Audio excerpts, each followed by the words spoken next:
The first of 6 qualifiers on the track. The 1 is Woodmere Lizzie with David O'Brien. 2 is Salisbrook Pika with Brody McPhee. Tobin's Honey, the 3 with Corey McPherson. Bomber's Boy, 4, Colin Shepard. She's My Treasure, the 5, Joe Barrio. Woodmere Armor, 6, gets Mark Campbell.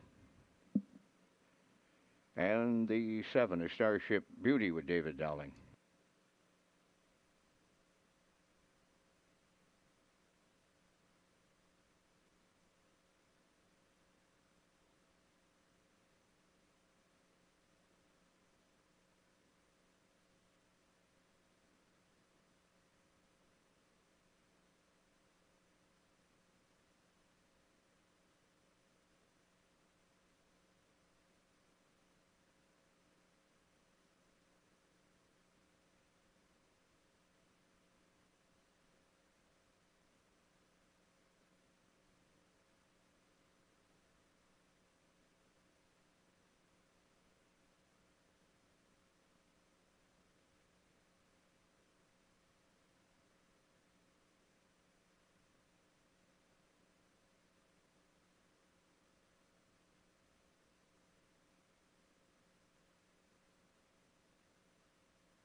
Woodmere Lizzie, Salisbrook Pika, Tobin's Hottie, Bomber's Boy, She's My Treasure, Woodmere Armor, Starship Beauty outside. Qualifier number 1 of 6, top of the stretch.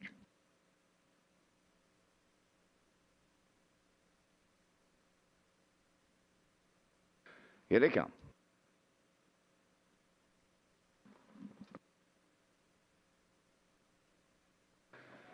There they go, off and pacing. Tobin's Hottie going to get the first call on the rail. That's Woodmere Lizzie coming from their outside. She's My Treasure third. Fourth one as they make their way round the turn. Salisbrook Pika coming up fifth on the outside. That is a Woodmere Armor. Moving up 3 wide from 7 is Starship Beauty, and then the early trailer, Bomber's Boy. So on the backstretch for time 1 as the opening quarter is the first station. And that's Tobin's Hottie and McPherson, the leader.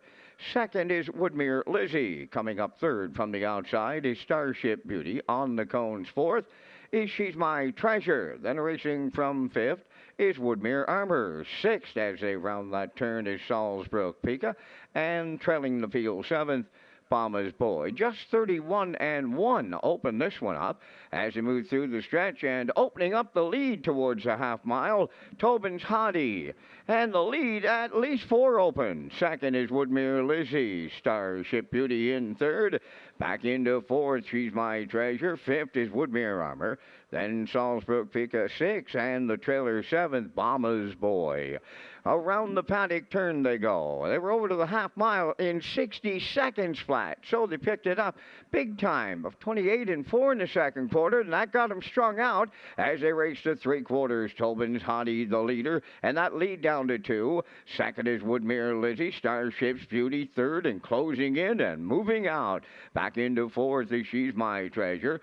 Fifth is Woodmere Armor, Salisbury Pickett, and the trailer, Bomber's Boy. On past the three quarters they go. As they arrive at the 7/8, Tobin's Hottie looking to see it through. The three quarters went in 1:30 and 1. So the Temple picked up big time off that soft opening quarter. And in the first qualifier, as they come to the wire next, it will be Tobin's Hottie for McPherson to hang on. Starship Beauty up second. Woodmere Lizzie is third.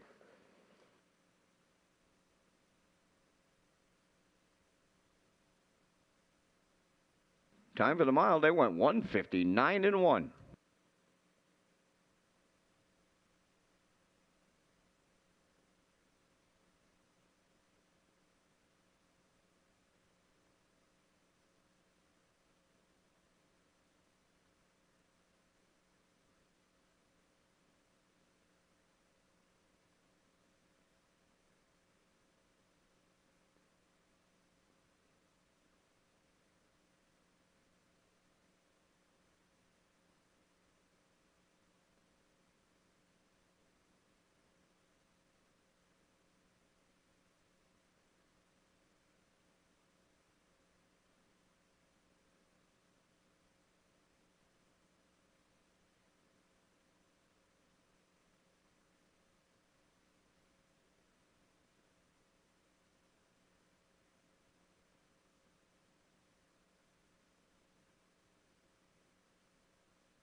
Here's the result of that first qualifier. Woodmere Lizzie third. Salisbury Pickett was sixth. Tobin's Hottie the winner. Bomber's Boy seventh.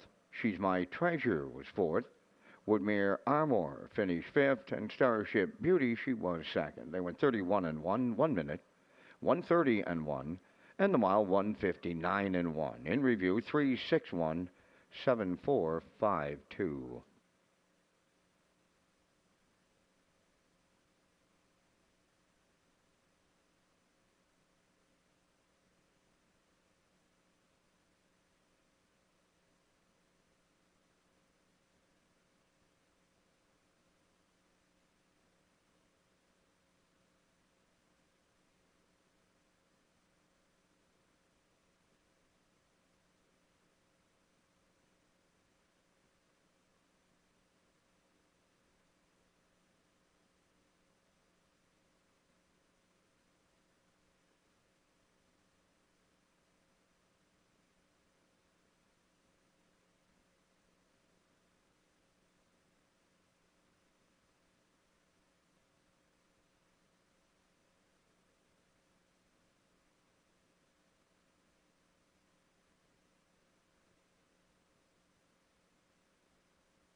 Second qualifiers on the track. Katie Overdrive is a 1 for Kyle Mason. Luigi Pizzacco is a 2. Stephen Murphy. 3 is Elm Grove Quest and Mark Campbell. Outrageous Style is the 4 for Joe Barrio. And the 5 will be Winsong Quincy for Miles Sr. 6. You bet I'm a good one. She's out. Scratch the 6.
The ferry was the only way to visit.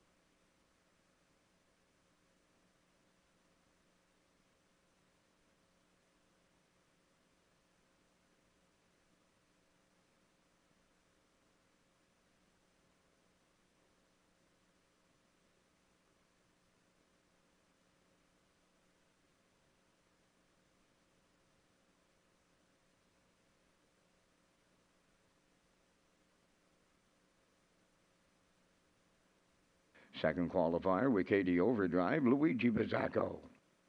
Elm Grove Quest, Outrageous Style, and Winsong Quincy. Top of the stretch.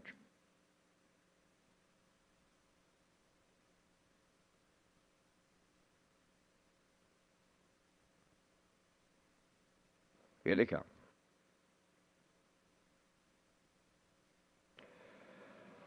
There they go, off and pacing, leaving out Luigi Pizzacco alongside Elm Grove Quest. They're outside Outrageous Style on the rail, Katie Overdrive.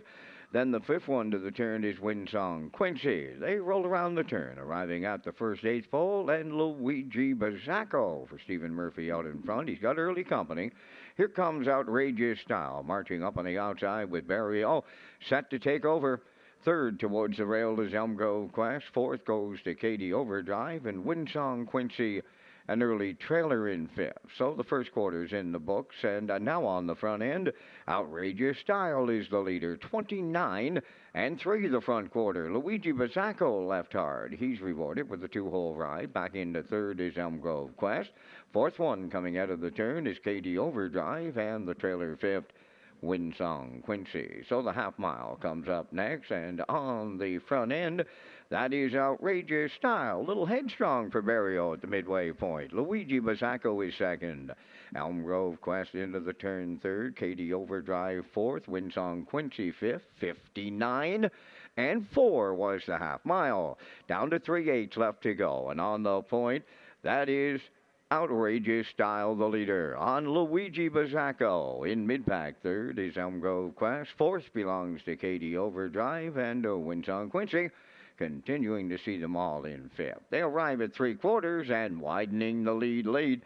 That is Outrageous Style. Luigi Pizzacco continues second. Third is Elm Grove Quest with Katie Overdrive, and Winsong Quincy 130 and 4 3/4 of a mile. And now they're homeward bound with a sizable lead. That's Outrageous Style, and she'll close it out. Luigi Bazzacco is second. Elm Grove Quest third. Katie Overdrive wins on Quincy, but it's all Outrageous Style and Barrio in qualifier 2. Second, that'll go to Luigi Bazzacco. Might have been Elm Grove Quest hanging on third. Time for the mile in 1:59.4.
Now the results from that second qualifier. Katie Overdrive fourth. Luigi Bazzacco was second.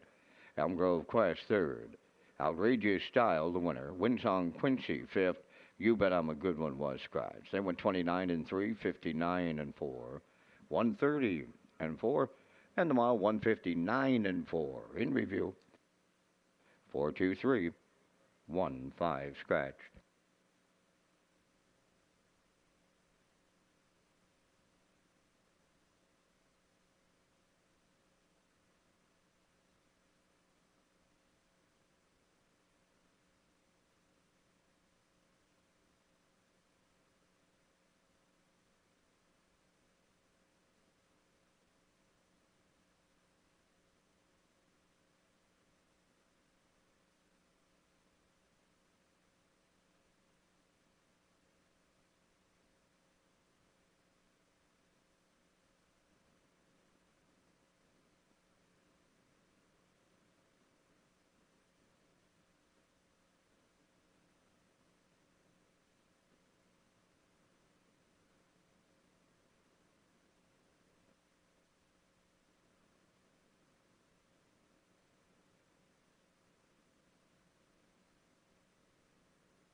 Third qualifier, it's on the track. One is Magnificent Maya, Mark Campbell.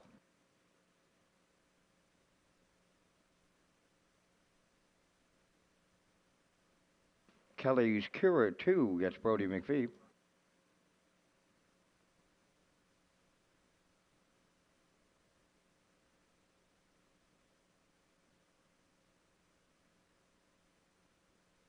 The 3 is Elm Grove Sailor with Kenny Arsenal. Shelley Spirit, the 4, Keith Ford. By Party Place for Todd Walsh.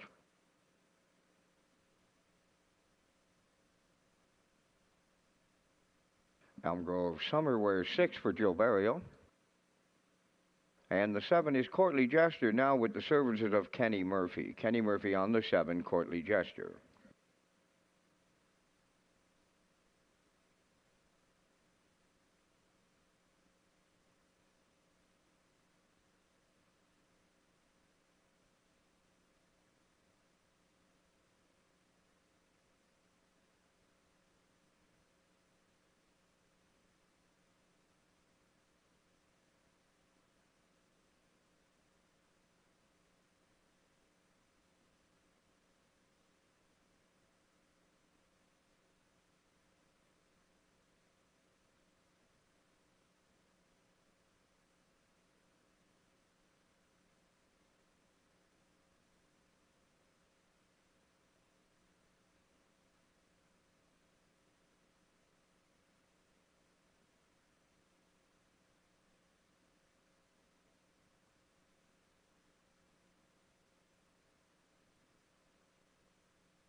Third qualifier, Magnificent Maya. Kelly's Kira, Elm Grove Sailor, Shelley's Spirit, Party Place, Elm Grove Summer, Courtly Jester. Top of the stretch.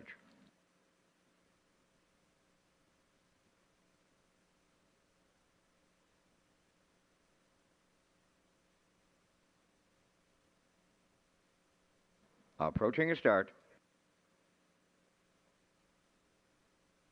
3 Elm Grove Sailors off stride prior to the start. And there they go, off and pacing. That's Party Place leaving out, along with Shelley Spirit on the rail. Magnificent Maya third. Fourth one into the turn. That'll be Elm Grove Summer. Towards the rail is Kelly's Kira. From the outside is Courtly Jester 6, and the trailer after the break. That is Elm Grove Sailor. And offside went the 2 Kelly's Kira on the turn. On the backstretch for time 1, approaching the quarter mile, and to make the lead, Party Place for Todd Walsh. Second is Shelley's Spirit. Magnificent Maya's all alone in third. Back to fourth goes Elm Grove Summer. Fifth is Courtly Jester. In the backfield, that is Elm Grove Sailor. And off stride goes Kelly's Kira. So on by the first quarter, and they were there in a very comfortable 31-3. Party Place made the lead towards the half mile. Second is Shelley's Spirit, and she comes to the outside. Magnificent Maya continues in third. Elm Grove Summer fourth. Courtly Jester has fifth. Elm Grove Sailor in sixth, and at the back seventh, Kelly's Kira. So they're on by the midway point, led by Party Place. Racing second is Shelley's Spirit. They were at the half mile in 102-2. Magnificent Maya closed up on the leader's third. Elm Grove Summer goes fourth. Courtly Jester fifth. With Elm Grove Sailor sixth. And the trailer seventh, Kelly's Kira. 3/4 up next, and Party Place will get them there. Here comes Magnificent Maya now from the outside second. Third in the pocket. That is Shelley's Spirit. Coming up fourth on the outside, Courtly Jester on the rail. That's Elm Grove Summer, the 3/4 in 1:34-1. And they're homeward bound here in the third qualifier. Party Place continuing to lead it late. From the outside, Magnificent Maya. Shelley Spirit comes up the rail. Deep in the stretch as they come to the wire next. And Magnificent Maya gets up with Campbell. Tight full of the deuce, Shelley Spirit up against Party Place.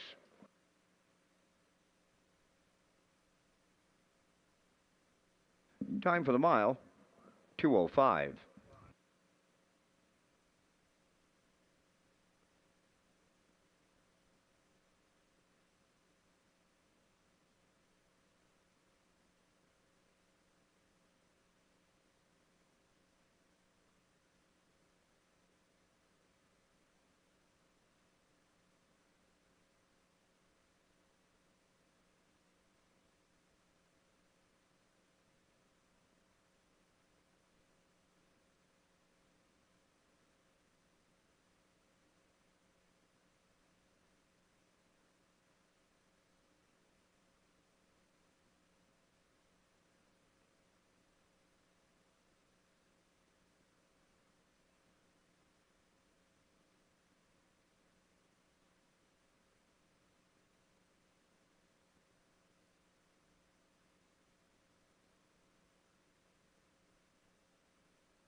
Now the results of the third qualifier. Magnificent Maya the winner. Kelly's Kira was seventh. Elm Grove Sailor sixth. Shelley's Spirit was third. Party Place second. Elm Grove Summer fourth.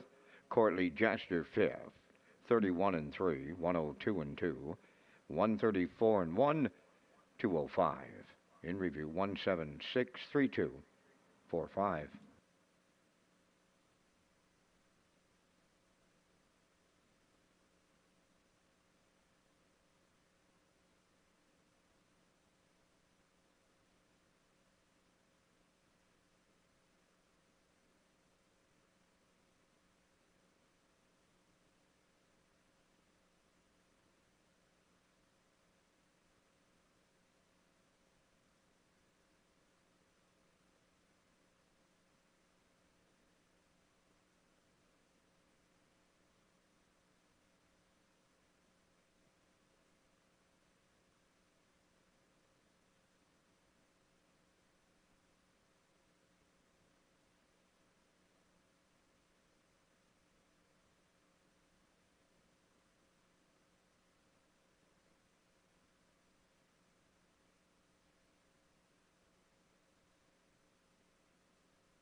The fourth qualifier's on the track. 1 Buddies and Virgins, he scratched. The 2 is Grandad Legend for Miles Heffernan Sr.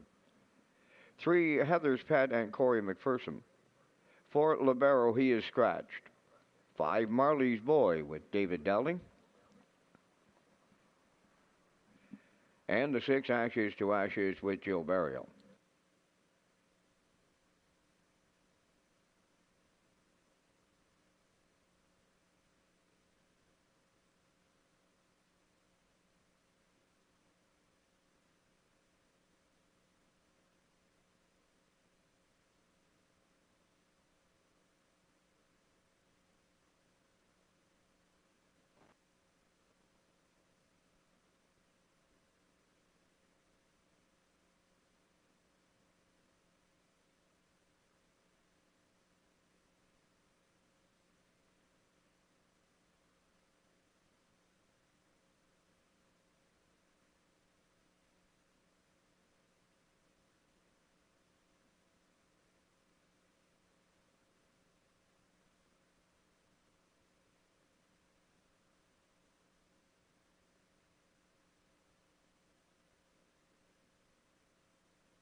Scratch down to a field of 4 here in the fourth qualifier. Grandad Legend, Heather's Pet, Marley's Boy, Ashes to Ashes.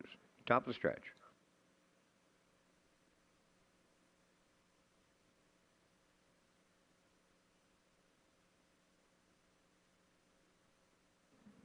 Here they come.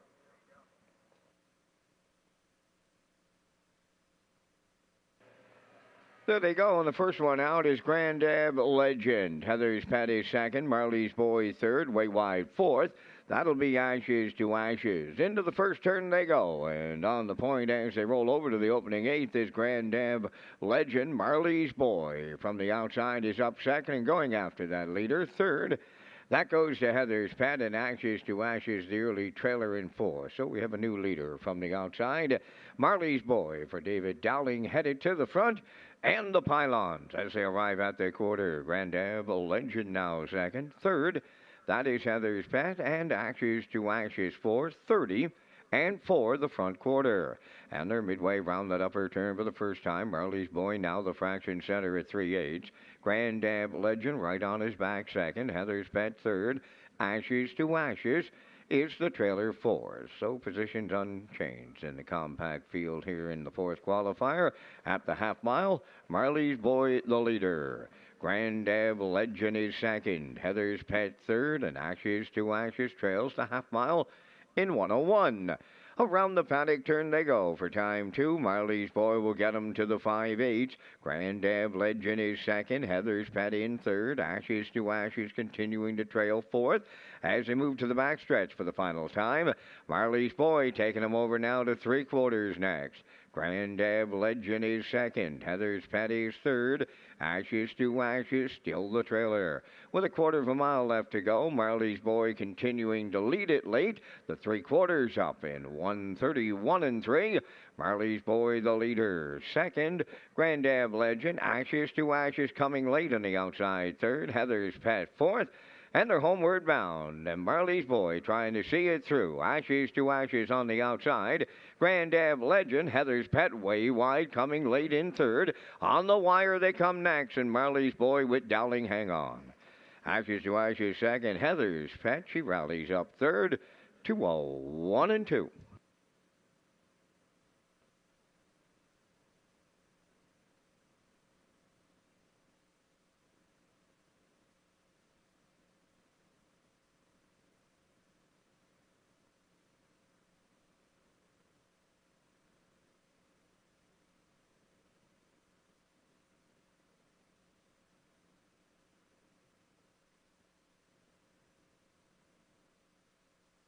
Now the results of the fourth qualifier. Buddies and Virgins was out. Grand Ave Legend fourth. Heather's Pet third. Libero was scratched. Marley's Boy the winner, and Ashes to Ashes second. They went 30 and 4, 101, 131 and 3, and the mile 201 and 2. In review, it's scratch 4-3, scratch 1-2.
Qualifier number 5 on the track. Number 1, Judicial, gets Stephen Shepard.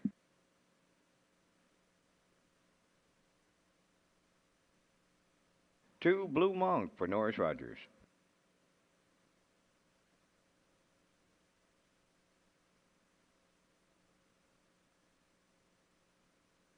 Number 3 is the free-legged Flash to the Finish,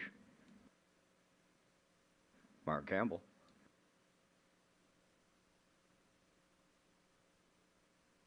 Evil Vintage, the 4, Corey McPherson.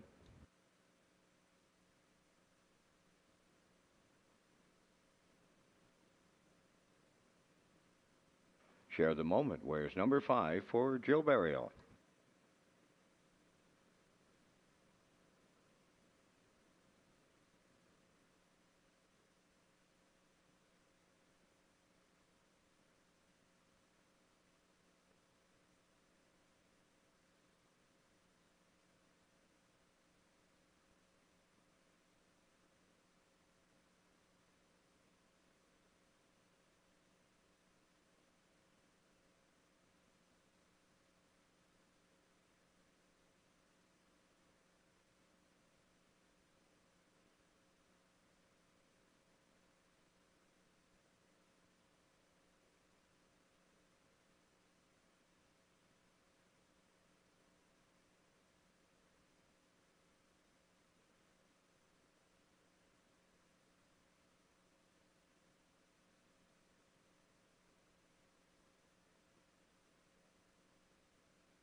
The 5th qualifier with Judicial, Blue Monk, Flash to the Finish, Evil Vintage, Share the Moment, on the gate, top of the stretch.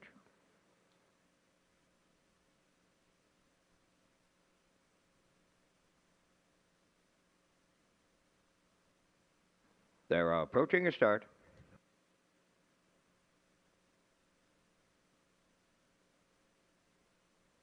There they go, off and pacing. The inside 2 on the gate, and they're going to be 1-2 into the turn. Judicial and Blue Monk to drop in 3rd. That is Share the Moment. Away 4th is Flash to the Finish. Then the trailer will be Evil Vintage 5th in the early going. By the 8th pole, and Blue Monk and Norris Rogers clear the lead. They're opening by 2 on Judicial. Gapping out in the early going 3rd is Share the Moment. 4th on the cones is Flash to the Finish, and trailing 5th, Evil Vintage. So along the backstretch, they're over to the first quarter mile. Blue Monk is the fraction center on Judicial. Share the Moment is starting to close up on the leader's 3rd. 4th around the turn, Flash to the Finish, followed by the trailer, who is Evil Vintage. So they're racing on past the 3/8 pole now. And on that point, Blue Monk continuing to lead it off a 31-1 opening quarter. Judicial continues second, Share the Moment in third. Flash to the finish fourth, and Evil Vintage is trailing this field. They're at the midway point in the fifth qualifier. Blue Monk was halfway home with that lead.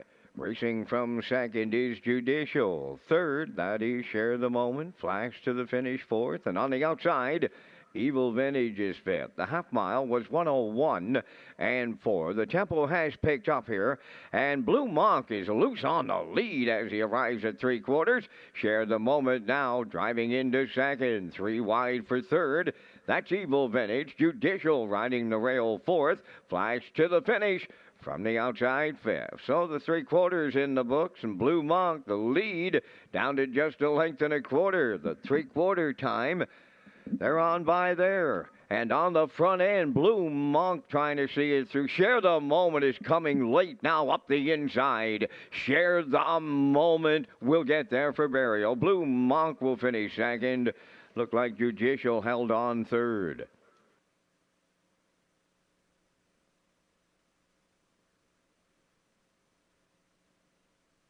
The three quarters went 1:31.3, and they were home in 2 minutes and 4/5.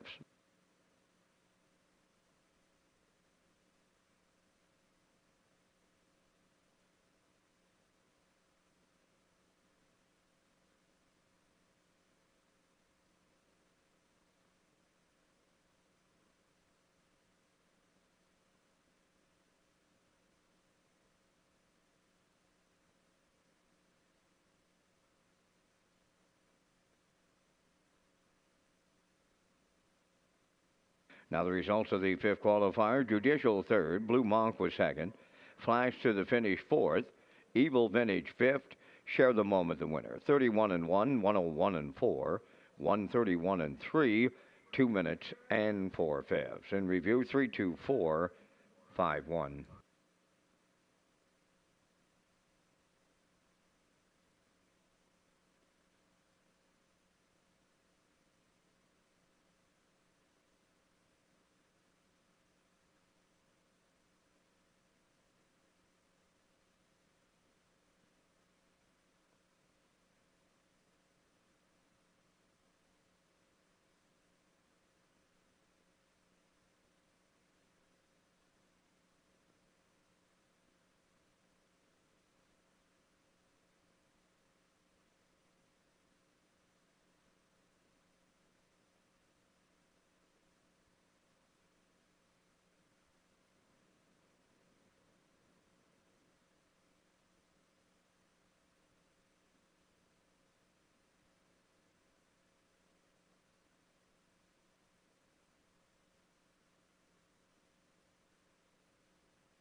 The 6 qualifiers on the track. Here's to Arts, number 1 for Kenny Murphy.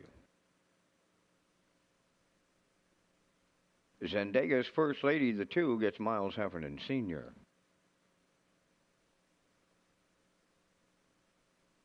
Hamac Powerball, the 3, now with Corey McPherson. Corey McPherson driving 3, Hamac Powerball. 4 is Hamac General with David Dowling. Big Harry Matthews wears number 5 for Damian McClellan. Dusty Lane Dixie 6, Joe Barrio.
Here's to Art, Zendega's First Lady. Hamac Powerball, Hamac General. Big Harry Matthews, Dusty Lane Dixie, qualifier 6, top of the stretch.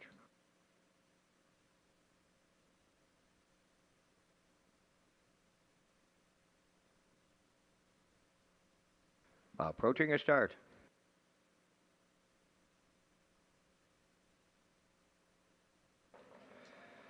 The rough and pacing Zendega's First Lady, first one out. Hamac General is the second one into the turn, on the rail for third.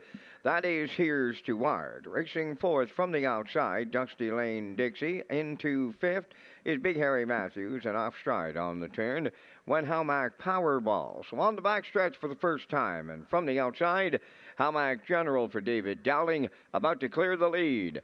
Zendega's First Lady races from second. Here's to Art, got away third. Dusty Lane Dixie on the inside fourth. Big Harry Matthews fifth.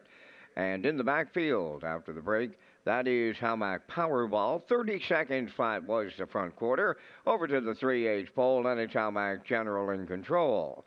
The two-hole ride, Zendega's First Lady out of the turn. Here's to Art. has third. And fourth, that belongs to Dusty Lane Dixie. Big Harry Matthews fifth. And in the backfield, Hamac Powerball. Halfway home in the final qualifier, led by Hamac General. Two-hole ride, Zendaya's First Lady. Here's to Our continues third. Going wide fourth. Dusty Lane Dixie's underway. Big Harry Matthews fifth. And the trailer, Hamac Powerball. They swing to the backstretch for the second and final time en route to three-quarters, led by Hamac General. Racing second, Zendaya's First Lady. Dusty Lane Dixie has picked up third on the outside. Here's to Our continues fourth. Then fifth is Big Harry Matthews. Hamac Powerball, the trailer, on past the three-quarters. It was a minute for the half and the three-quarters in 1:31 and 2. With just an eighth of a mile left to go, it's Hamac General trying to close it out. Dusty Lane Dixie is outside his second. Up the rail third, Zendaya's First Lady with Here's to Our fourth. As they come to the wire next, Hamac General, Zendaya's First Lady up the inside. Hamac General hangs on for Dowling. Zendaya's First Lady second. Dusty Lane Dixie third. 1:59.4.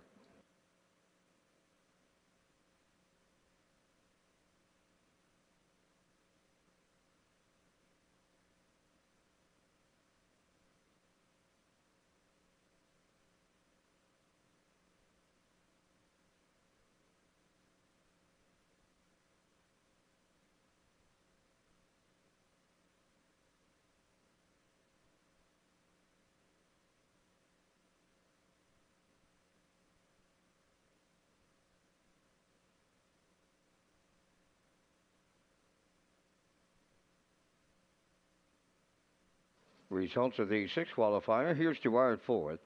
Zendaya's First Lady was second. Hamac Powerball sixth. Hamac General the winner. Big Harry Matthews fifth.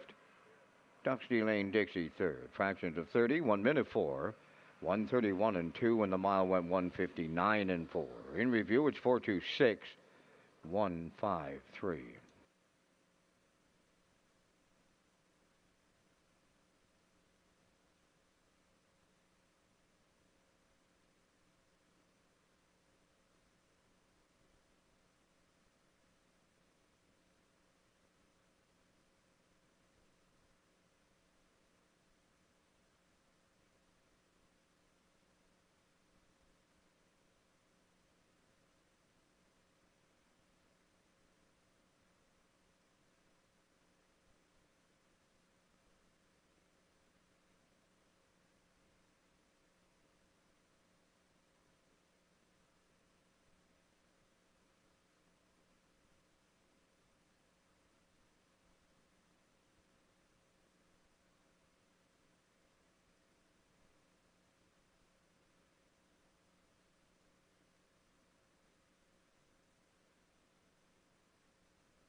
Okay, so a couple of notes from the race day broadcast desk here tonight. They finished the qualifiers here, 6 of them on tap here tonight at Charlottetown.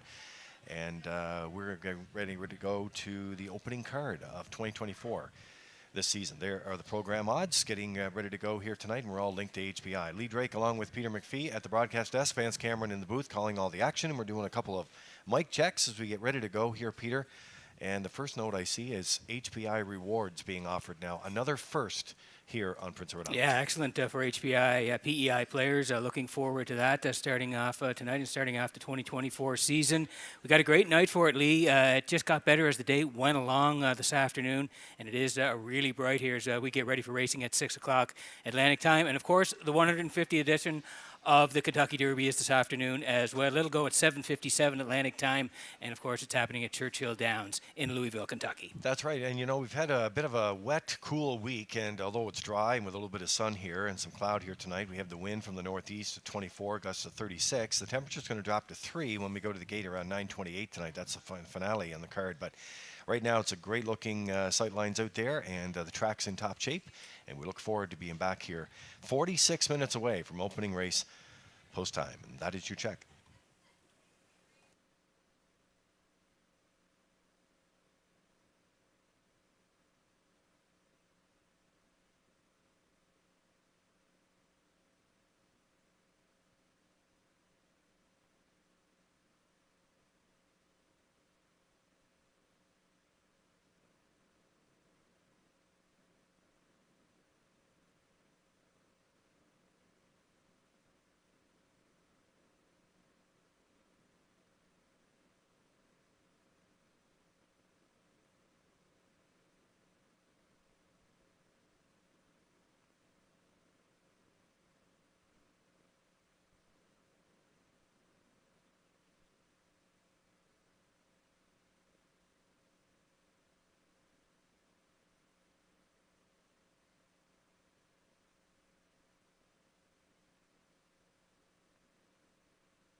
Tom. Post time.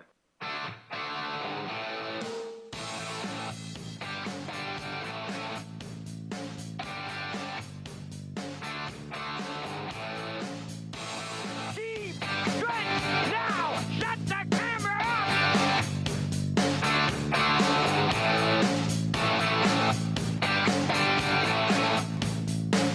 Broadcasting live from Prince Edward Island, this is Race Day.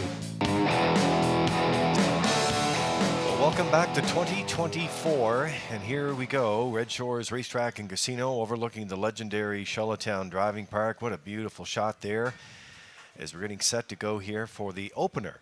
And boy, it's been a cool week, but guess what? The action's going to be hot here tonight. We have partly cloudy with some sunshine right now. Temperatures in around 9 degrees. You're with Lee Drake along with Peter McPhee. Vance Cameron in the booth getting ready to call all the action. It's the wind that's making things a bit cool out there from the northeast at 24 kilometers an hour, gusts at 36. Temperature's going to drop a little later, Peter, down to 3 when we get to the finale tonight around 9:28. But we have a lot of action to go through since then. And nice to have back on the scene here tonight on the HBI broadcast desk, and we're ready to roll for 24. Yeah, well, welcome back, Lee. You and I, 19 years in the booth doing this thing here on race day. So we're looking forward to the 2024 season. Thanks for everybody tuning in tonight, and of course everybody here on the grounds as we get set for racing at Red Shores. Like you said, the day was really nice. It really got nice as we went along here. Going to be great for standardbred racing. 12 dashes on the card tonight. And Lee, don't forget about the Kentucky Derby. 150th anniversary of the Derby at Louisville, Kentucky, Churchill Downs. It'll go around 7:57 Atlantic tonight. Yeah, and we won't be going on top of that big race, of course. We never do, and we're looking forward to it. And a lot of folks in our simulcast theaters today, so we're looking forward to the Derby. And the other thing, when you walk in the door here tonight, you'll have an opportunity to see the new O'Brien's. Yes, it's open. O'Brien's Social Bar and Kitchen. A lot of work there, and it is absolutely beautiful. So we got a big night tonight. Let's get all the program and equipment changes and get things rolling tonight from Mr. Vance Cameron, who did a great job. An excellent segment yesterday, Vance, on your interesting Islander on Ocean 100. We really enjoyed it. Well, thank you, Lee. I had a lot of fun doing it, and I thank our friends at Ocean 100. As you know, they're the Island Harness Racing voice. And good evening, ladies and gentlemen, and welcome to the Redshores Racetrack and Casino at the Charlottetown Driving Park for tonight's opening night of the 2024 racing season. They'll be racing on a fast track. We're down to 5 degrees Celsius is the temperature at this time in Charlottetown. The track condition is rated by the officiating members from the Atlantic Province's Harness Racing Commission. Tonight, the senior judge is Mr. Derek Follen. The associate judges, Mr. Robbie Shaw, Mr. Ronnie Hennessy. Now here tonight's program and equipment changes. First change, go to the first race. In race 1, number 2, downtown tonight will go from a blind to an open bridle, adding a tail tie. Next change, go to race number 7. In the 7th race, number 3, Midnight Mood, removing the head check. Now turning over to race number 8. In the 8th race,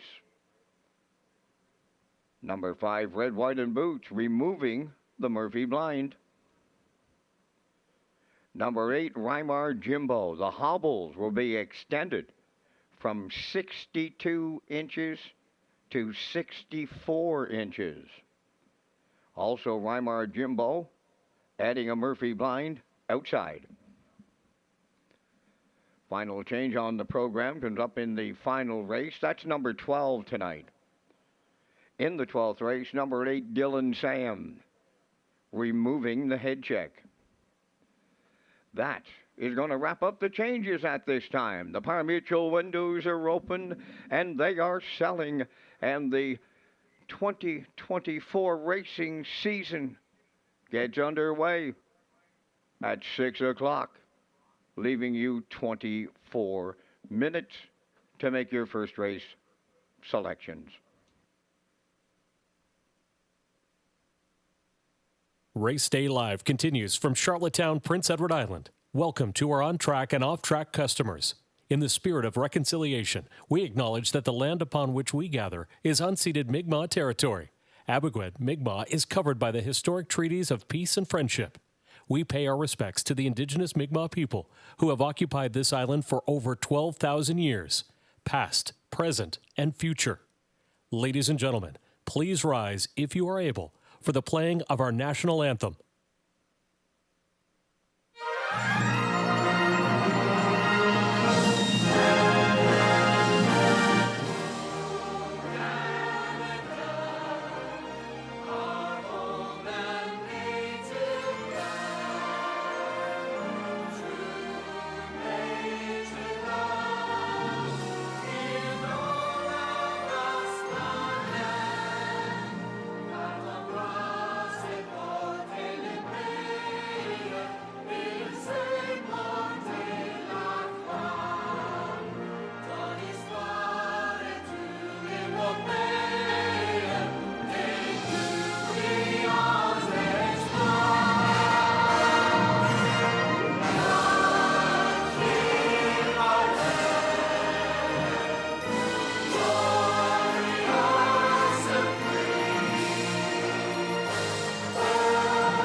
to Race Day Live.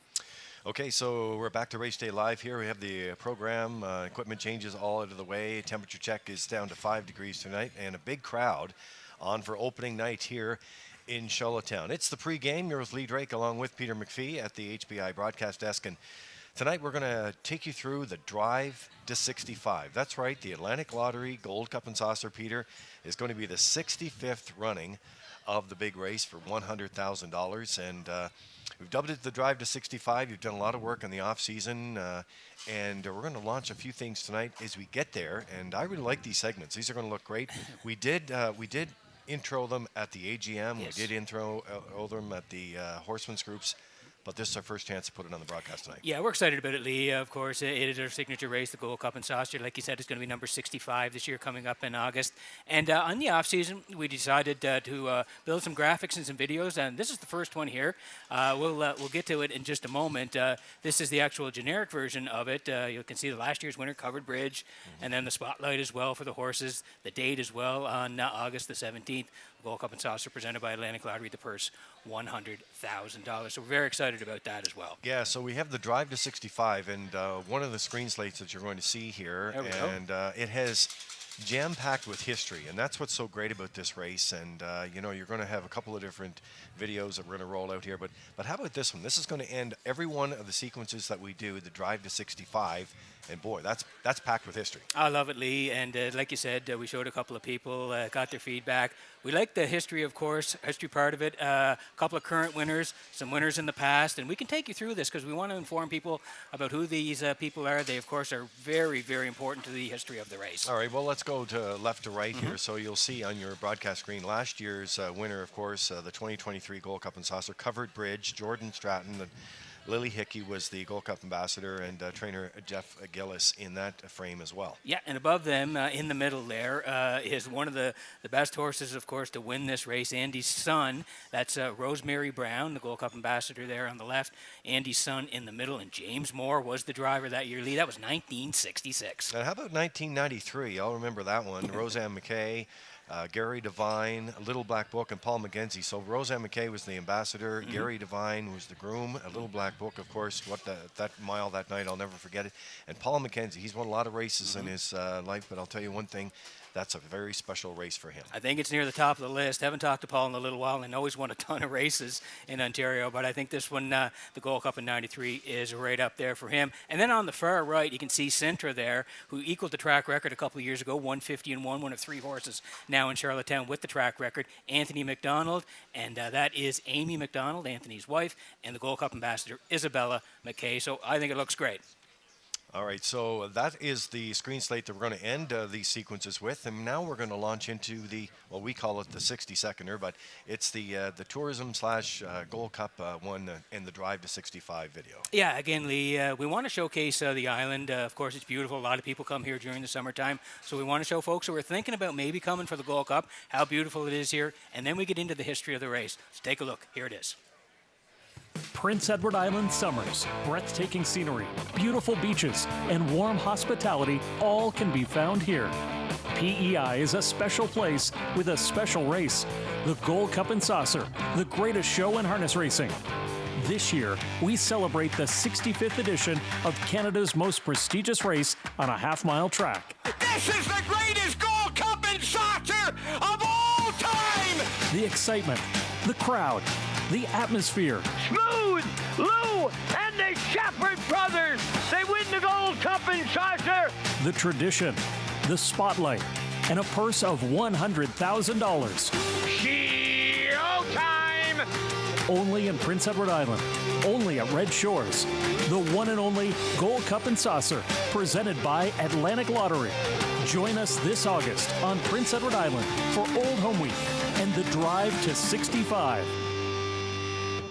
So there it is, the Drive to 65, and really excited about that promo piece there, Peter, and it's got so many great memories in there, great shots. I love the fist pump by Anthony McDonald from the stretch. Mark Campbell with his first win there with Escape the News, so yeah, it's jam-packed with history. But if you're looking for history, we've taken it one step further, and we have some other promos that are going to hit the airwaves as well. Yeah, we thought it was important, Lee. It's hard to get everything in. You go back, we went through a lot of tape, picking out a lot of shots and photos, and the 1-minute version we're very proud of, but we also decided to produce a couple of 30-second versions, and Lee, these are some real good finishes from the past here, so we're going to show you one, and of course, if you follow along the next few cards here at Red Shores, you'll be seeing them as we put them in the scripts during the cards. But let's get to a 30-second version here now, the Drive to 65.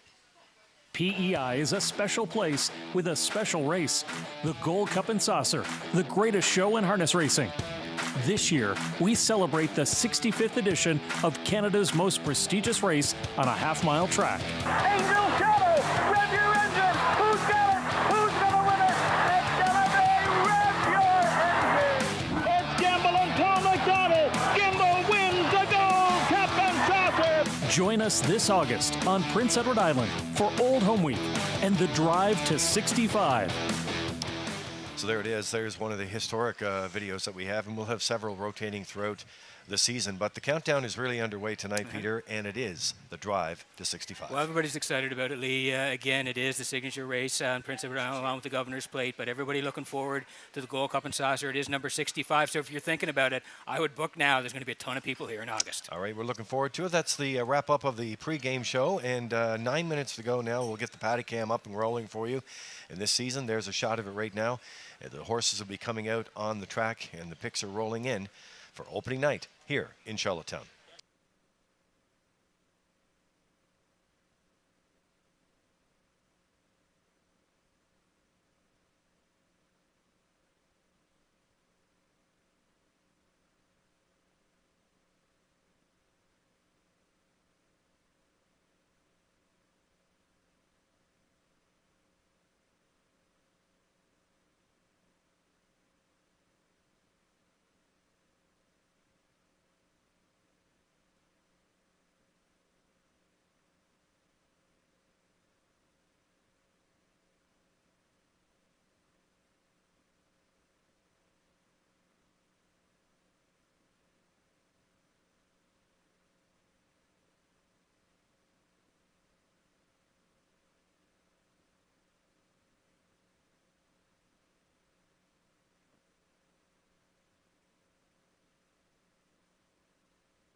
Evening's first race fixers and their drivers have entered the track on Post Parade. Number 1, Timberley Lady.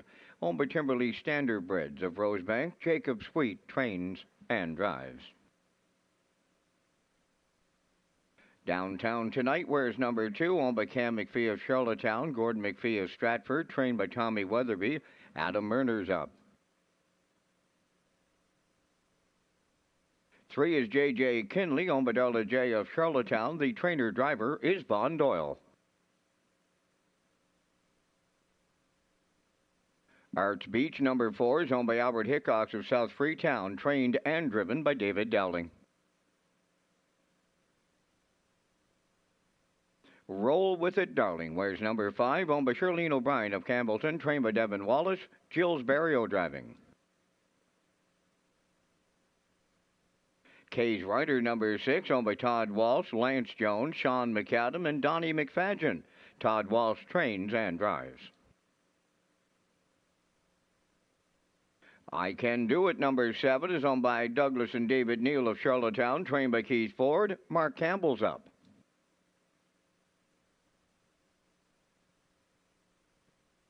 Number 8, Catch a Few Rays, owned by Carson Wilkie and Lowell Parkman of Stratford, trained by Kenneth Wilkie. Damian McClellan, above the wheels. There's 4 minutes wagering time on race number 1. 4 minutes to post time. You're watching Race Day live from Charlottetown, Prince Edward Island, and this is the start of the I'll Pick 5 with the new $2,000 guaranteed pool and the low 15% takeout. Welcome to Derby Day and opening day of the spring meet. Lee Drake and Peter McPhee are next on Race Day.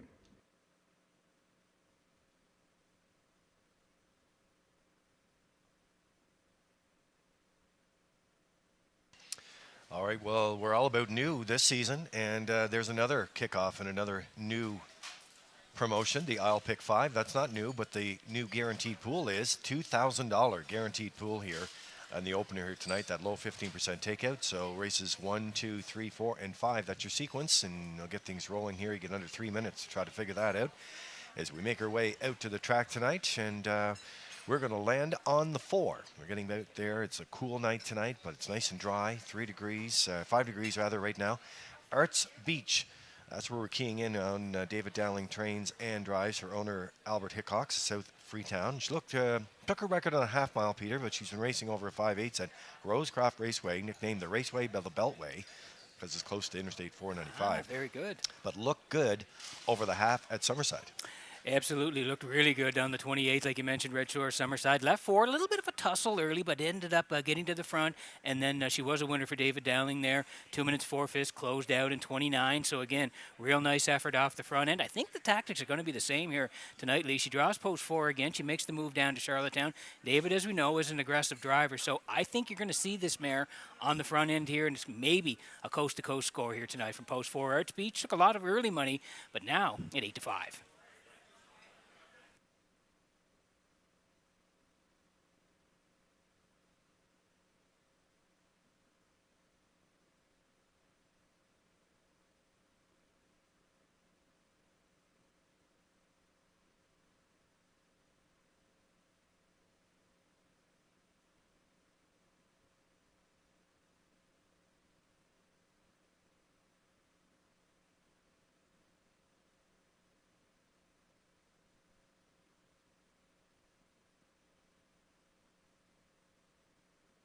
Okay, so under 2 minutes to go here, and we'll go to the rail sitter now. This is Timberly Lady, and coming off the rail here tonight for Jacob Sweet, owned by Timberly Standardbreds out of Rosebank, raised by Jansen Sweet, who is the president of the Prince County Horsemen's Club, who did some work with them in the off-season as well. 3-year-old filly by Pang Shui. Peter finished 3rd in the same qualifier as the 4, Arts Beach. Yeah, looked pretty good there in Summerside. Like you mentioned, left 2, sat in most of the way.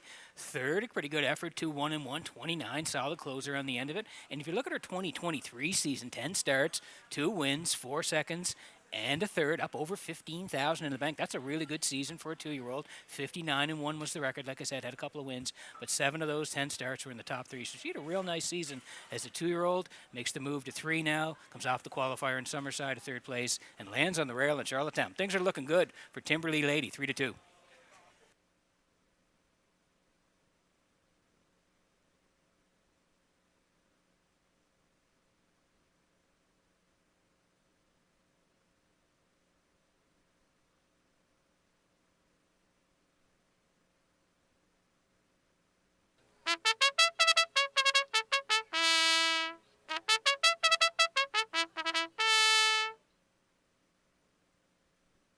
So we're getting ready for the opener here tonight in Charlottetown. It's race day live. And there's a look at the 5. This is Roll With It Darling and 3-year-old filly by Roll With It Harry. And trainer Devin Wallace qualified this filly at Summerside, who finished second to Arts Beach in her qualifier.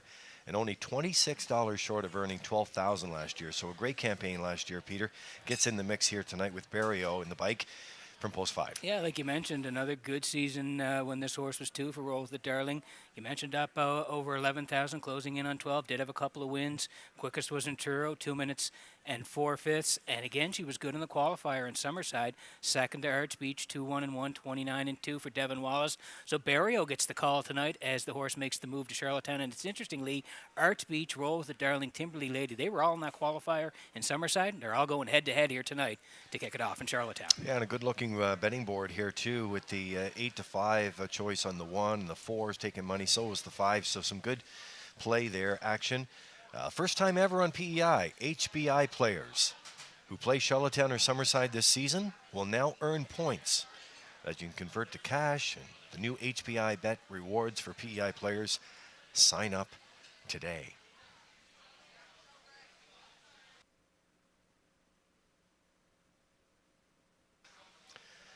So the countdown clock is in. And the Metro Home Building Center starting gate is rolling.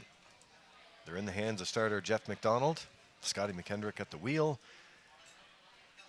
And we're going upstairs to the voice of Island Racing. He'll kick off the opener. Here is track announcer Vance Cameron. Timberley Lady downtown tonight. J.J. Kinley, Arts Beach. Roll With It Darling. K's Rider, I Can Do It. Catch a Few Rays on the grandstand side. Top of the stretch. The most historic half-mile racetrack in Canadian harness racing history. You're at it. The Charlottetown Driving Park. Here's the 2024 opener. Showtime. Up and pacing. First one out is Arts Beach. Along the rail, that is Timberley Lady. Joining them from the outside, third is Roll With It Darling. Downtown tonight, up the rail, got away fourth. J.J. Kinley fifth. K's Rider is sixth. I Can Do It seventh. Trailing the field. Catch a Few Rays is eighth. The quarter pole bound. And demanding to lead it was Timberley Lady. And she's on the choo-choo for Jacob Sweet.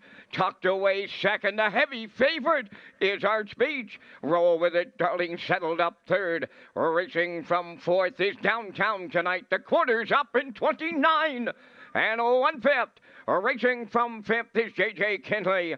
Sixth is K's Rider. I Can Do It. Seventh, Catch a Few Rays in eighth. Straight alignment as they move towards the opening half mile. Timberley Lady, the midway point leader. Arts Beach is second. Roll With It Darling third. Here comes K's Rider now, starting on the outside fourth. Following the cover out fifth is J.J. Kinley. On the cone sixth, Downtown tonight. Seventh, up from the outside is Catch a Few Rays. Now the trailer, I Can Do It. 1 minute. 2.5. Onward they go to 3/4 next. Timberley Lady, the leader. K's Rider at long odds now is first over. In the pocket, third is Arts Beach. Coming up fourth, J.J. Kinley. Roll With It Darling, riding the rail fifth. Sixth up the rail is Downtown tonight. Catch a Few Rays seventh. I Can Do It is eighth. 3/4 up in 1. 31-1. They're an eighth of a mile out. Timberley Lady looking to close it out now. Arts Beach is second. Roll With It Darling on the outside. Now third. They're in deep.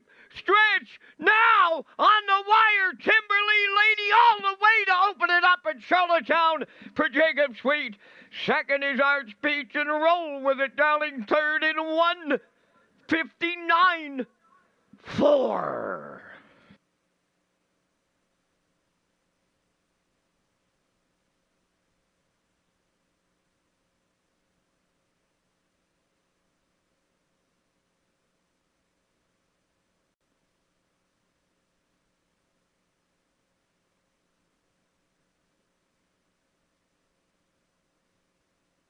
All right, here's a look at the Universal Media slow-mo for you in the opener of 2024. And Timberley Lady and Jacob Sweet called all the shots here. I had to watch Arts Beach and Dowling. Boy, did they ever have their hands full there.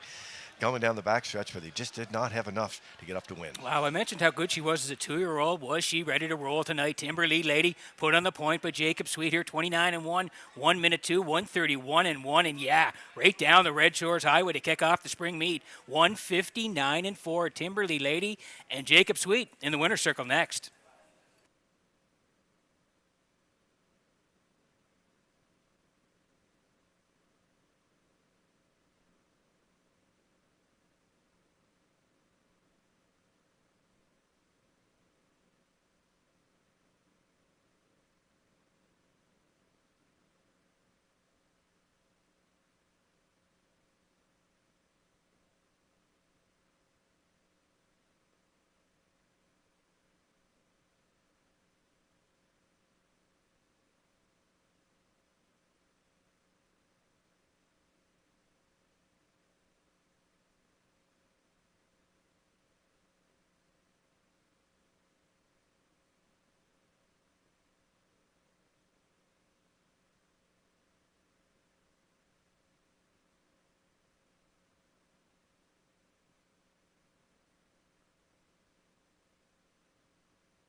Now returning to the first race winner's circle, the number 1 entry, Timberlea Lady.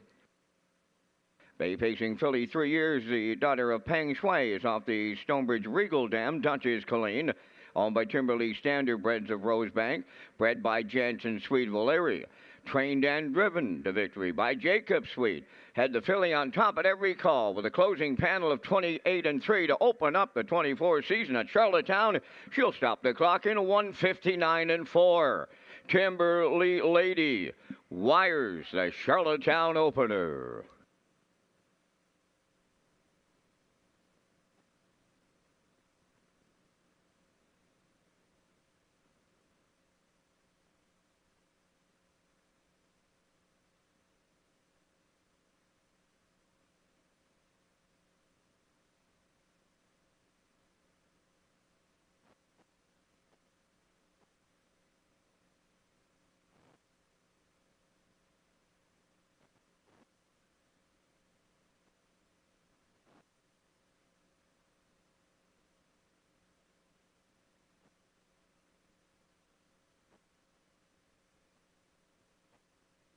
This race replay is brought to you by Symes Horse Transport. Based in Nova Scotia and with over 20 years of experience, Chucky Symes would welcome an opportunity to transport your horses when you need them moved.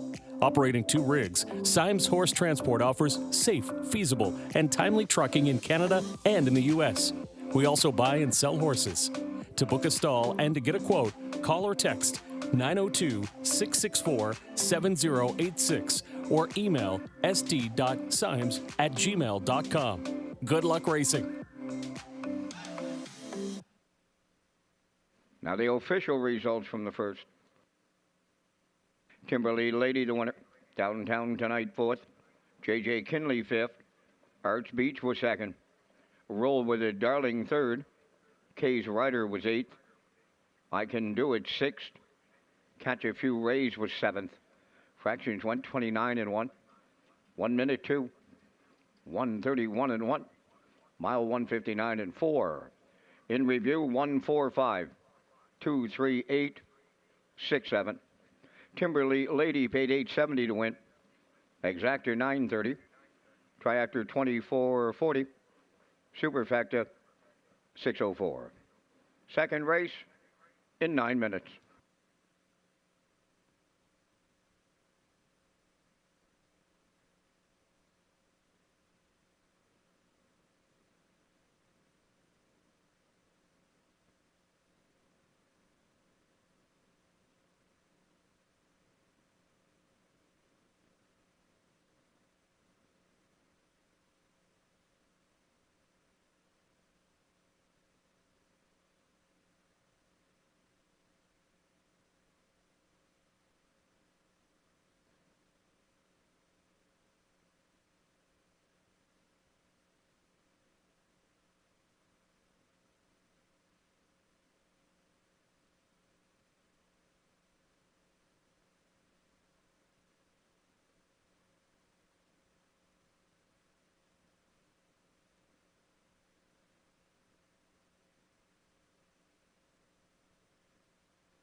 So Race Day Live continues here in Charlottetown tonight. There's the opener out of way for you, and we're getting ready to go for race number 2. We'll bring up the paddock cam in just a few minutes for you. No changes for race number 2 tonight. I did mention HPI PEI, Peter. Of course, you can always play the horses here at the track or from home, and we also added that new sequence in this year, which is the HPI rewards. So now, when you play Charlottetown or Summerside this season and you're signed up for HPI, you'll earn points as you go. And you can earn those, change those, convert those points into cash. And yeah, it's going to be new for the season. Excellent news, and really looking forward to it for HPI, PEI players. It's a point system here now and rewards as well. So looking forward to it, Lee, in 2024.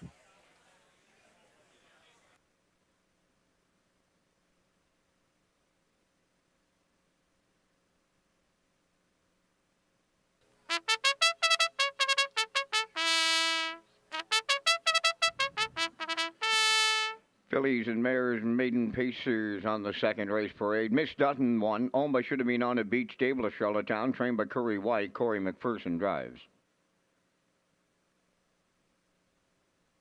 Minder's Magic 2 is owned by Perry Burke of Gross Isle, Quebec. Trained by Trevor Hicken. Driven by Miles Heffernan Sr.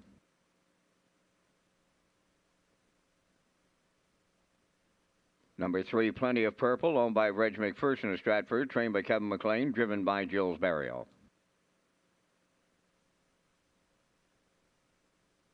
Western Lily 4, owned by Blair and Carl Hansen, Isaac Skierman, and Shane Axon, trained by Melissa Rennie. Adam Murner drives. 5 is Watch Your Bet, owned by J.D. Racing Incorporated of Cornwall, Dunsan Farms of Warren Grove, trained by Nick Oakes, Mark Campbell. First filly, Chip 6, owned by East Coast Captains of Cornwall, trained by Curry White, Kenny Arsenault. Oh My Beautiful Daisy wears number 7, owned by J.D. Racing Incorporated, Atlantic Racing Daisy Group, trained by Nick Oakes, Kenny Murphy up. Number 8 is Greystone Shadow, owned by J.D. Racing Incorporated of Cornwall, trained by Nick Oakes, Brody McPhee's in the sulky. 4 minutes wagering time on the second race. No changes. The Atlantic Regional Driving Championship is coming up this month, presented by Standardbred Canada and Redshores. Well, there I have it. There's the date, Saturday, May 25th. It's going to be a busy month here, Peter, with post time at 6 p.m. The Atlantic Regional Driving Championship presented by Standardbred Canada, and there is the list of drivers, all key in our island drivers. Mark Campbell, David Dowling, Ken Murphy, and Corey McPherson will be in the mix. And then you have Todd Treitz, who's back. He's not the first time Todd's been in. No, he was here in 2022 as well. So you mentioned our 4 guys. Todd, Arden Moffat, congratulations to Arden. He's going to be here competing. And also Redmond Doucette as well, and Paul Langell back as well to compete in the Atlantic Regional Driving Championship. Is going to happen here on Saturday, May 25th. 8 excellent drivers, Lee. 2 of them will represent the Atlantic region in the final, which is happening at Three Rivers. Yeah, and I think we're actually having, well, I know we are. We're having our Standardbred Canada meetings there, and we'll be there for the National Driving Championship, so we're looking forward to that. I love the fact that we're moving around the country with these finals, and, of course, with the Bryans here. It's been excellent. There's a look at your selections. You and the classifier were bang, bang there in the opener. Yeah, we get off to a good start here, Lee, and we'll see what happens in race number 2. I do like the 4, Western Lily there, and I think we're going to go to her. Yeah, there she is. Yeah, so we're going to get out in the track here. There's Western Lily. That's your top choice in there. Owned by Blair and Carl Hansen, Isaac Skierman, Shane Eason of New Brunswick. Melissa Rennie is the trainer, and Adam Murney will do the driving here tonight. And this filly's well-bred, on the edges last year. And that closing quarter jumps off the page. Certainly does. The qualifier here on April 30th, which was last Tuesday night there, left off the rail, was tucked in all the way for Adam. Sat 2 most of the way. That's where she ended up second, beaten 3 and change. 2:01-1, but look at the last quarter, like you mentioned, 28-4. Good kicker on the end of it for Western Lily. So comes in off a real sharp qualifier. Good post to work from Western Lily here at 5-2. And the combination of Murner and Rennie last year, Lee, dynamite on Prince Edward Island and throughout the Maritimes. Yeah, that's for sure. And some great stats when we ended off the year there. And when we get into the off season, April's always that month of awards. You know, awards, banquets, and boy, fun. So there's that horse getting a little bit of a equipment check there as we make our way out to the track, and we pick up the 5. This is Watch Your Bet by J.D. Racing Inc. and Cornwall. And Dunzan Farms of Warren Grove. Nick Oakes is the trainer, and Mark Campbell gets called to do the driving here tonight and comes into action here. And we want to say hi to Nick because, well, Nick was with us for the Prince County Horsemen's Club drive when we went up to the awards banquet there. Yeah, we had a great night in Summerside for the PCHC Awards. Congratulations to all the winners up there. It was a great night. And, yeah, Nick has watched your bet here for JD Racing and Dunsan Farms. It comes in off the qualifier here on April 30th. Lap 5, sat 4 most of the way, finished 4th, 2, 3, and 4, 30 and 2. That was Brody McPhee in the qualifier. As you see here now scoring down Mark Campbell tonight on Watch Your Bet.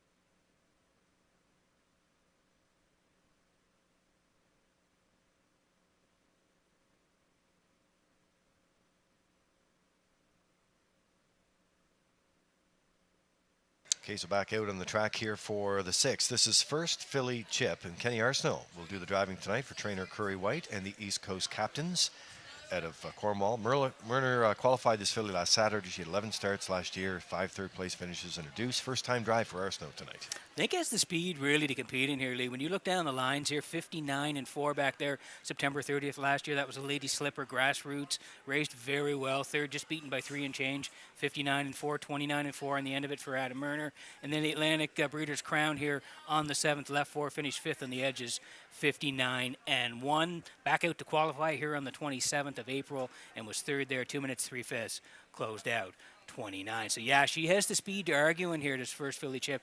Kenny Arsenault gets the call because Adam is on the 4 Western Lily. I do like the horse for part of it, 2-1.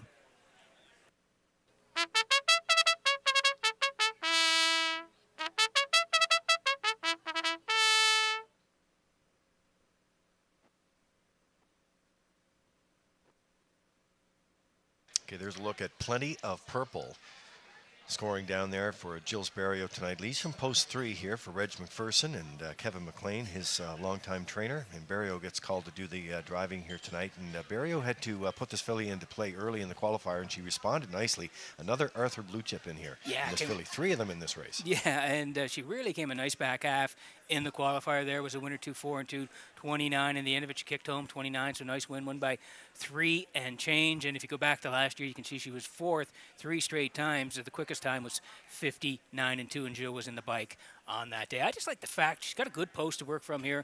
Barrio will get along well with her. Plenty of Purple. We're going to put her in the mix here at 9-2.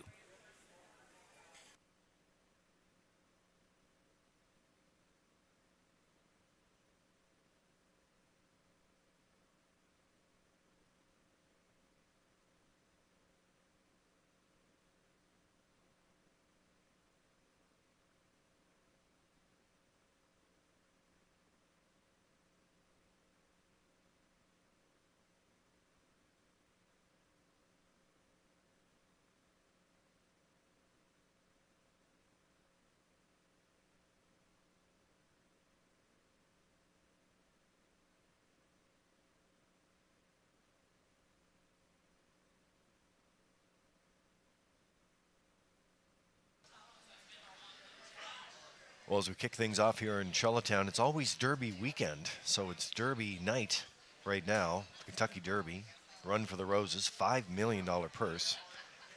It'll be live in our simulcast theaters tonight. We're going to stay away from that post time as we can.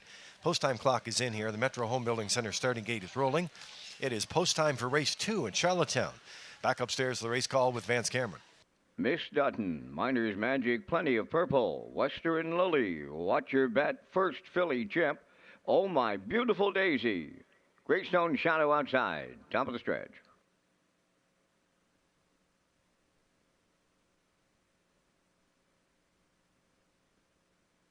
Second race, approaching a start. Off stride on the outside goes Greystone Shadow. There they go, off and pacing, leaving out Plenty of Purple. Miner's Magic second into the turn. On the rail, Miss Dutton is third. Coming up fourth from the outside, that is Western Lily. Moving into fifth is First filly Chip, then up the rail. And racing from sixth is Watch Your Bet.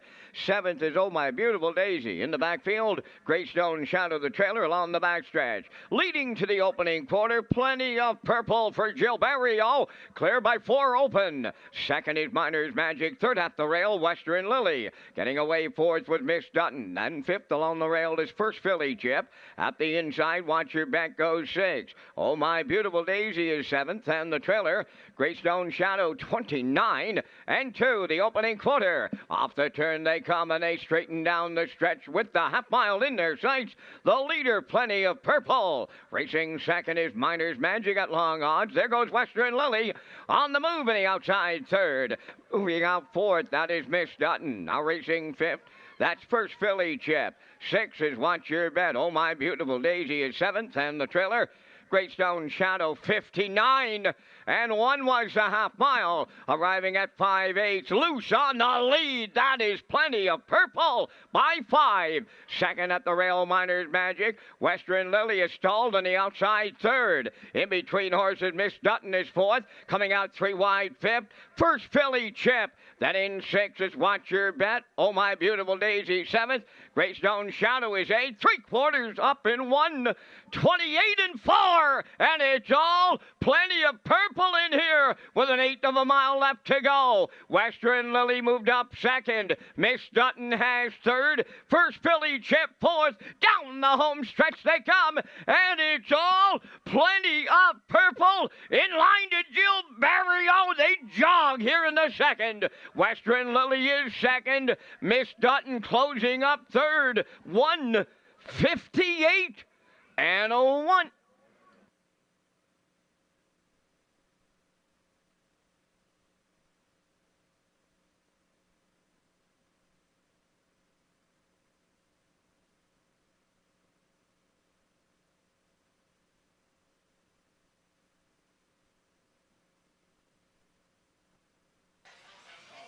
All right, look at the Universal Media slow-mo for you tonight, and it's all alone here. Plenty of Purple takes up the entire screen here, right down the road tonight for Barrio and Kevin McLean. This filly looked great. Yeah, I mentioned her in the pre-race lead just before we went. She came a nice back half in the qualifier there, closed out 29 to win 2-4 and 2. She meant business right from the hop here tonight. 29 and 2, Barrio controls it. 59 and 1 up the backside. Total separation 128 and 4, and like you say, all by herself at the wire. 158 and 1. Easy does it here in race number 2 for Plenty of Purple.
Oh, what a difference a year makes. Plenty of Purple arrives at the second race. Winner's Circle. Bay Pacing filly, 3-year-old daughter of Arthur Blue Chip, is off the Royal Majesty Dam, real girly. Owned by Reg McPherson of Stratford, bred by Kevin Harvey of Nova Scotia. She's trained by Kevin McLean. And the Maritime Magic Man, Joe Barrio, had her on top at every call, pacing to a maiden record this night of 158 and a 1/5. Plenty of Purple, wire to wire in the second.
Here's the official results from the second race. Miss Dutton was third. Miner's Magic sixth. Plenty of Purple, the race winner. Western Lily second. Watch Your Bet fifth. First Philly Chip was fourth. Oh My Beautiful Daisy seventh. Greystone Shadow was eighth. Fractions went 29 and 2. 59 and 1. 128 and 4. Mile in 158 and 1. In review 361 254 78. Plenty of Purple 530 to win. Exactor 1250. Triactor 4160. Superfecta was 741. And the early daily double valued at 1960. Third race in 8 minutes.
Okay, so Race Day Live continues here in Charlottetown. We have a Red Shores presentation coming up next as we get rolling here tonight. Packed house. Simulcast Theater is packed. Top of the Park is full.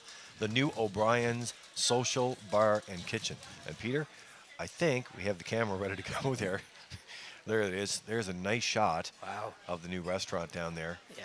Isn't that beautiful? Beautiful. We were down there earlier this week. We were lucky enough to try the food. Lee, it was outstanding. So congratulations to everybody involved in getting this ready. Food and beverage team, and I know the operations team here did a lot of work throughout the off season. It looks terrific. And we have a couple of different angles we'll get to as we go through the season. But there's a shot of it, and another full house there, and the betting line is down at the other end. So we're heading to the paddock now, but there's a look at O'Brien's Social Bar and Kitchen. Pretty exciting to have it finished. Very much so. I'm going to the 5 here. I'm a looker too. Mark Campbell in the bike here tonight. Mark's got along very well with this horse in the past. Going to put that horse on top. Do like the 2 for part of it. Howmack Maximus and Damien McClellan tonight. And Cata Park, the veteran, on the rail here tonight for Myrner. I'm at 5, 2, and 1 as they head out for race number 3.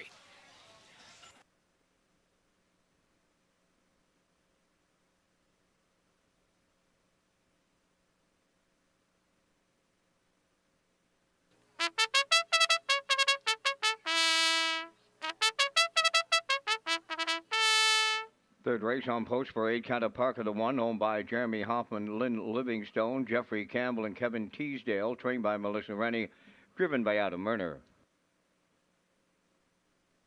2, Hamac Maximus, owned by Brett McDonald of Freelton, Ontario, trained by Tammy Collins, Damien McClellan drives. 3, Almost Their Boss, owned by David and John Sweetevillary, trained by Ralph Sweet, David Dowling's up. 4, Tradition, owned by Giselle Bernard of Bethel and Laurie Hennessy of Charlottetown, Gordy Hennessy, training and driving. 5, I'm a Looker 2, is owned by Robert Samar from Halifax, Nova Scotia, trained by Jeff Holmes, tonight Mark Campbell. The Big Chase 6, owned by Ian Kenneth McKinnon and Sonny McDougall of Nova Scotia, Corey McPherson trains and drives. 5 minutes wagering time on the third with no changes. Just before we go to the top drivers and trainers, we'd like to pass along a special hello to trainer driver Ralph Anir, who's tuned in to the race day broadcast. Yeah, always nice to say hi to Ralph, and tuned into the broadcast, and he's been on the track for a lot of years as well, put up some impressive numbers in his own driving career. So, Ralph and family, nice to have you tuned in for tonight. And I know you have some other folks that you're going to do some shout-outs as well. Yeah, I certainly. have some notes here, too. You Okay. go ahead. Okay, certainly want to say hi to Ralph. Ralph, glad you're watching tonight, and glad to see that you're doing well. I also want to say hi to Sheldon and Kelly Watts. That's from David and Kelly here on the island. So, guys, hope you're doing well in Fredericton. And hi to Robin Hood as well. Robin has certainly been around the track a long time. Robin, hope you're doing well and picking some winners tonight. Yeah, and hi to Jim Hare as well, who said going to see you in August and go Leafs. So, anyway, we didn't even talk about the Leafs I yet. will agree with Jim there, and we'll see what happens tonight. All right, there's a look at the top drivers so far in 2024 as we get rolling there. Brady Sweet, who had an excellent start in the winter meet there. Yep. He leads it with 13 wins, but it's like always here in Charlottetown, it's always crowded at the It's top. always tight. Yeah, Brady Sweet with 13. Jason Hughes the second with 10. David Dowling, he's right there in third with 9. Kenny Murphy fourth with 8 wins. And Adam Myrna rounds it out. 6 wins at Red Shores, Charlottetown. And on the training side, Lee, Jeff Holmes, he had a big January as well. At the end of the winter meet, Jeff 13 wins. He's on top. Trevor Hick in second with 7. David Dowling right there, third with 6 wins on the training side in Charlottetown.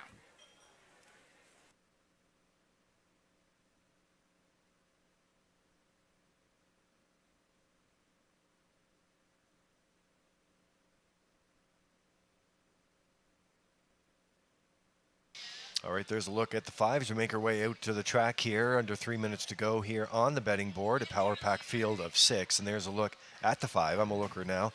Coming in, I'm a looker too at 4 to 5. And coming into action here tonight, Robert Samara of Halifax. Nice to see Bob here. I think I saw him here at the qualifier. Okay. Jeff Holmes is the trainer, as we mentioned. Just Jeff with a great season there off, leads the trainer standings. And Mark Campbell back in the bike here. Stopped the timer in 59-3 with a closer of 28-3 closing panel in that qualifier for Brady Sweet.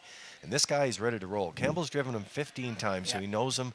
The last time he drove him in Charlottetown was June of 2022, so I guess really reunited in a way. Yeah, like I said in the picks as well, he knows him very well.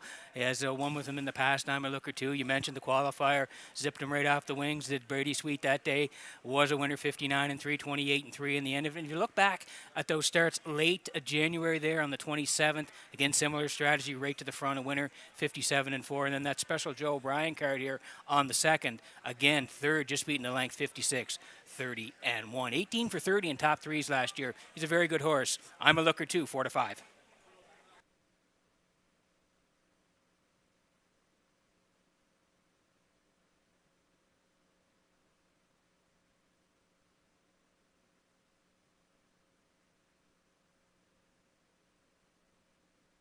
So getting close to post time here in Charlottetown on this opener in 2024 at Red Shores. And there's a look at the 2. This is Hamac Maximus here. Damian McClellan doing the driving tonight for trainer Tammy Collins and owner Brett McDonald of Freeland, Ontario. And the McClellan-Collins team, they've been rock solid in this horse. Has been off the ticket in all of 23. He starts, and even during the winter meet, so a good plan to leave him in there tonight. I think so, Lee. Never really get into it in the qualifier there. So left post 7, finished 7, 2, 1, and 4, 30 seconds on the end of it. But I like the lines, like you mentioned. If you go back and look at his 2023 lines, he's usually revving up from the back for Damien. Left 2 there back on February the 2nd. Won it 55-4, 29-3 on the end of it. He was absolutely storming on that night. And then the 27th of January there, left 3. Again, you can see outside middle part of the mile. Storms home in 30 to finish second. So again, I think he'll be rolling at the end of the mile here tonight. We'll see what Damien wants to do, leaving from post 2. But they get along well. I think you'll see him storming on the end of it. Maybe pick up a part of it here, 5 to 1.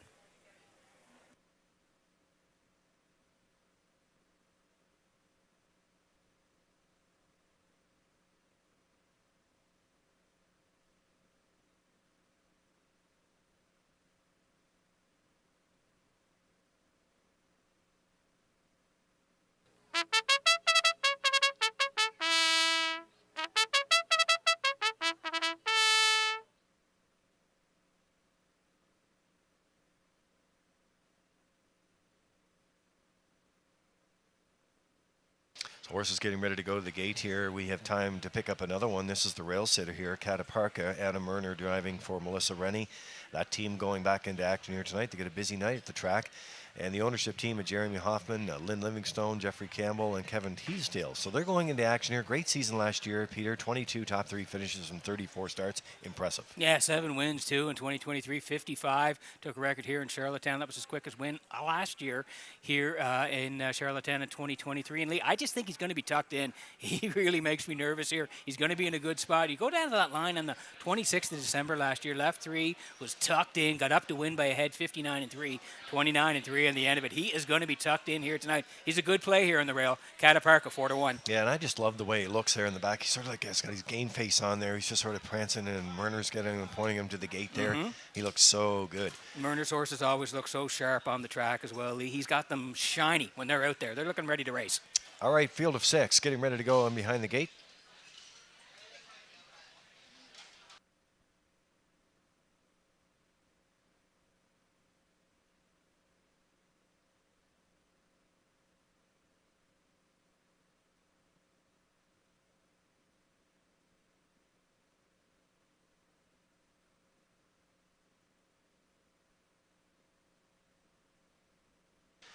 Well, there you have it. Countdown clock's in. The horses are heading to the gate. They're in behind the Metro Home Building Center starting gate, and it is post time for the 3rd Redshores presentation. Back upstairs for the race call. Here's Vance Cameron. From the rail out, Cataparca, Howmac Maximus. Almost there, boss. Tradition, I'm a looker to. The Big Chase, top of the stretch.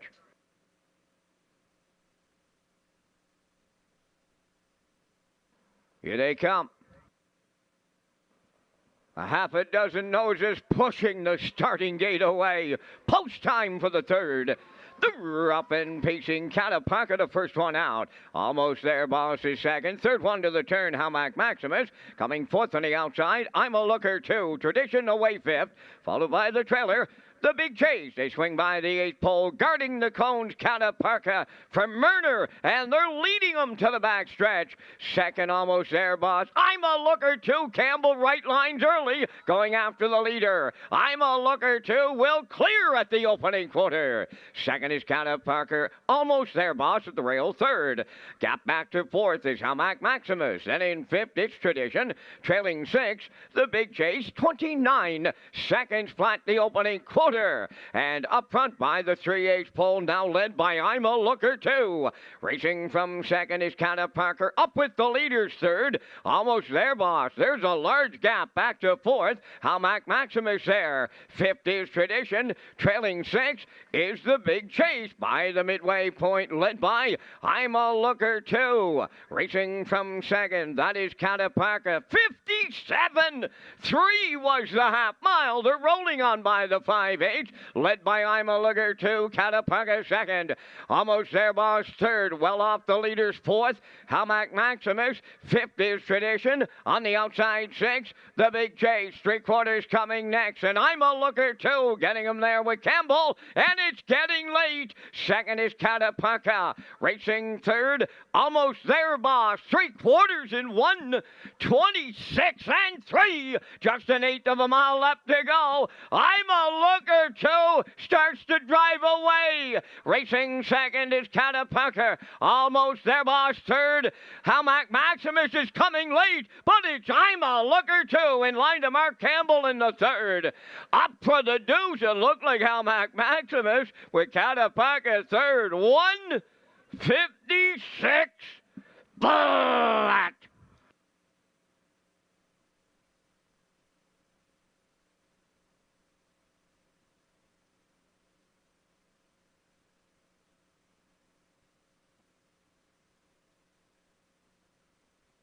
All right, here's a look at the Universal Media slow-mo for you, and the 5, I'm a looker too. Mark Campbell, and he made that winning move at 3-5. He wasn't going to sit behind the 6-1 shot, so that winning move was made early on their way to the opening quarter here and right down the road here tonight. I like your 2. You said storming late, and he was. Yeah, he was. He was flying on the end of it. We thought I'm a looker too, and Campbell would boss it. They did 29, 57-3. Wow, serious tonight. Up the backside separation, 126-3. Yeah, he's home and cold and a winner. But here comes the 2. I liked him. He was flying late here, and I think he might have got up to the finish 2nd here. Looking at the board, yeah, he did. He got up for 2nd, and the 1 Cataparca is 3rd. So it's ice cold here in the 3rd. 5-2-1.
I'm a Looker 2, arriving at the third race, winner's circle.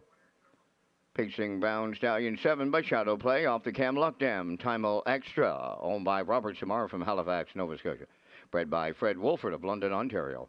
Trained by Jeff Owens. Mark Campbell picks up the winning drive this night. The mile in 1:56. The horse's 27th lifetime victory. I'm a Looker 2 in the third. Down at trackside, we have the Red Shores Cooler presentation.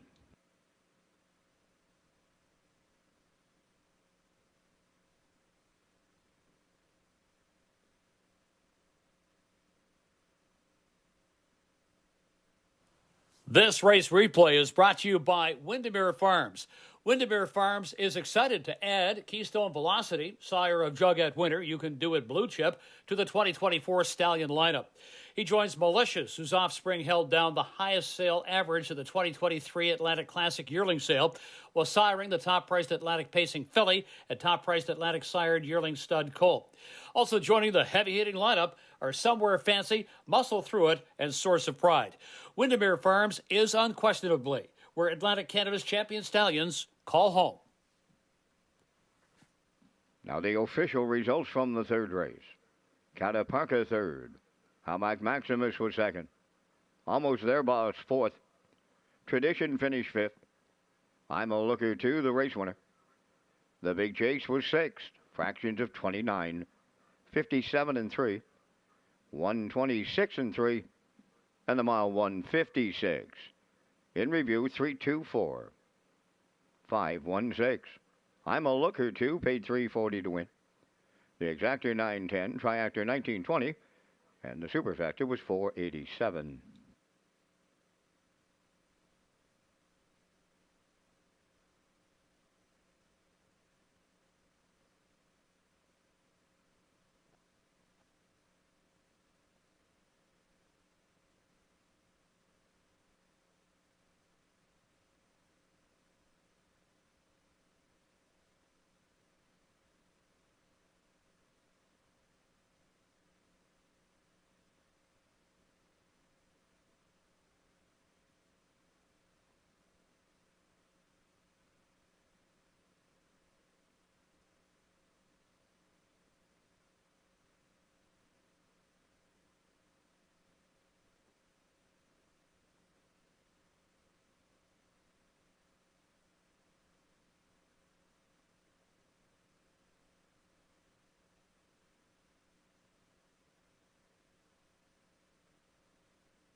Prince Edward Island summers, breathtaking scenery, beautiful beaches, and warm hospitality all can be found here.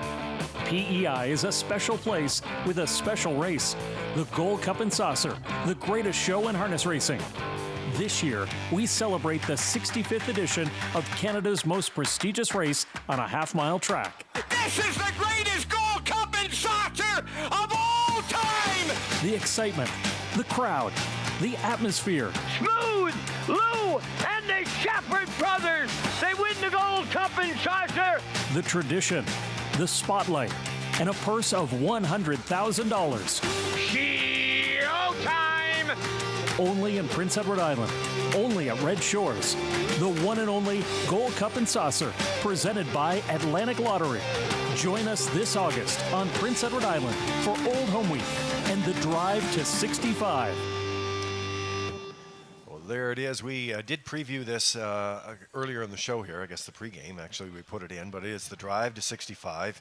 And that beautiful Gold Cup and Saucer presented by Atlantic Lottery. And, of course, the $100,000 final, Peter. And it is just that I love the way the sequence goes from tourism to racing to everything we have to offer. Yeah, we want to show folks, of course, that are thinking about coming for the Gold Cup and Saucer how beautiful it is here in Prince Edward Island. You can golf, you can go to the beach and do everything else, Lee, before you come to the races. And, of course, we want you to come here for Gold Cup and Saucer and Old Home Week and experience it. It is the drive to 65. You will not be disappointed. All right, so horses are moving in the paddock, and Peter with a sequence there of 5, 1, and 6. And classifier's choice at 5, 7, and 3. We'll meet the horses next in race number 4.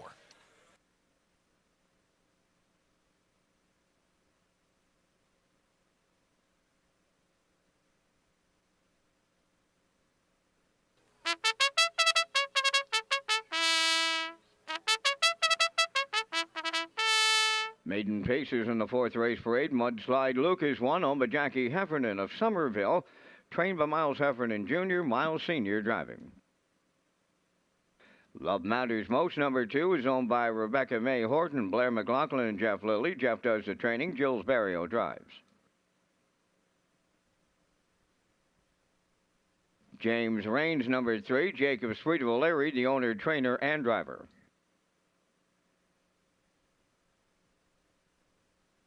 Shane's Dream 4 is owned by Blair and Carl Hansen, Isaac Skierman, and Shane Essen, trained by Tom Weatherby, Brody McPhee up. Pendleton Rodeo wears 5, owned by Robin Burke of Brackley. Mark Campbell is the trainer-driver. Dunsand George, number 6, owned by J.D. Racing Incorporated, Atlantic Racing George Group, trained by Nick Oakes, driven by Adam Murner. Sword from the Stone is 7, owned by Orville Willis, Blair Sweet, and Gordy McCollum, trained by Donald Sweet. Tonight, Kenny Murphy. Number 8 is a Roll-On Lewis. Corey McPherson trains and drives for owner Carl Bagnall of Stratford. 4 minutes wagering time on tonight's 4th race. Just a friendly reminder to our online and on-track players, the Red Shores Super High 5 comes up in race number 5 and back in the 12th tonight.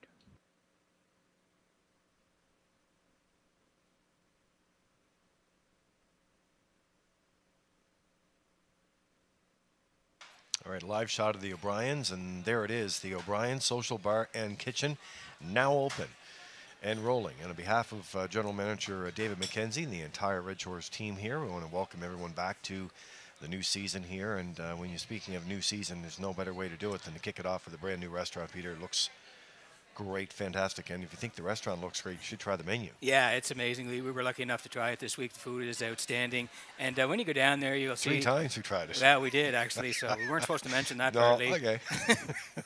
Anyway, it looks really nice. It opened to the public on Friday, Lee. Lots of people around here for the weekend. You're going to really love it. It's very, very nice and very modern down there. Open space now. You got some booths for seating as well, a new bar area, and a big, beautiful mural of Joe O'Brien on the wall, Lee. It is very, very well done.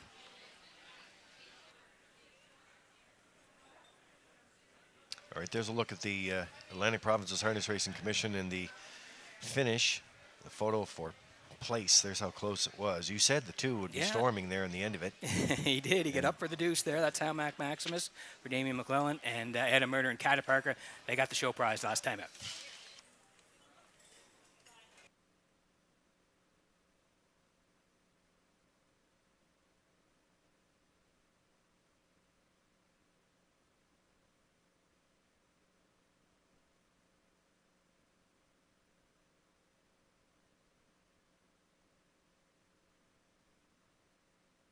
So back on the track we go here with under 2 minutes to go in race number 4, and a beauty of a night tonight, but don't let the beautiful screen and nice shots from Universal Media fool you, because it is a bit cool out there tonight. You got the sunshine right now, but it is cool. There's a look at the 5. This is Pendleton Rodeo here. Mark Campbell could go back-to-back trains and drives in this 3-year Colpit betting line for Robin Burke out of Brackley. Seems to be putting it all together now, Peter, and he makes his second lifetime start tonight. He certainly meant business in that qualifier. Yeah, he looked really good here Tuesday night here, April the 30th in Charlottetown. Left from post 2, Mark very aggressive off the wings. put him on top, and he never looked back. He went right down the road. He won by 3 and change quite easily, 2 minutes 3/5, and a good closing quarter of 28 and 3. That was from post 2, so he moves out a little bit here, but I don't think it's going to affect maybe the strategy here tonight. As I think Mark will be aggressive off the wings here and maybe try to do a repeat performance. Put him on the front and see if he can go right down the road here at Red Shores. Pendleton Rodeo, Campbell looking to go back-to-back, 4-5. Look at that beautiful white face on that The colt blaze, too. yeah. Beautiful.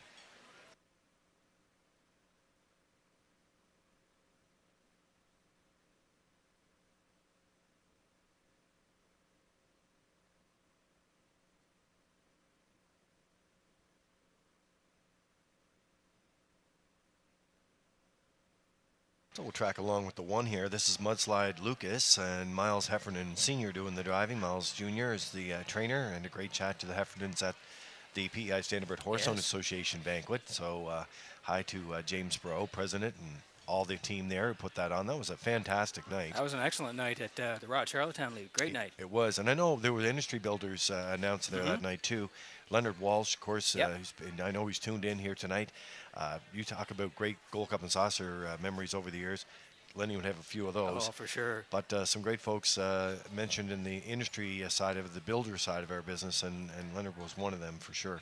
But talking to the Heffernans, they're pretty high in the stable this year. They got a lot of nice horses, a lot of young horses, and here's another 3-year-old by Tobago Cays, and getting into the mix. Now they're just keeping this guy calm in here. If you're wondering why they're in the center field, that's usually why. It just keeps them away from the action there. But the last start on this guy actually came at the Phil Pinckney in Truro back on October 9th. So 9 starts, 5 different tracks.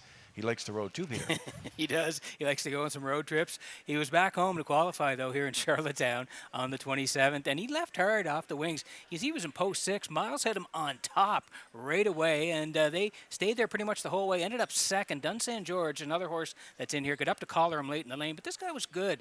Finished second in the qualifier, 2-2, and 28 and 4 in the end of it. So I just like the fact that he is pretty aggressive. Miles likes to shoot out of there. They're on the rail here, Lee. I think they're going to be tucked in for a long way, so maybe they get part of it here on the rail, and they're offering up a nice price at 5-1.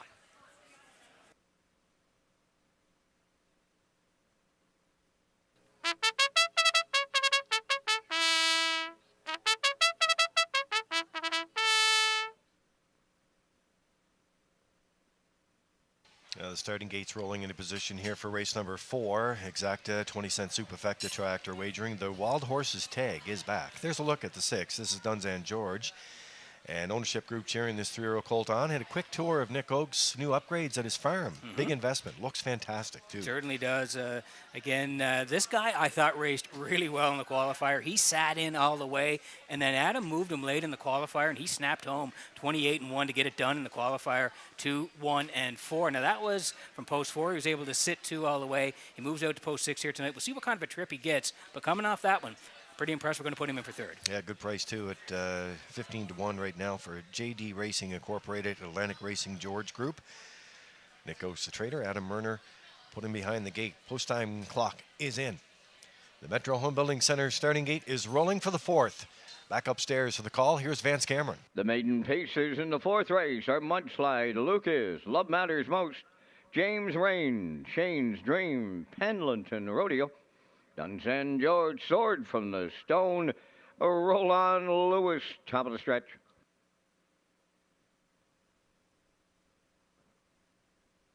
Here they come.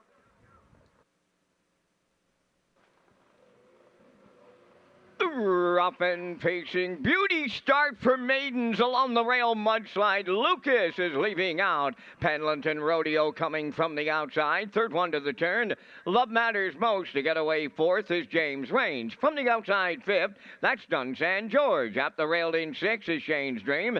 7th Sword from the Stone. And the trailer, Roland Lewis is 8th. Pendleton Rodeo and Campbell the heavy, and I mean heavy. Post-time favorites made the lead early. They're leading at the quarter. 2nd is Mudslide Lucas. 3rd up the rail, Love Matters Most. 4th into the turn, James Range, 30 seconds flat. Opening quarter. 5th on the turn is Dun San George. Racing from 6, Shane's Dream. Sword from the Stone is 7th, followed by the trailer, Roll on Lewis is 8. Down the stretch, they arrive at the opening half mile next. Pendleton Rodeo will be halfway home. Mudslide Lucas goes second. On the move in the outside, Dunsan George is underway third. Fourth at the rail, Love Matters Most. On the outside, 50, Shane's Dream. On the cone, 6 is James Rains. Sword from the Stone is moved outside 7th. Roll on Lewis is 8. 1 minute.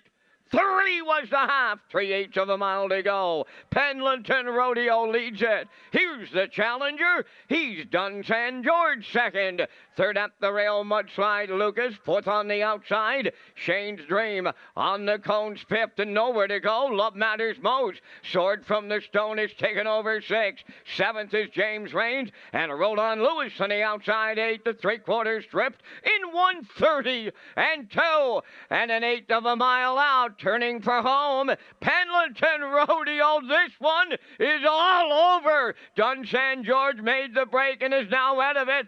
Pendleton Rodeo, a going-away winner to double up. Mark Campbell up for the deuce with Shane's Dream. Rallying third, Sword from the Stone. 1:58.4.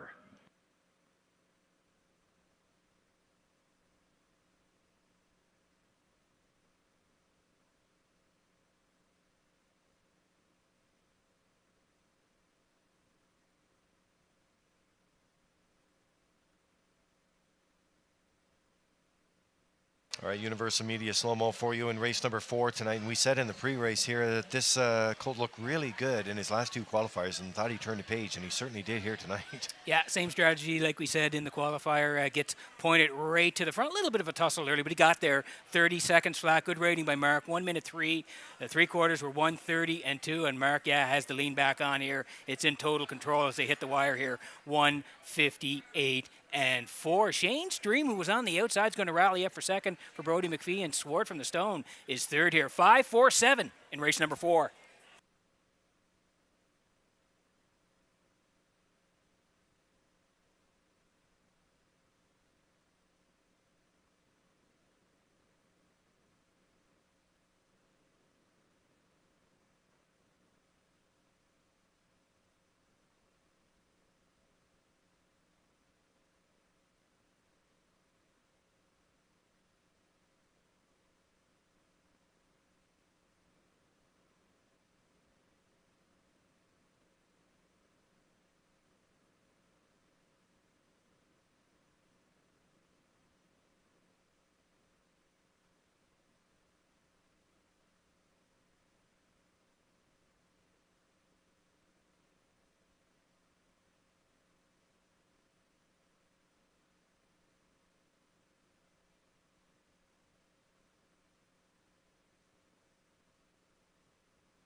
Pendleton Rodeo on his way to the 4th race winner's circle. Bay-pacing colt, 3-year-old son of betting line, is off the Western Hanover Dam Wild West Show, owned by Robin Burke of Brackley, bred by Ray Schnichter of New York, trained and driven to victory by Mark Campbell. Mark goes back-to-back for the driving double, and the colt goes all the way with a closing panel of 28 and 2 to record a maiden record tonight of 1:58 and 4. Pendleton Rodeo and the Campbell double delivers in the 4th.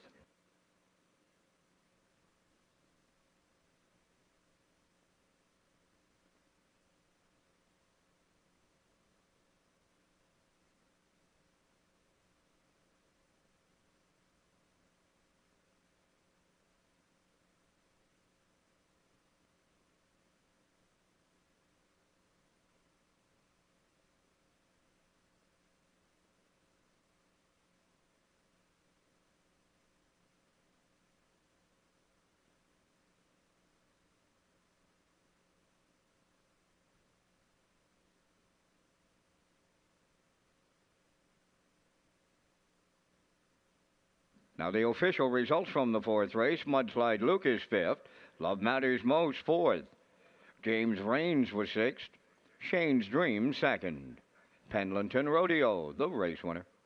Dunsan George was 8th, Sword from the Stone finished 3rd, Roland Lewis was 7th, fractions went 30, 1 minute 3, 1:30 and 2, the mile in 1:58 and 4. In review, 5:46, 2:18, 3:7.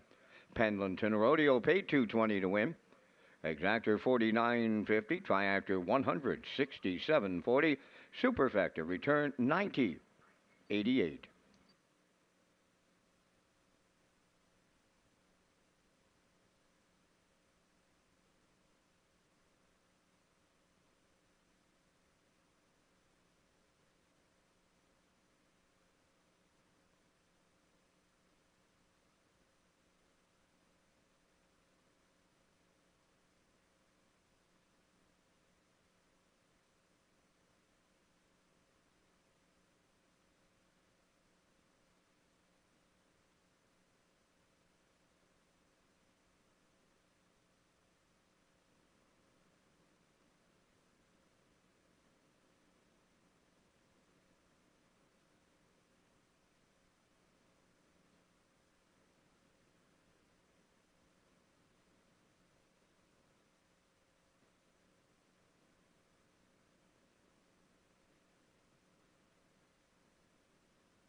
So our first Super High 5 of the season in the Vance Cam coming your way next. Welcome back to Race Day Live, race number 5 coming out of the paddock in just a few minutes. Here with Lee Drake along with Peter McPhee, teaming up for the 19th year. Hard to believe, Lee. We started this way back in 2005, and here we are in 2024. A lot of changes since then. Yeah, this shirt, I don't know, it must be the dryer. Don't even talk about it. Talk about O'Brien's. Food is great, but maybe, Lee, yeah, we might back off a little bit on that. Yeah. Well, we do have a half-mile racetrack. We can do a couple of laps. Do that, yeah. All right, ready to go here for 2024. How about the next signature event, and that is the Governor's Plate presented by Summerside Chrysler Dodge. It's at Summerside, of course.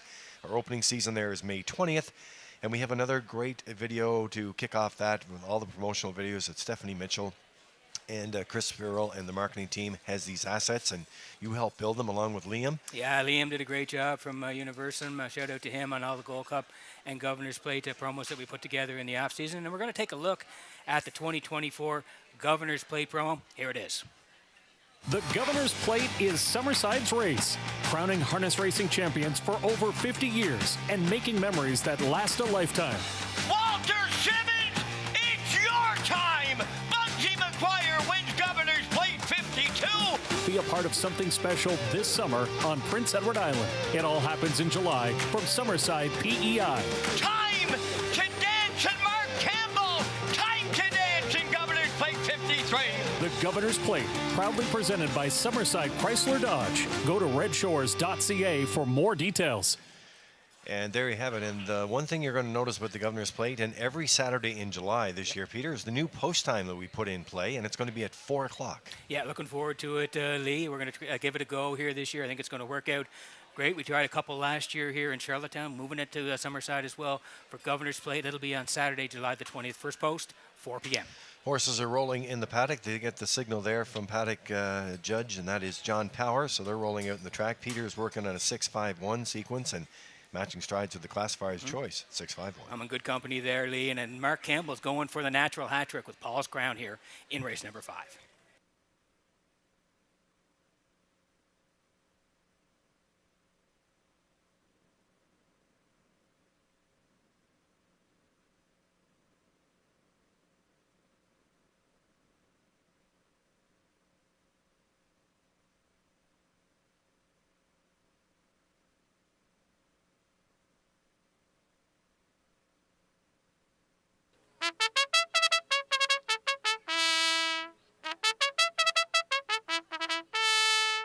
Fifth race enters the track on Post Parade, featuring the Super High 5.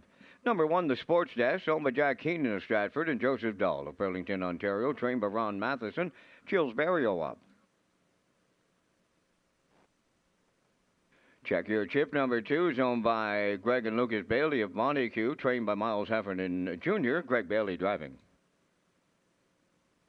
Peter Pang 3, owned by Melissa Rennie and Ian McKinnon and Joel LeBlanc. Melissa does the training, Adam Murner. Number 4, Baby Bee Betters, owned by Jackie Heffernan of Somerville, trained by Miles Heffernan Jr., Miles Sr. up. Freeman's Legacy 5, owned by Mackenzie Arsenault of Alberton, Jacob Sweet, the trainer driver. Paul's Crown 6, owned by Greyland Farm of Stratford, and Joseph Gamba from Gulf Shore, Nova Scotia, Mark Campbell, trainer driver. 7 is 2 Points, owned by Brittany Dowling, Cindy McLean, Joel Watts, and Mary Weeks. David Dowling trains and drives. 8 is Proud of You Today, owned by Douglas and David Neal, Keith Ford, and Ben Matheson. Keith is the trainer driver. Down to 3 minutes wagering time on race number 5. And gentlemen, we're coming up with our selections in the first Super High 5 of the opening day of the meet here in the 5th race. And we thank Results Marketing and Advertising for their continued presentation of the Vance Cam. In the 5th, I'm going to be, like a lot of people, on to the 6, Paul's Crown. Mark Campbell trying to triple up. And that natural hat trick, as I heard Peter make mention too, he looked really good in this qualifier. I'll use him on top. I like the 2, Check Your Chip. Going to throw a long shot in for the deuce. I talked to Miles Jr. at a couple of banquets recently. Kind of likes this colt to be a sleeper. I'm going to use him here in the Super High 5. On to the 1, the Sports Desk for 3rd. Don't like the post positions, but I'm going to the outside, guys. I'm going to use the 7, 2 Points for 4th, and 8, Proud of You Today, for 5th. From the booth, I'm going 6, 2, 1, 7, 8. Gentlemen, your choices. Well, you know what? It's early in the season, so we're allowed to maybe throw out the numbers a little bit, and the lines that say the lines, sometimes they're not always the lines. And once they get back up to racing, I shouldn't go against a 6 here, how Campbell's been rolling tonight, but there's an old saying in racing, don't change your numbers. No. You know, so I'm going to keep them. Yes, so my number is 5. I'm going to lean on the 5 here. Freeman's Legacy, I'm going the 5, 6, 4.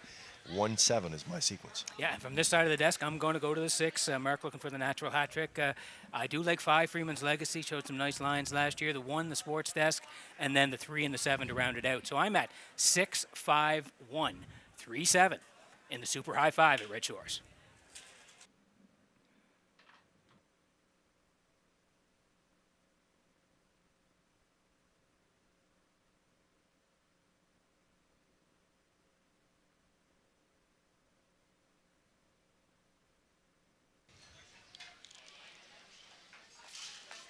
I mean, how much fun would it be if we were all the same? It's the top number. Got to switch it up. No, that's why I changed it. Okay, race number 5, the Super High 5 here, ready to roll. Exacta, 20-cent Super High 5, the Triacta. You can take your ticket with the wild horses for those on track tonight, and we're going to land on the 6. This is Paul's Crown. Mark Campbell, as you said, got a chance to go back to back to back here. At 5 to 2 in the morning line, he's holding strong here. Campbell is also the trainer, Greyland Farms of Stratford, and Joseph Gamba of Gulf Shore, Nova Scotia. So went through Atlanta Classic sale for $15,000, made just over $20,000 last year, and the breeder Wendell Williams was breeder of the year at the PCHC Awards Banquet last Saturday night. So we were there. Yes, we were. A great night, head by all. And this guy, like you said, Lee, he had a pretty good year last year. When you look at the horses and the competition, he raced 11 starts, 3 wins. He did have the 4 thirds as well, pushed over 20,000 in earnings, 58 and won the record. But go down the lines and look at the horses this guy's raced. October 8th, the Breeders' Crown final here, went for 25,000. He was 6th. 2 minutes 4/5, but he was up against Tobin's Chester, Jackie's Boy, and Marigo Magic. 3 very good horses last year. And again, he was in the Pinckney and Truro, finished 5th on the edges, 59 and 2. So again, he's raced a lot of good horses. He makes his move into the 3-year-old year, and he has a good qualifier to boot. He just missed in the qualifier, 58 and 3, 28 and 1. I think he'll be a force in here as Mark looks for 3 in a row, 3 to 5.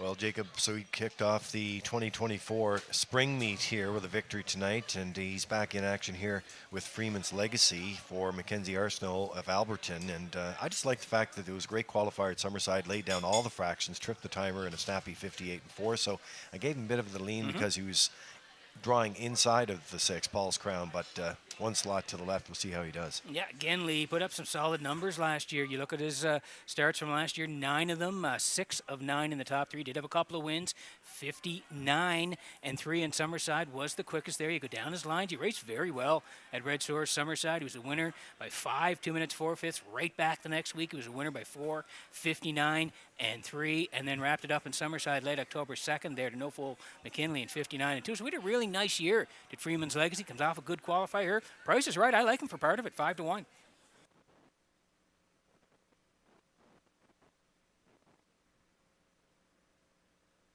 All right, there's another newcomer to Charlottetown. This is the sports desk for Jack Keenan and Stratford and Joseph Dahl of Burlington, Ontario. Those guys have had some great horses over the years, and they pick up this 3-year-old colt, sports writer colt out of Ontario, where he did win a division of the Autumn Series for Scott Young, who had a great time here at Gold Cup of Saucer. Speaking of Drive to 65. Very successful, yeah. You never know, you might see him back again. But the better's on this guy at 5-2. Yeah, he was racing the Ontario circuit, like you mentioned, Grand River there, Woodbine, Flamborough as well. Came to Charlottetown in the qualifier. He was storming on the end of it in the qualifier, third, just beating a quarter of a length. 2 minutes 3/5. He's back on the rail here. Again, I'm putting him in, 5-2. So the Metro Home Building Center starting gate has the field. The countdown clock is in. It is post time for the 5th. And back upstairs, the call with Vance Cameron. The sports desk. Check your chip, Peter Pang. Baby Be Better, Freeman's Legacy, Paul's Crown. 2 points and proud of you today. Top of the stretch.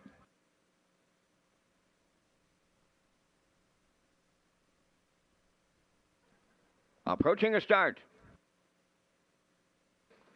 Super high 5. Post time. Up and pacing, Baby Be Better sprinting out on the rail, the sports desk. Third one is Check Your Chip as they round the turn. Getting away fourth at the rail is Peter Pang on the outside. Fifth is 2 points. Then 6 is Freeman's Legacy. Paul's Crown is unhurried here, away 7th and trailing the field. Proud of you today. Along the backstretch they go, and here comes Check Your Chip in line to Greg Bailey. They're looking to take over and do up the quarter.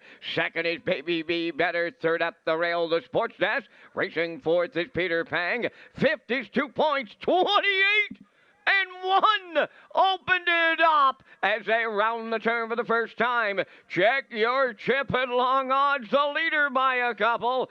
Coming out of the turn, Baby Be Better is second. Third up the rail, the sports desk. Peter Pang is fourth, 2 points fifth. Then in 6 is Freeman's Legacy. Paul's Crown got a lot of work to do from 7th and trailing the field. Proud of you today. Halfway home in a super high 5. They're sitting up on opening night, 57 and 1 was the half mile, arriving at the 5-8, and it's Check Your Chip, the leader. The sports desk on the outside, now second. Third up the rail is Baby Be Better. Peter Pang fourth, moving up fifth is 2 points. Freeman's Legacy 6. Paul's Crown is 7th. Proud of you today, a gapped out trailer, 3/4 in the books. The sports desk is now the leader. 3/4 went 1:27 flat with an 1/8 of a mile left to go. The sports desk is turning home. In at the rail, Check Your Chip, way wide. Freeman's Legacy is coming late. They're in deep. Stretch now. Here is the Maritime Magic Man, Barry O, to double up. The sports desk wins. Freeman's Legacy was second. Paul's Crown rallied third. The trip was 1:56.4.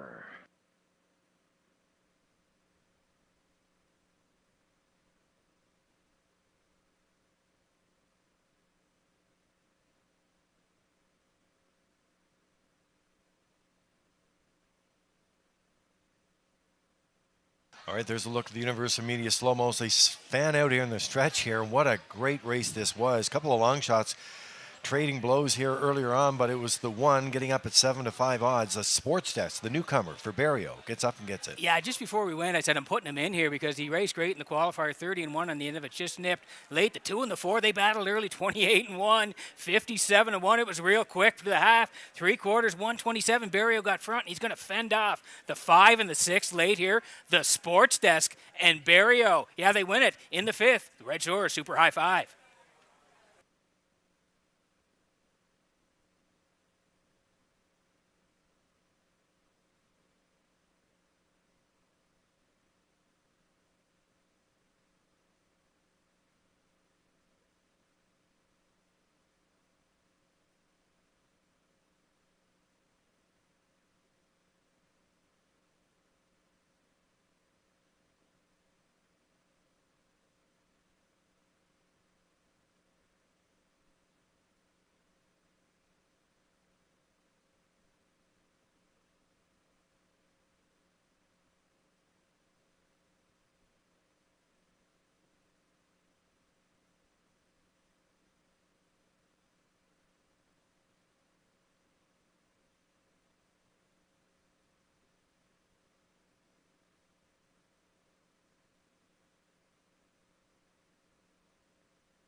The Sports Desk arrives at the 5th race winner's circle. Bay Pacing Gelding 3 by Sports Rider.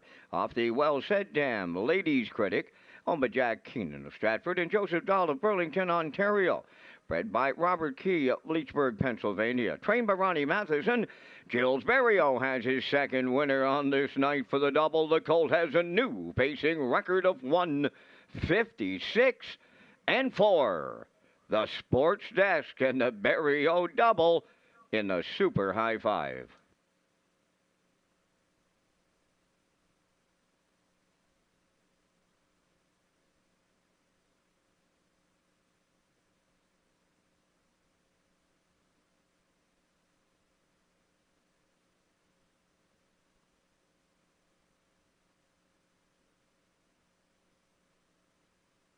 This race replay is brought to you by All Star Cresting, specializing in embroidery, screen print, promotional products, and on-site cresting featuring the newest technology and one of the largest embroidery and screen printing departments in Atlantic Canada. For all your clothing and merchandise needs, email sales@allstarcresting.ca. At All Star Cresting, we got you covered.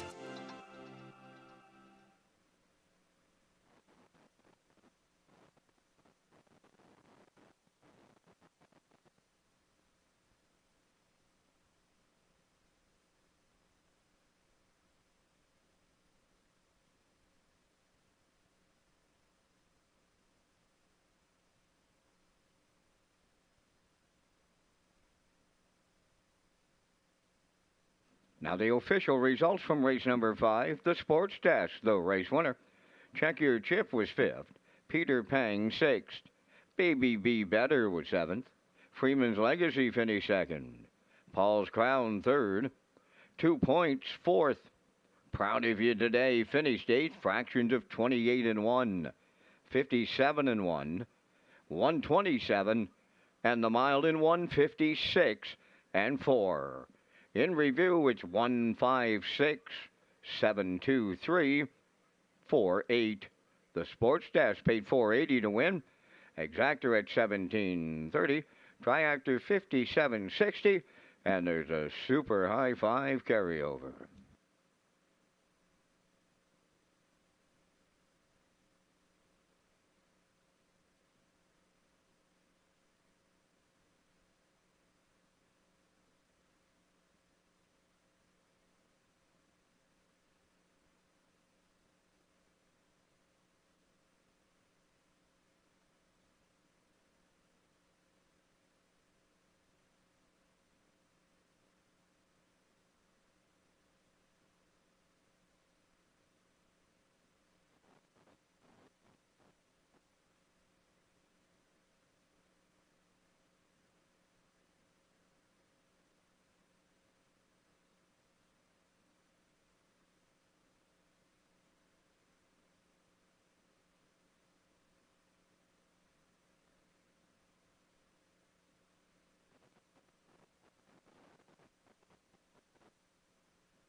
Impeccable Shadow leads the sixth race on post parade. Owned by Dale and Ronnie Rennie and Melissa Rennie. Melissa does the training, and the drive goes to Adam Murner. Number 2, Burnout Hanover, owned by Orwell Bay Stable of Orwell, trained by Jeff Holmes, Corey McPherson. 3 is Mantario, owned by Danny Bird of Vernon Bridge, trained by Jennifer Doyle, Damian McClellan drives. 4 is Spectrum Sealster, owned by Danny Bird of Vernon Bridge, trained by Jennifer Doyle, David Dowling. 5 is Blood Money, owned by Dr. Mitch Downey of St. John, New Brunswick, trained by Ronnie Matheson, Dr. Downey in the sulky. 4 minutes wagering time on race number 6. Ladies and gentlemen, management and staff with Red Shores and the PEI harness racing industry would like to pay tribute to members of our community who passed away since our last racing program. Our condolences to the family and friends of the late Jimmy McMillan, the late Gene Smallman, the late Carolyn Dixon McDonald, the late Aubrey Webster, the late Clarence McKenzie, the late Florence Stewart, the late Marie Cameron, the late Brent McDougall, the late Patsy Jameson, the late Leo O'Shea, the late Margaret Lamont, the late Barry Doyle. Ladies and gentlemen, we ask you to please rise, if you are able, for a moment of silence.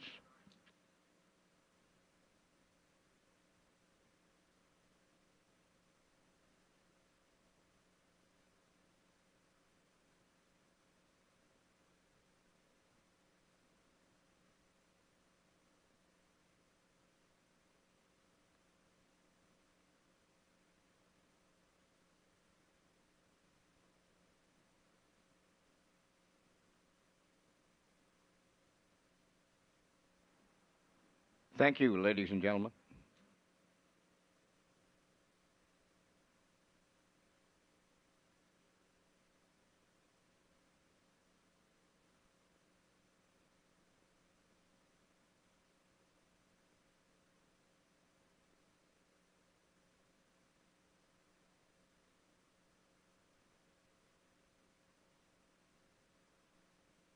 Okay, 2 to go here before race number 6 at Red Shores in Charlottetown tonight. Exactor, 20-cent super. The try as well. Win, place, and show, and take your ticket with the wild horses. Jackpot's $25 here as we land on the 5. This is Blood Money for Dr. Mitchell Downey of St. John. Ron Matheson trains, and Mitch Downey is in the bike here tonight. He had a real nice year in 2023. Did Blood Money, 30 starts, 5 wins, 8 seconds, 7 thirds, pushing up close to $19,000 in earnings. He was 20 for 30 in top threes. Like I said, he had the 5 wins, the quickest last year here in Charlottetown, 155 flat. He had a qualifier here in the 27th, left 5, left hard off the wings for Mitch on that day, sat 2 in behind, Twin Bee tough enough. He raced pretty good in the qualifier. He was second there, beating 3, 58-1. He closed out 28-1. Draws post 5 here tonight. Mitch Downey and Blood Money. They're the favorites right now, 4 to 5.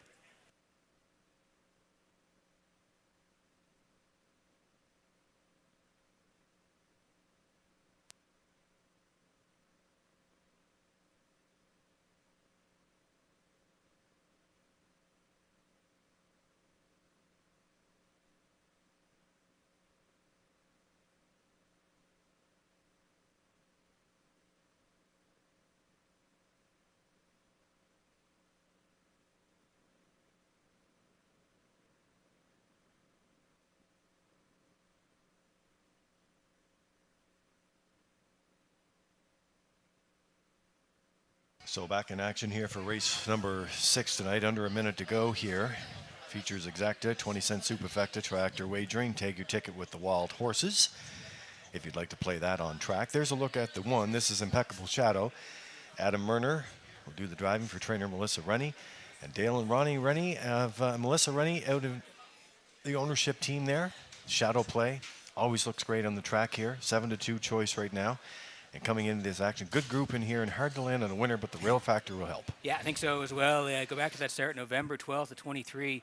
This horse at the 1951 level left off the rail. He was tucked in the entire way. He raced great. Second to Laugh Again Hanover 58. 29-1. A negative trip similar to that here tonight. So I like him for part of it here. He had a good qualifier on the 27th, left 6, Finished second, came home 29 and 2. Second to Spectrum Sealster, 2 minutes and 2/5. And he was 15 for 26 in top threes last year, and that included 7 wins. 54 and 4, the quickest right here at Redshores in Charlottetown. So yeah, he's in a good spot here. Myrna's going to drive 7-2.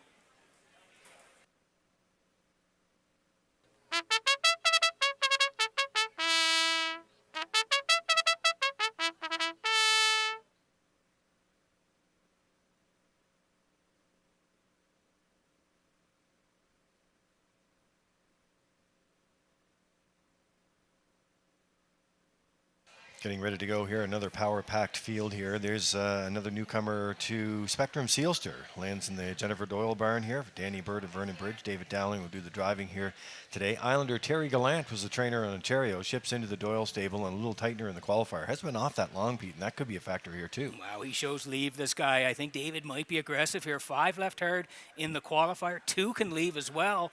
I don't know what David's going to do here, but I think he may be aggressive. Spectrum Sealster in the qualifier. Cut it all out. He was a winner, 2 minutes and a 5th, 30 and 1. He won 6 times last year, so I'm real interested to see what happens off the wings here at Good Western early.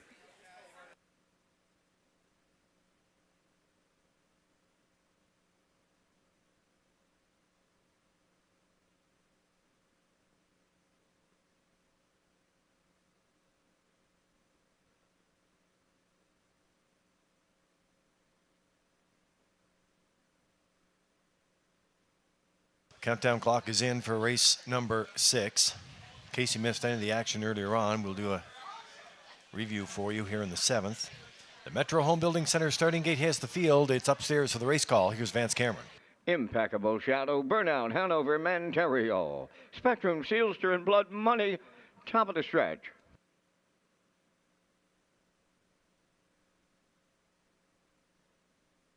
They're all lined up and approaching a start.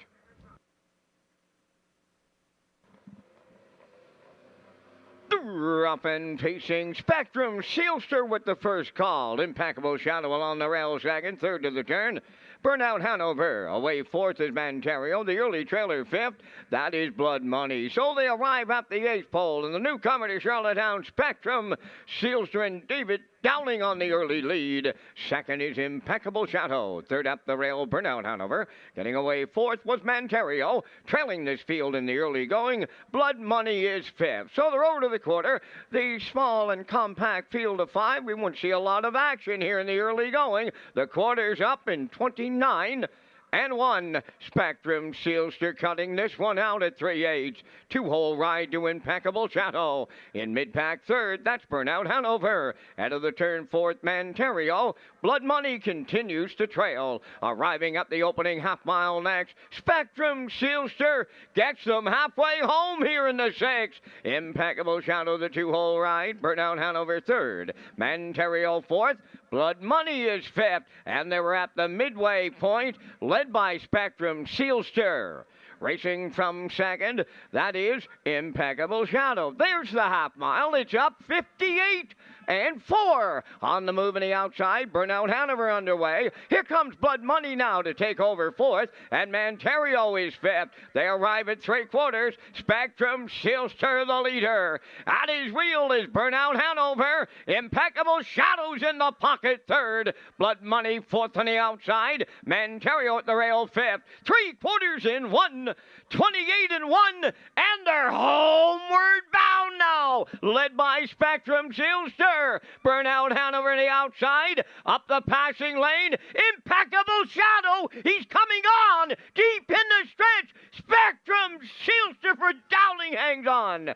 Impeccable Shadow was second, Burnout Hanover third. 1:56.2.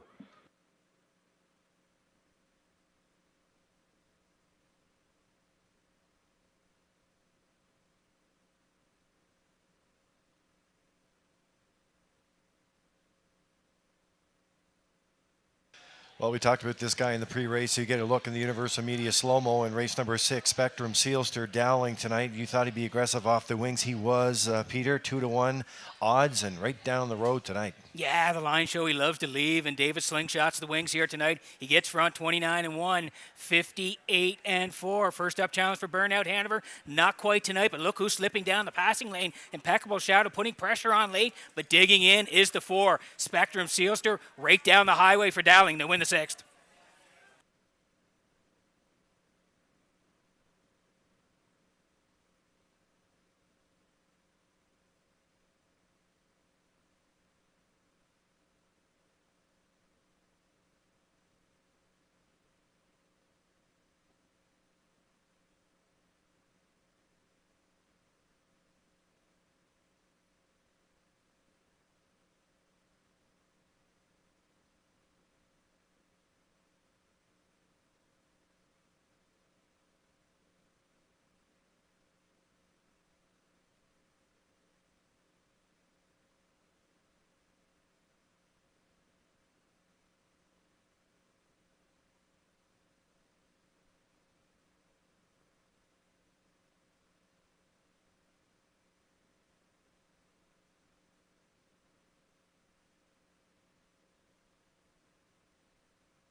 Trainer Jennifer Doyle made history in the 2023 season here in Charlottetown, the first female to ever capture the training title here at the historic driving park. And she's in the winner's circle here in the 6th with the 4 Spectrum Sealster. Bay Pacing Gelding, 8 years. The son of Mach 3 is off the Western Ideal Dam, stealing the kisses. Owned by Danny Bird of Vernon Bridge, bred by Sealster Farms of Lucan, Ontario. Trained by Jennifer Doyle in the very capable hands of David Dowling. He'll win tonight in 156-2, and the horse picks up his 30th lifetime victory on opening night at Charlottetown. Spectrum Sealster in the 6th.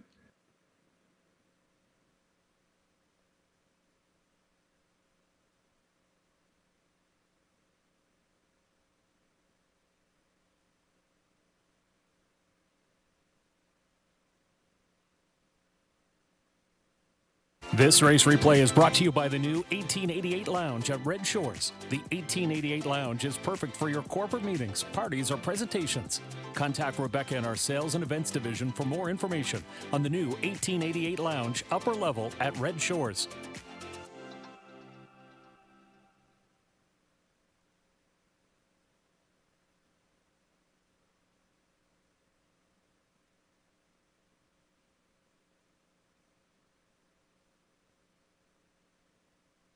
Here's the official results from the 6th race. Impeccable Shadow 2nd.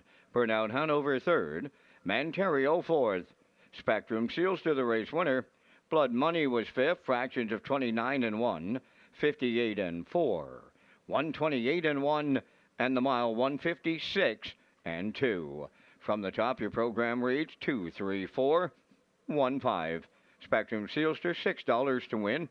Exactor 1950, Triactor 4770, and the Superfecta was 873.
Okay, so Race Day Live continues, and we are back in Charlottetown tonight for opening night. And on top of that, we have the Race Day recap coming your way in just a few minutes when the horses get introduced here. We'll take you through the first 6 in case you missed any of the action. Let's take in another deadline that's quickly approaching, and that is, of course, the Gold Cup Ambassadors. And there's a great shot there with the Ambassador Coordinator Kelly Fian.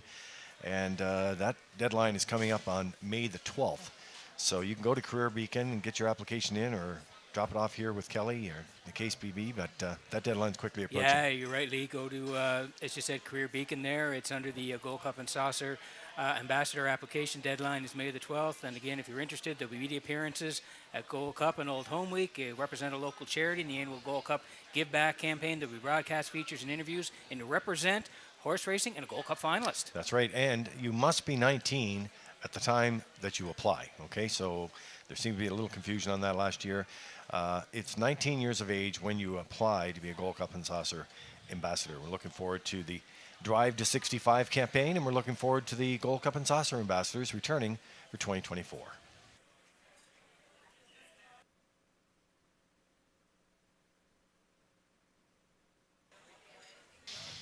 Well, when we talk about the race day season getting underway, there's the first invitational of the season, Peter, and that's the Cecil Ladner Memorial presented by Ladner's Source for Sports. That's coming up in June.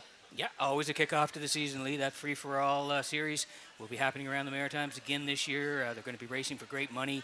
And when the Cecil Ladner Memorial is on the docket, Lee, you know those horses are on their way. And we'll have some other announcements throughout the year, for sure. The Graduate Series. We have another new memorial race that we're going to talk about as well. And then a little later on, we have the Richard Campbell Memorial. It's going to be back as well. It's presented by Reliable Motors, and we always look forward to Richard Campbell, Reliable Motors, Richard Campbell Memorial. Yeah, Cecil and Richard were huge fans of the racing game. Richard Campbell, Reliable Motors Memorial. That'll be happening in September, Lee, as part of the Colt Stakes weekend. Great to have it back again this year, Richard. And Cecil certainly loved the game, and great to have their names associated with these races.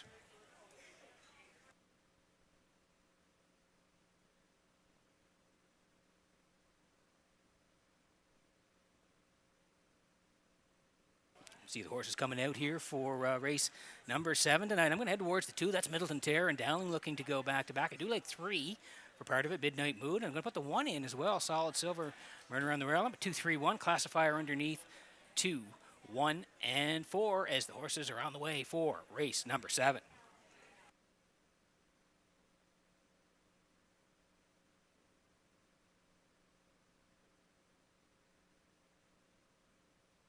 Here's a photo finish from the Atlantic Provinces Harness Racing Commission on the 6th race. That's for 4th. And the 3, Montario, getting up there to get it over the 5 Blum Money.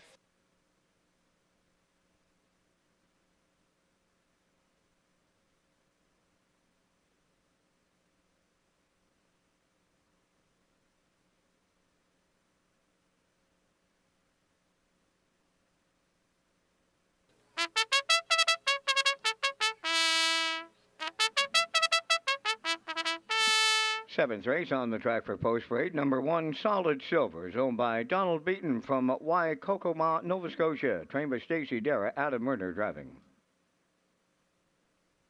Middleton Terror number 2 is owned by Kingsley Walsh of Albany and Frank Balcom from Amherst, Nova Scotia. David Dowling trains and drives.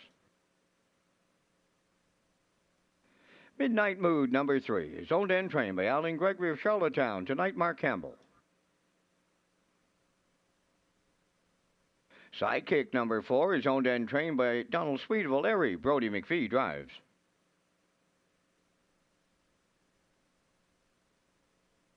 Redland Samson 5, the owners are Roderick Gillis, Donnie Smith, Paul Hogan, and Troy Cudmore. Trained by Cliff Murphy. Kenny Murphy's Above the Wheels. Number 6, Green Test, home of the Kicking Horse Stable of York and William Andrew, Calgary, Alberta. The trainer-driver is Corey McPherson. Only 3 minutes wagering time on race number 7. Back to the HBI broadcast desk with Peter McPhee and Lee Drake. And the race day recap presented by Metro Home Building Center. Okay, so here we go. Let's have a look at the race day recap for you, presented by Metro Home Building Center. In case you missed any of the action tonight, we'll take you back to race number 1. And it was a 3-year-old filly by Pang Shui, Timberly Lady, and Jacob Sweet, who went right down the road here tonight. Gets the first win of 2024, and they stopped the timer in 1:59.4 to get things rolling. The exactor won 4 at 9:30, and the triactor won 4.5 at 24:40 to kick things off. Yeah, race number 2 tonight. Similar tactics for Plenty of Purple and Barrio. They went to the front and they cut it all out. 29-2, 59-1, 128-4 total separation in the lane. 158-1 for Plenty of Purple and Joe Barrio. They win race number 2. Western Lily was second. Miss Dutton was third. The 2-4-1 there at 41.60. So over to race number 3 we go. It's presented by Red Shores, and I'm a Looker Too. Started the double off for Mark Campbell here tonight. A great effort here, 3 to 5 choice, gets the win, stops the timer at 1:56 flat over Halmax Maximus, who was flying on the end of it. Cataparca finished third, the 5.21 triactor paid $19.20. Similar tactics for Mark in race number 4. Pendleton Rodeo was sent right down the road through 30, 1 minute 3, 1:30-2, 158-4 for Pendleton Rodeo. He's a winner in race number 4 for Mark Campbell. Mark went back-to-back. Shane's Dream was second. Scored from the zone was third. 5-4-7 in race number 4. Over to race 5 we go. It's his first Super High 5 of the season, and the newcomer to Charlottetown, the Sports Desk, owned by Jack Keenan and Joseph Dahl of Burlington, Ontario. Gilles Barrio doing the driving tonight for trainer Ron Matheson. They stopped the timer in 1:56-4 over Freeman's Legacy and the 6 Paul's Crown. That 1:56 triactor triggered a 57.60 payout. Lee, the front end is holding up tonight, and in race number 6, it did again. Off the wing, Spectrum Sealster cuts it out 29-1, 58-4, 128-1, and fends off the 1 Impeccable Shadow late there to get home. Spectrum Sealster 156-2 for David Dowling. $6 on the nose. The exactor was $19.50, and the try at $47.70.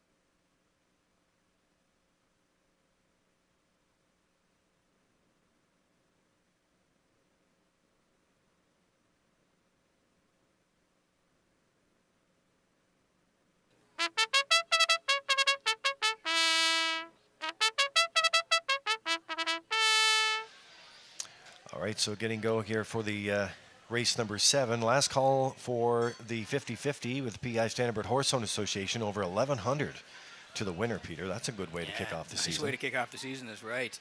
There's a look at the 2 right now. This is Middleton Terror. David Dowling could go back-to-back here tonight. He's the trainer as well for Kingsley Walsh, along with Frank Balcom. And getting into the mix here tonight. 10 wins and 31 starts, 19 top 3 finishes. So get 1 win closer to 20 lifetime tonight, Peter. Anytime you have 10 wins, Lee, you're having a terrific year. If you hit double digits in the win column, you've had a super year, and he did in 2023. You mentioned it, 10 wins, 7 seconds, 2/3, 54-3, the record rate here in Charlottetown. And he was good in the qualifier, left off the rail, sat in behind Twin B Tough Enough and Blood Money, was a good third, 58-1, 28. He did kick home, so again, solid on the end of it as well. And I think he'll be tough here. I think David's going to have him on the front. The front end has been holding up, like I said in the recap there. I think this horse might go right down the road here at 1-4. All right, there's a look at the 3 right next door here to Middleton Terror, and this is Midnight Mood for Mark Campbell, who do the driving for owner-trainer Alan Gregory here tonight, as they're getting set to go. And moved here last Old Home Week with that first victory in his first start here. Campbell gets listed on for the first time tonight, and this guy has only missed maybe 2 or 3 checks since moving here, so seems to be always in the mix. See if they can get things rolling. 7-2 choice right now in this That's guy. what I like about him here, is that he's always around and in contention, so we got to put him in. If you look at his lines, he was third on November the 12th there, third on the 18th, 58-1 charted mile, right back on the 26th. He was third again, 57-1, 29-2 on the end of it. So like you say, he's always in the mix, always in contention. We're going to put him in here at 7-2.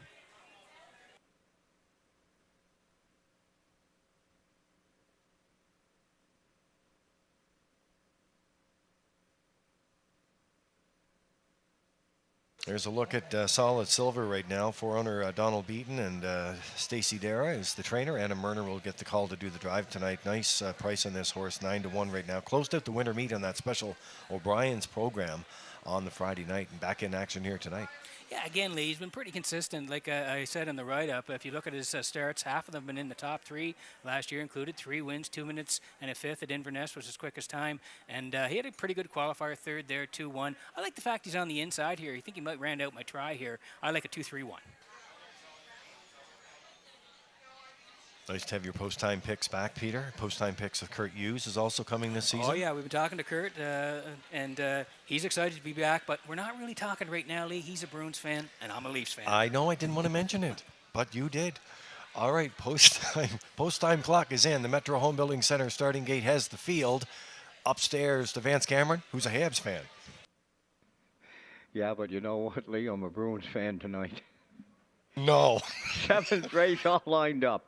Solid Silver, Middleton Terror, Midnight Mood, Sidekick, Redland Sampson, Screen Test, Post Time. They're up and pacing. Middleton Terror, the first one out. On the rail, that is Solid Silver. Third into the turn is Sidekick. Away fourth, that is Midnight Mood. Racing from 5th is Redland Sampson. And the early trailer, that'll be Screen Test in 6th. They're on their way to the opening quarter. Led by Middleton Terror. In line to David Dowling. Second along the rail, Solid Silver. Back into third. That is Sidekick. Fourth up the rail is Midnight Mood. Redland Sampson goes 5th, followed by the trailer, who is Screen Test on past the first quarter mile, and a heavy favorite right on the engine, Middleton Terror of a 29 and 1 opener. Second along the rail, that's Solid Silver. There goes Sidekick now. They're coming early to the outside from third. Midnight Mood following him out fourth. Up the rail in 5th, that is Redland Sampson. Trailing the field is Screen Test. They're halfway home in the 7th. Middleton Terror's got some company. To his outside, another newcomer, that is Sidekick second. Third in the pocket is Solid Silver, 59 seconds flat the half. Racing from 4th is Redland Sampson. Midnight Mood on the outside 5th. Screen Test at the rail is the trailer, but not out of it. They're on their way to 3/4 next. And the leader, Middleton Terror. Solid Silver is second. Backpedaling third. That's Sidekick. Up the rail is Redland Sampson. 3 wide 4th. Midnight Mood and Screen Test at the rail. The 3/4 in 1:29 flat. Approaching the 7/8. Middleton Terror looking to take them all the way. Solid Silver is second. Third is Redland Sampson. Down the home stretch they come. And it's Middleton Terror. He'll win by open lengths to double up David Dowling. Solid Silver was second. Redland Sampson rallied up to be third. 1:56.3. Closing quarter. 27-3. Wow.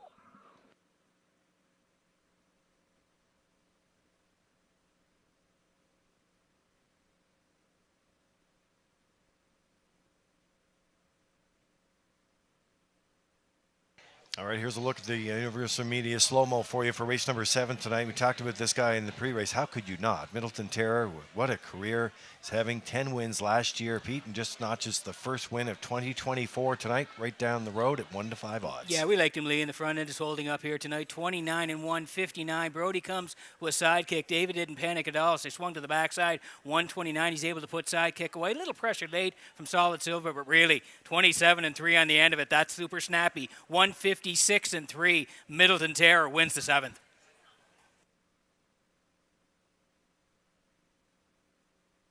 Ladies and gentlemen, here's an update on tonight's 50-50 draw. Right now, there's $1,100 going to go to the winner, but time, it's running out to get your ticket. So it's a real good opening night 50-50 draw, valued at $1,100 right now. Get your 50-50 ticket.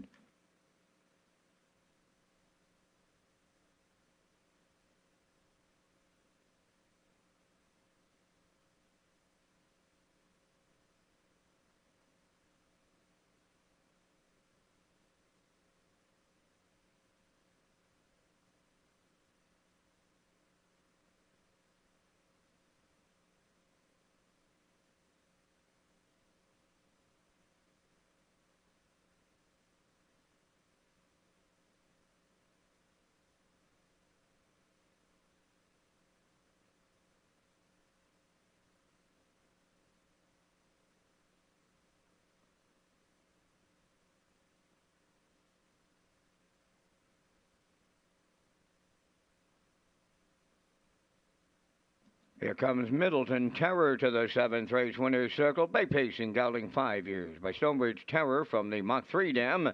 Miracle on the Hudson. Home of Kingsley Walsh of Albany and Frank Balcom of Amherst, Nova Scotia. Bred by Noonan Holdings Limited.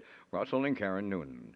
David Dowling training and driving put him on top at every call this night. A snappy closing panel at 27-3, and he stops the clock in 156-3.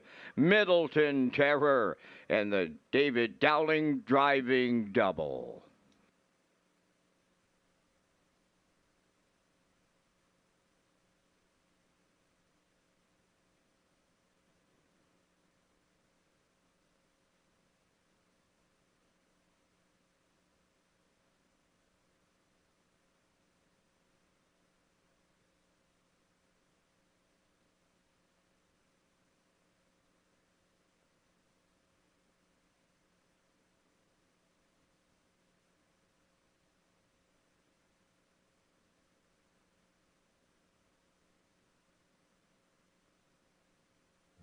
The management and staff at Red Shores want your experience to be fun and entertaining.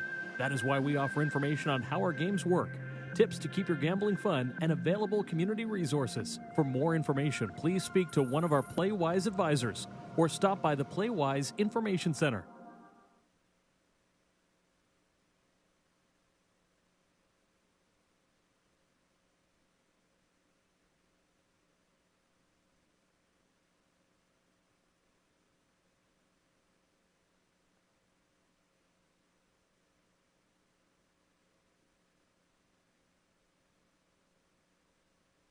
Here's the official results from the 7th race. Solid Silver was second. Middleton Terror, the race winner. Midnight Mood, 5th. Sidekick was 6th. Redland Sampson, 3rd. Screen Test, 4th. 29 and 1. 59. 129. And the mile, 156 and 3. From the top, your program reads 215634. Middleton Terror paid $240 to win. Exactor 620, Triactor 3610, and the Superfecta was 989.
Okay, so they're loading for the Kentucky Derby here now, the 150th anniversary of the race. It's going at Churchill Downs in Louisville. They are loading the 20 horses now.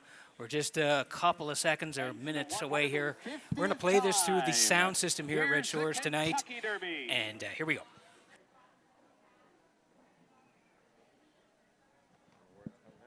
And they're off in the Kentucky Derby. Fierceness was off at mid-pack and is trying to recover. Trek Phantom showing good speed today and is racing toward the lead. And from the far outside, Epic Ride is racing out there too in this historic run beneath the Twin Spires in Derby 150. And there's 4 across the track early. Trek Phantom down toward the inside, just still in between. Fierceness is right there. Third on the outside. Epic Ride comes out racing in 4th as it moves into the first turn. Stronghold is 5th.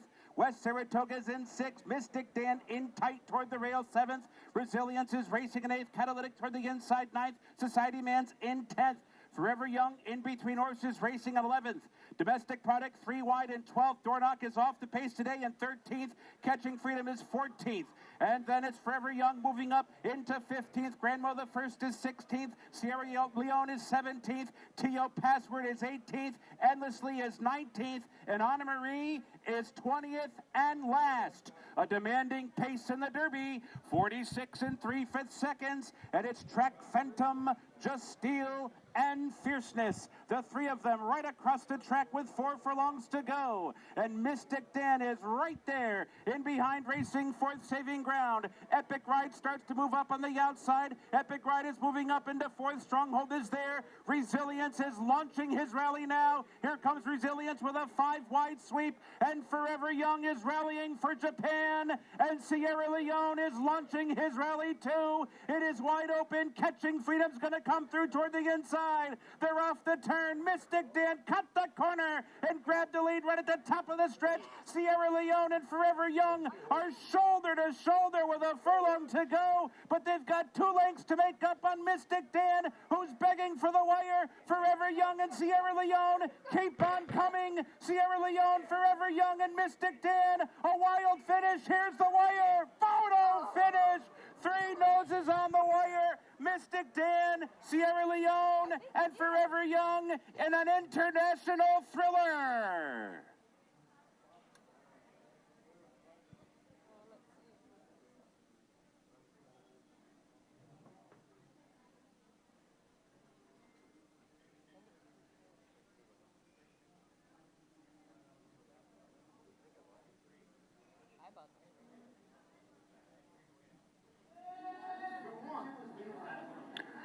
Three-horse photo finishes in the Kentucky Derby are few and far between. Mystic Dan getting the jump on Forever Young and Sierra Leone. You see them storming down the middle of the racetrack.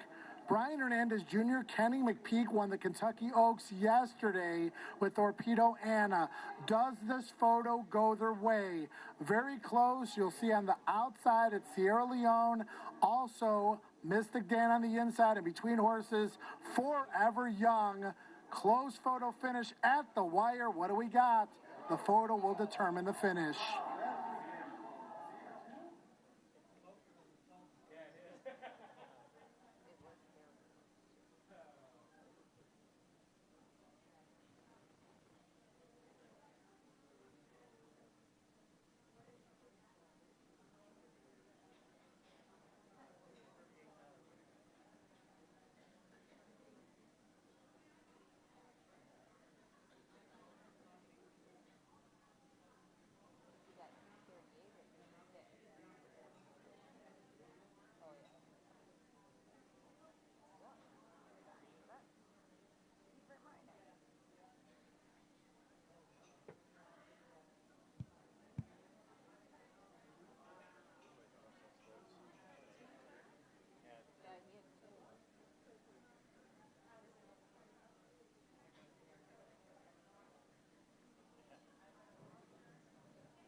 Okay, we're getting close here in race number 8 at Red Shores. What a finish in the Derby. Still not official yet. No. Lee, I was talking to Kurt Hughes this afternoon. He said, who's your pick? I said, I'm going with Mystic Dan, a long shot. I don't know if he hung on, but he raced his eyeballs out in the race. I don't know if he hung on, but I had him on top to win this thing, and we'll see what happened. What a horse race. Unbelievable. I don't know. They haven't posted yet. It looks like the 3 is coming back. We'll get the official results from Tote here in a few minutes here. But, yeah, I did about a couple of long shots in here, too. Let me see if I can remember. Kurt was going with Catching Freedom. I did, too. I He went liked with that Catching horse. Freedom. Let's see here. And, of course, there was some favorites. Fierceness was one of the favorites in there as well. And Sierra Leone was closing as well. That was another horse that was bad as well. But I it's had typically... the 4, 17, and 10. 4, 17, and the 10. Okay, No I had the 3 on top. We'll see if he wins it. It was a great race. As we get set for the 8th here at Red Shores.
Eighth race on parade. Brookdale Ollie 1 is owned by Gary Ford of Stratford. Melinda Stead of Wheatley River, trained by Von Doyle. Kenny Arsenault driving. 2 First Glance, owned by Danny Bird of Vernon Bridge, trained by Jennifer Doyle. Corey McPherson catch drives. Shake Me Up Hanover 3 is owned by Colin Shepard of Brackley Beach, trained by Morgan Shepard. Colin Shepard driving. Eureka Blue Chip 4 is owned by Doug Matheson of Cornwall, trained by Nick Oakes. Adam Murner. 5 Red, White, and Boots, owned by Philip Gregory and Tiffany Ball of Charlottetown. Tiffany is the trainer. Jules Barrio. Leaving Bruises 6, owned by Basil Hunter and Douglas Molyneux of Stratford, trained by Jennifer Doyle. Damian McClellan. 7 Nassau Hanover, owned by Brittany Dowling, Albert Hickox, and Claire Murphy. David Dowling, trainer-driver. 8 is Weimar Jimbo, owned by Nigel and Leona Smart and Eric Doucette of Rustico. Eric is the trainer. Kenny Murphy is the driver. 5 minutes wagering time in race number 8. Now the drive to 65 as we celebrate the 65th running of the Atlantic Lottery Gold Cup and Saucer. Back to Peter McPhee and Lee Drake on race day. All right, well, thanks very much, Vance. And there's a look at the Gold Cup and Saucer presented by Atlantic Lottery, $100,000 final. We also have the Drive to 65 screen slate. Now, we headed up a little earlier there in the pregame, and it's got some great historical preferences in there that I think is really, really cool. Yeah. I don't know if the control room has that. Yep. Oh, there they are. They're quick on the draw down there, Liam. Doing great work, Lee. So there's a look at it. We started with Jordan Stratton with the 2023 Covered Bridge, of course, winning that. Jordan Stratton, Lily Hickey, and Jeff Gillis, the winning trainer there. And then you go for some great history if you go around to the middle of it, 1966. Yeah, 1966. That's Rosemary Brown, the ambassador there. Andy Sun, the horse, the great Andy Sun, and James Moore is the driver. And then 93, middle bottom, of course, we all know Paul McKenzie. The horse is, of course, a Little Black Book. Gary Devine is the groom there with the Sens hat on. And Roseanne McKay is the ambassador. And then in 2022, Sintra, who would ever forget that? Big night. Jamie Smith is the trainer. Amy McDonald. Jamie's not in the picture there. Amy McDonald, Anthony McDonald, and Isabella McKay, the Gold Cup ambassador. So the drive to 65 underway now.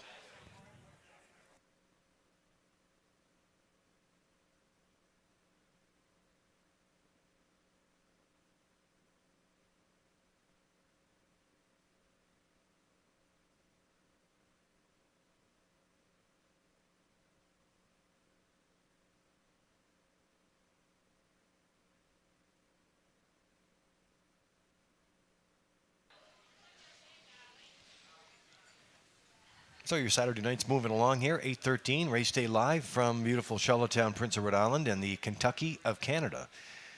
And under 3 minutes to go here. There's a look at the two. This is first glance. Corey McPherson will do the driving tonight for Jennifer Doyle. Already sent a winner to the winner's circle and teams up.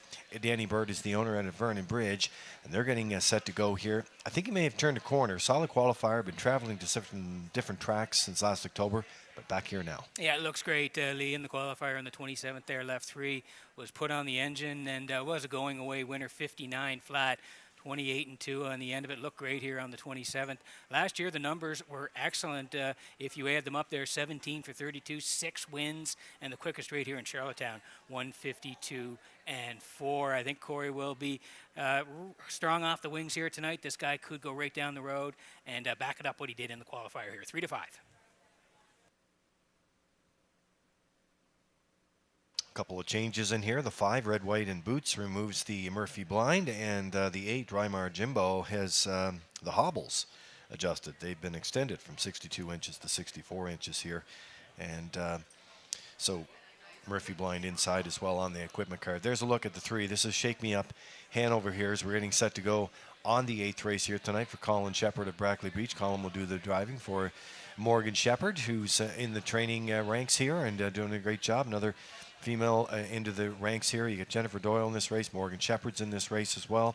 Tiffany Ball in here for trainers. Isn't that great to see awesome. so many of the females? Shake Me Up Hanover won his qualifier by 2.5 lengths. He was on the move for most of it. It was a good trip. The others have trips in this range, but he draws inside of them. I like it here, Lee. And again, the qualifier was pretty good. Left 7 was a winner. 2 minutes 4/5. You look at his year last year, 4 wins, 56 and 1. He'd been racing up the ranks as well. 17:01s on December 17th there. 6 charted 57 to Pictonian IM, and then on the edges at the 15:01 levels where 58 and 3, 29 and 1. So he's in a good spot here tonight. We're going to put him in the top 3. Shake Me Up Hanover 9-2.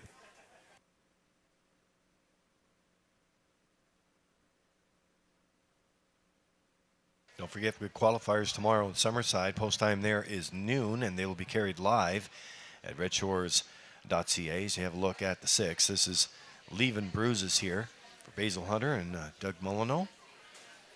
Again, Jennifer Doyle, 2 starters in here. She had a busy night for her stable. Damian McCollum will do the driving here tonight. Took a break after Boxing Day. Had lots of starts in 2023 and makes his 2024 debut tonight. Yeah, he looked good in the qualifier. Shot out of the 6 hole here on the 27th, and he was a winner front end style. 2 minutes 2/5, 29 and 3. But the stat that caught me last year was those 13 third place finishes. That's a lot of third place finishes. So I'm going to play the odds and put him in here for 3rd. Leaving Bruises coming off a real nice qualifier. A little tough post, but he was there in the qualifier. I like him for part of it, and I like his price, 9-1.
So race day live from Charlottetown and race number 8 tonight. Countdown clock is in.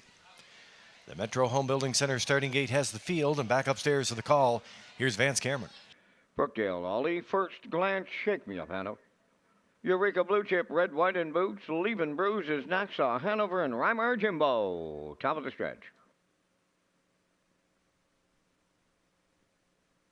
Here they come. And away they go. Up and pacing, shake me up, Hanover, first glance, leaving out Brookdale Ollie's on the rail, and he's sacking them up into the turn. Getting away fourth, that is Eureka Blue Chip. Red, White, and Boots in fifth. Away sixth. Towards that inside is Leaving Bruises, followed then by Nassau Hanover seventh, and Reimer Jimbo is eighth. On the backstretch, and a little to it, not it. Add it and to it in the early going, and first glance, the heavy favorite now clears the lead for McPherson. Second is Brookdale Ollie, and he's at long odds. Racing from third, Shake Me Up Hanover on the turn, Eureka Blue Chip fourth, Red, White, and Boots fifth, Leaving Bruises sixth, seventh, Nassau Hanover. Reimer Jimbo is 8:29 and 2 the quarter mile. Down the stretch they come, arriving next at the half mile. First glance is the leader. Brookdale Ollie goes second, Shake Me Up Hanover third, Eureka Blue Chip fourth. On the move in the outside fifth, Leaving Bruises underway. Red, White, and Boots on the cone sixth. Outside Nassau Hanover seventh.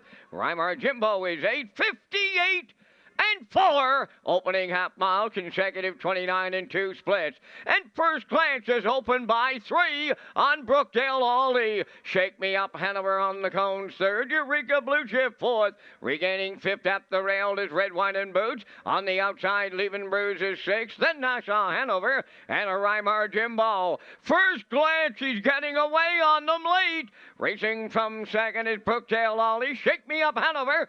Third on the outside, the 3/4 in 1, 27 and 3, and it's all first glance coming for home. Brookdale Ollie second. Third on the outside, Shake Me Up Hanover, Eureka Blue Chip fourth. First glance absolutely toys with them here for Corey McPherson.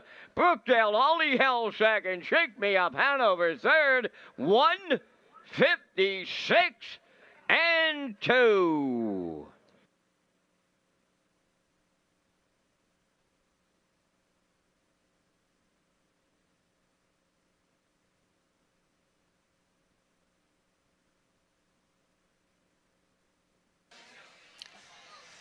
Well, talked about this guy in the pre-race here. Nice to have him back here on Prince of Rhode Island. Sent off a 1-5 odds. First glance on McPherson, and you thought they might go right down the road here tonight, and they certainly did. Yeah, based on the qualifier there, Lee looked great. He was a going-away winner, and it was similar tactics tonight. The one took him on a little bit into that first turn, but once Corey cleared, it was clear sailing ahead. 29 and 2, 58 and 4, 127 and 3. And I'll borrow a phrase from my friend Kurt Hughes. We've been texting back and forth here. Corey's sitting chilly in the bike here. First glance on the wire, 156 and 2.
First Glance arriving at the 8th race winner's circle, pacing Roan Gelding, 6 years, the son of Thinking Out Loud, is off the Whitefish Falls Dam.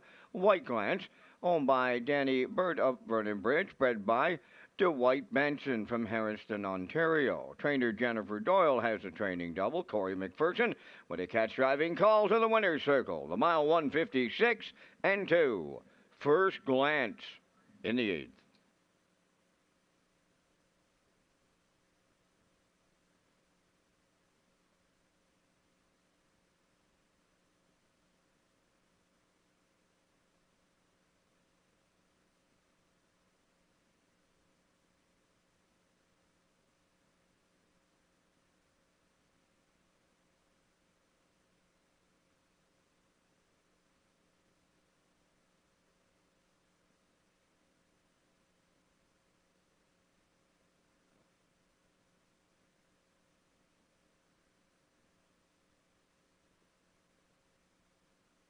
Here's the official results from the 8th race. Brookdale Ollie was second. First Glance, the race winner. Shake Me Up Hanover third. Eureka Blue Chip fourth. Red, White, and Boots finished fifth. Leavin' Bruises seventh. Nassau Hanover was eighth. Weimar Jimbo finished sixth. They went 29 and 2, 58 and 4, 127 and 3, and the mile 156 and 2. From the top, your program reads 213-457-86. First Glance paid $240 to win. Exactor was $20.90. Triactor $38.90. Superfecta $25.68.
So Race Day Live continues here in Charlottetown tonight. We're working on the 9th race and getting ready for the feature, which is coming up in race number 11 on a 12-pack tonight at Charlottetown. And, just want to say First Glance and Corey McPherson with that big win there in the last race. Corey McPherson had a big April because the awards banquets happened. PEI Standard Horsehound Association, he was named Horseman of the Year there. Yep.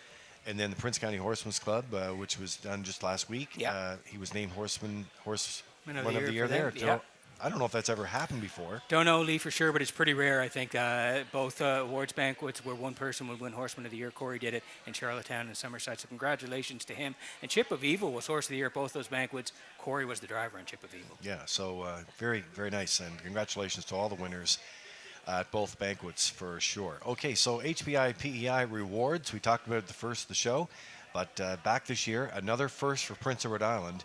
You will now earn rewards.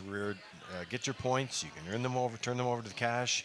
And if you're playing Charlottetown or Summerside this season, it is brand new. It started today. HPI PEI.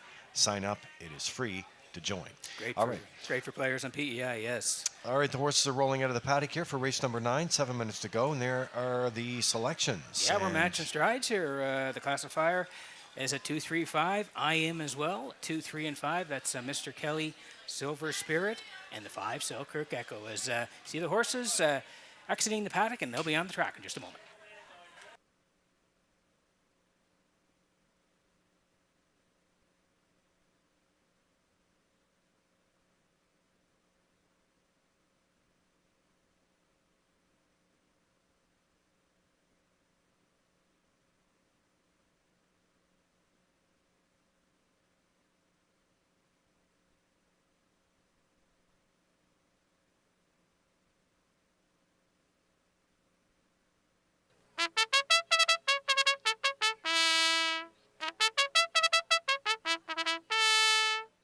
Legendary Ron will lead the ninth race on post parade, owned by JD Racing Incorporated of Cornwall. Nick Oakes trains and drives. Mr. Kelly, 2, owned by Marcia Knox, Corey Livingston, and Kevin Teasdale, trained by Melissa Rennie, driven by Adam Murner. Silver Spirit, number 3, is owned and trained by Devin Wallace of Bloomfield. Mark Campbell's up. Zayden's Luck, number 4, owned by Gary Polton and Dewar Burho, Charlottetown. Gary does the training, driven by Kenny Murphy. 5 is Selkirk Echo, owned by Bobby Joe Matheson, Cheryl and Zach McFarland, trained by Ron Matheson, Jill's Barrio driving. 6 is Big Bad Bruiser, owned and trained by Neil Bambrick of Charlottetown. The drive goes to Corey McPherson. 7 is Pep in My Step, David Dowling in the driver's seat for owner-trainer Claire Sweet of O'Leary. 5 minutes wagering time on the ninth race. Some major announcements in the industry AGM this year. Lee Drake and Peter McPhee will take us through the Graduate Series. Well, Chairman Blaine McPherson at the annual general meeting had some big announcements to make there, and of course with the stakes program, the overnights, the additional race programs, the purse increases, and you know, there's always some great things happening. And I know from the PEI Breed Initiative programs as well, the PEI Coal Stakes Graduate Series, they did some fine tuning to it, Peter. Yeah. But I think it's going to be fantastic. 4, 5, and 6-year-old mares, Golden Grassroots divisions. It's proudly presented by JD Marine and Diving Inc. Yes. And again, a couple of changes from year over year, which is always healthy, which is always good. And we're looking forward to having them. Yeah, they're the 6-year-olds this year, Lee, so it's 4, 5, and 6-year-olds. There will be divisions this year of Gold and Grassroots. And again, thank you to Cam McPhee from JD Marine and Diving. Look forward to the Graduate Series on the mare side. We're also on the horses side as well. Yeah, so we have the PEI Coal Stakes Graduate Series for 4, 5, and 6-year-old horses and geldings, Gold and Grassroots divisions. So thanks to Luke Beck for his continued support with K's Wholesale. And you know what? That event is coming up as well. So a few tweaks, some good announcements from the AGM and throughout the off season as well. A lot of hard work in there. Nice to see those graduate series back on track. Yeah, thank you again to Luke and K's Wholesale. Again, like you mentioned, a little bit of a tweak. The 6-year-olds are now involved, 4, 5, and 6, and we do have the Gold and Grassroots divisions for 2024.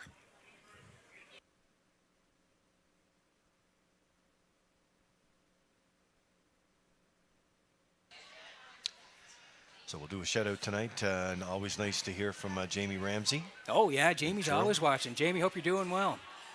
I was trying to get the hair done before. Oh, you had quite a week. Yeah, no, you know, gosh, not good. But my anyway, gosh. And also to Don McNeil, our longtime friend, another nice loyal watcher, Don. I hope you're doing great, and looking forward to seeing your old home week.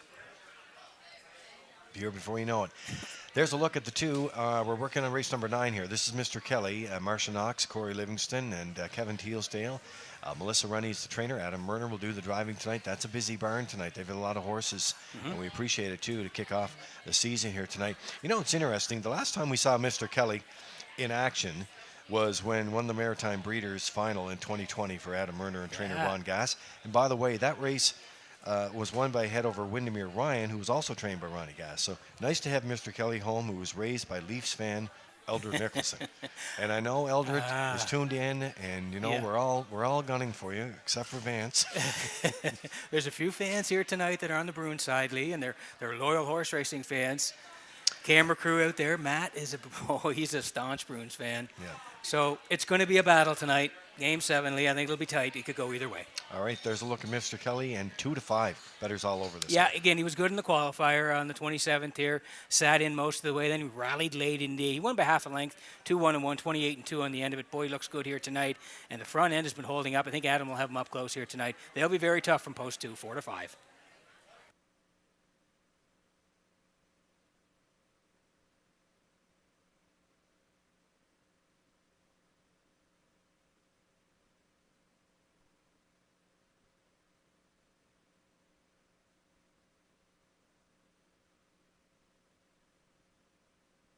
So under a minute to go here in race number 9 tonight at Charlottetown, and Silver Spirit are tracking along here, leads from post 3 here tonight. And Wallace does it all. Devin Wallace, he's breeder, owner, trainer, even qualified him, but has Campbell in the seat here tonight as they get to work it from post 3, and Campbell already with a couple of wins in the program. Yeah, he did a nice start, has marked the 2024, and I really like this little horse. He just shows up to race every week. Look at his stats from last year, 27 starts. He had 6 wins and 5 seconds. The 6 wins, the fastest was right here in Charlottetown in 1:56. So he's a nice little handy horse here.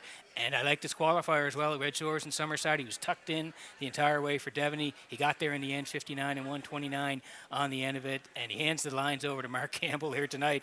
And that, I think, is going to work out here. They're going to be tough from post 3. Silver Spirit, 2-1.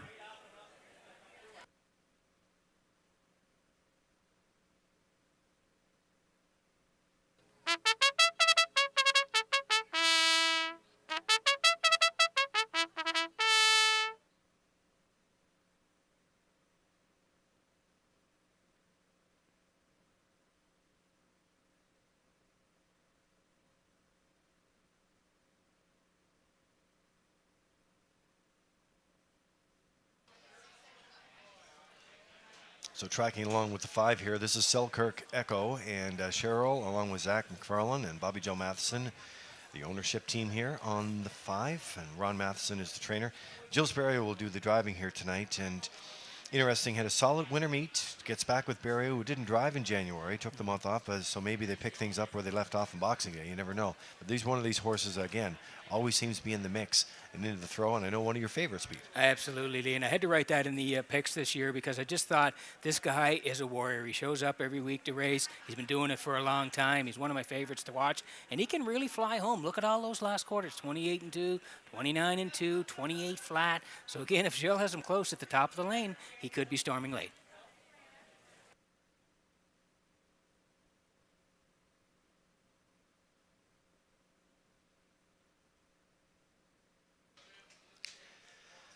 So nice to have you tuned in wherever you are today. I know it's always a busy day with Derby Day, and a lot of folks in the simulcast theater today to watch the Derby. It's race number 9, though, in Charlottetown. Post-time clock is in and behind the Metro Home Building Center starting gate, and upstairs for the race call. Here's Vance Cameron. Legendary Ron, Mr. Kelly, Silver Spirit, Zayden's Luck, Selkirk Echo, Big Bad Bruiser, Pep in My Step on the gate, and the gate is at the top of the stretch.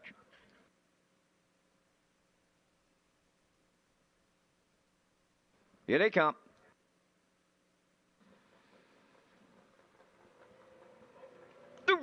Up and pacing Zayden's Luck, Mr. Kelly leaving between them, Silver Spirit, and on the rail, Legendary Ron is stacking them up into the first turn. To get away, 5th is Selkirk Echo, Pep in My Step 6, and Big Bad Bruiser is 7th. 3 high, all around the turn they go. The long shot at the rail, Legendary Ron. Here's Mr. Kelly, the heavy favorite now, and Murner's got him under urging as they clear to the lead. Mr. Kelly takes over. Legendary Ron is second, third up the rail. That is Silver Spirit. The opening quarter should be sharp. 28 and 4. There goes Silver Spirit now from the 3 spot. Racing from 4th is Zayden's Luck. Selkirk Echo 5th. Pep in My Step 6, trailing the field. Big Bad Bruiser is 7th. Down the stretch they come. Mr. Kelly has to deal with Silver Spirit to his outside. From moving up 3rd is Zayden's Luck. On the rail, Legendary Ron 4th. Outside, Selkirk Echo 5th. Then in 6th, Pep in My Step. Big Bad Bruiser 7th. 57-4. Opening half mile. They're arriving up the 5/8, and Mr. Kelly getting him there from Burner. Second is Silver Spirit on the outside. Selkirk Echo is coming 3rd. Zayden's Luck at the rail 4th. 5th on the inside. Pep in My Step. On the outside, Big Bad Bruiser. And Legendary Ron is back through them. On by the 3/4 they go. Mr. Kelly is still there. Now it's Selkirk Echo with the late challenge. 3/4 in 1. 27 and 2. And they're headed on home. Mr. Kelly trying to close it out. Selkirk Echo on the outside. Silver Spirit along the rail. Zayden's Luck closing up late. But it's Mr. Kelly from Mr. Murder. They'll deliver here in the 9th. Zayden's Luck rallied second. Gonna need a show photo. Might have been Big Bad Bruiser. He was closing in. The mile in 1:56. Bullet.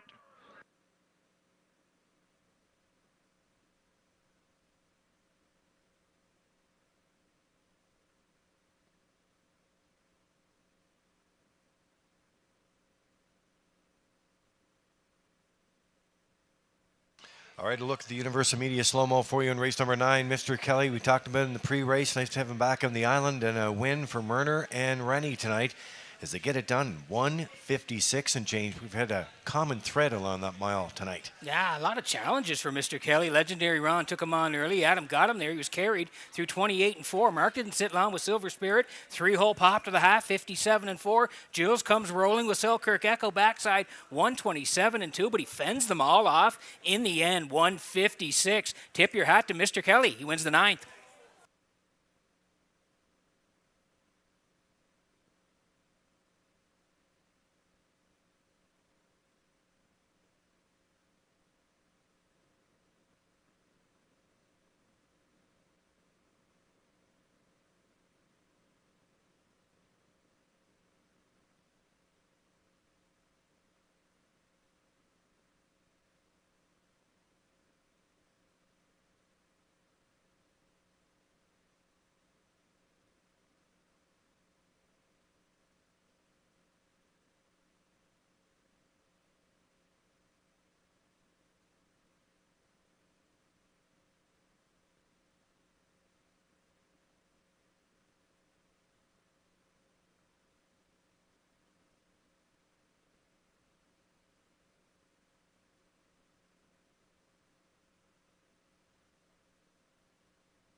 Mr. Kelly goes to the 9th race winner's circle by pacing gelding 7 by Roll With It Harry off the Cam's Card Track Dam Yankee Checkers, owned by Marcia Knox, Corey Livingston, and Kevin Teasdale. Bred by Eldred Nicholson. Trained by Melissa Rennie. Adam Murney picks up the winning drive. The horse picks up his 20th lifetime victory on this night. The mile 1:56. Mr. Kelly in the 9th.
Now the official results from the 9th race. Legendary Ron, 7th.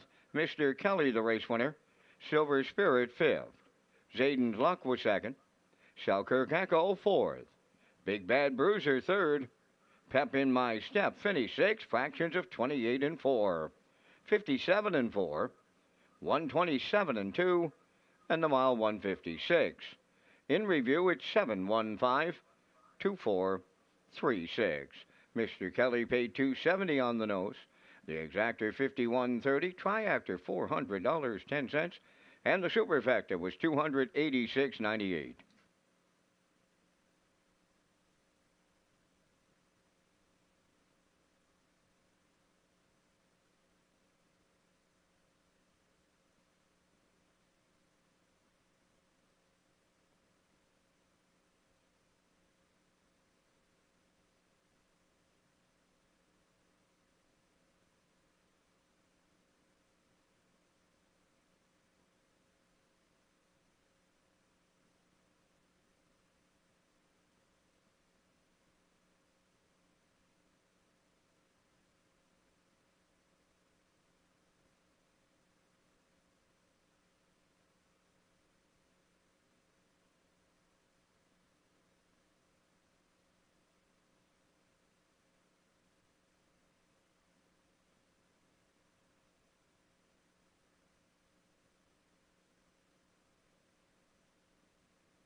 So back to Race Day Live here in Charlottetown tonight as we're getting ready to work on race number 10 tonight. And the action has been great. A good crowd around here tonight. Derby out of the way now. I think you're a winner. Well, I did have Mystic Dan, and I think Kurt Hughes can verify that for me. I did send him a text this afternoon. We asked each other who we liked. He liked Catching Freedom. I did like Mystic Dan, and Mystic Dan won by the slimmest of margins, but he did get there. All right. Well, another great announcement this year at the annual Horse Owners Association banquet was the fact that the mayor, Philip Brown, was up and announced the return of the Birthplace of Confederation series, which we know happens during Old Home Week, but is also in honor of someone, and we're very proud to announce that this year it will be in honor of Doug Hill. Yeah, again, just a great representation for Doug Hill. He had many horses over the years, some nice stake performers as well. And Lee, he was a businessman owning some restaurants in Charlottetown. Yeah, and the owner here at the racetrack, when you say the name Doug Hill, everybody in racing knows who Doug Hill is. So it's going to be special for the family. It's going to be special for us, and special to everyone involved in that Birthplace Confederation series coming here in August. All right, your selection's coming out, and you guys are going in different strides here. Oh, I'm going to the outside here, Lee. A little bit of a long shot. I've been on some of the chalk here tonight, and they've come through, but I decided I'm going to the outside here just with a driver change. Mark Campbell here in St. Charles Fireball. He's won with them in the past, so I'm taking a swing, going 8, 4 for second, check your source, and the heavy favorite, the 2, Neptune Sealster. Classifier underneath at 264. Horses on the way for the 10th.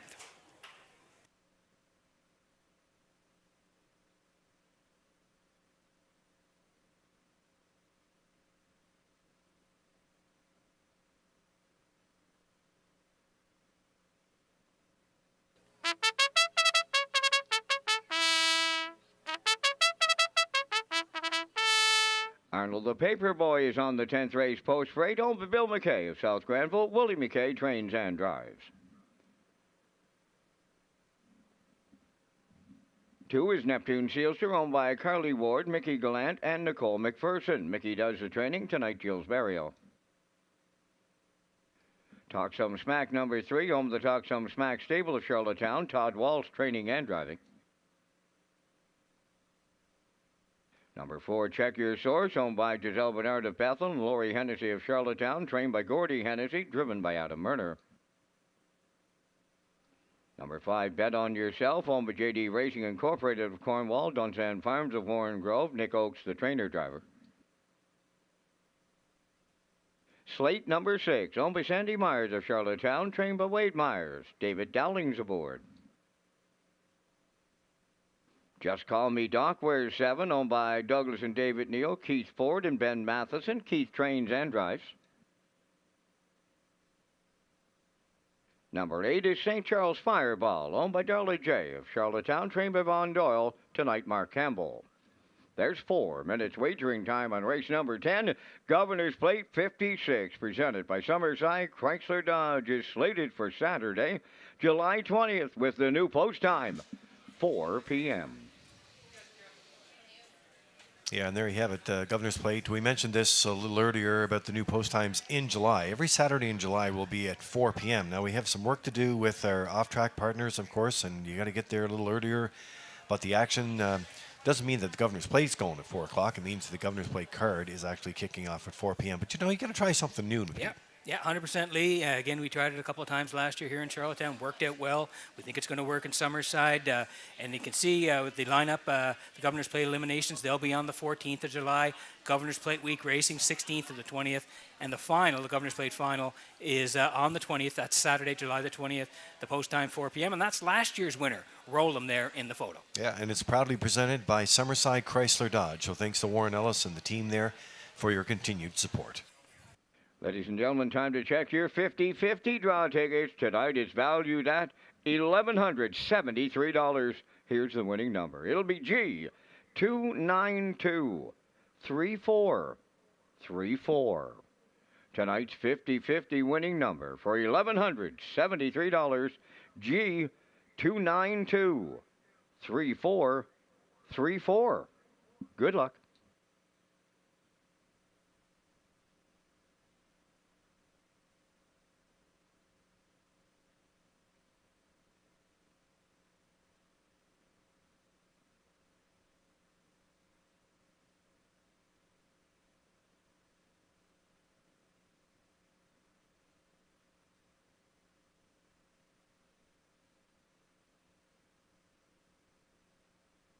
So back in the track we go. 2 minutes here. Race number 10, the Leafs and the Bruins. That game hasn't started yet, so don't worry. Still lots of action here. There's a look at the 8. This is St. Charles Fireball. He's got to roll it from the outside here tonight. Mark Campbell gets called to drive from trainer Vaughn Doyle and Darla J., the owner, out of Charlottetown. And you mentioned Mark knows this horse. Certainly does. If you go back over the lines over the years, I mean, it's going to be tough to turn things around from the 8-hole tonight. But Campbell started his career and won the first stake start as a 2-year-old at Summerside. So they'll need to work out a trip from out here. At 6-1, that's a good price. Yeah, it is, Lee. And again, I'm just going to take a swing. They got along well together in the past. It's hard to win from post 8.5-mile track. 5th on the qualifier here on the 27th.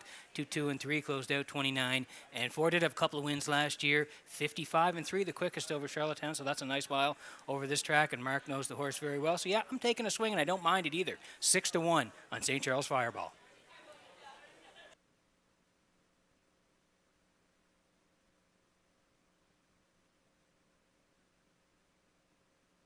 May have a slight delay in the start of the 10th. 6 Slate is back to the paddock for a shoe repair.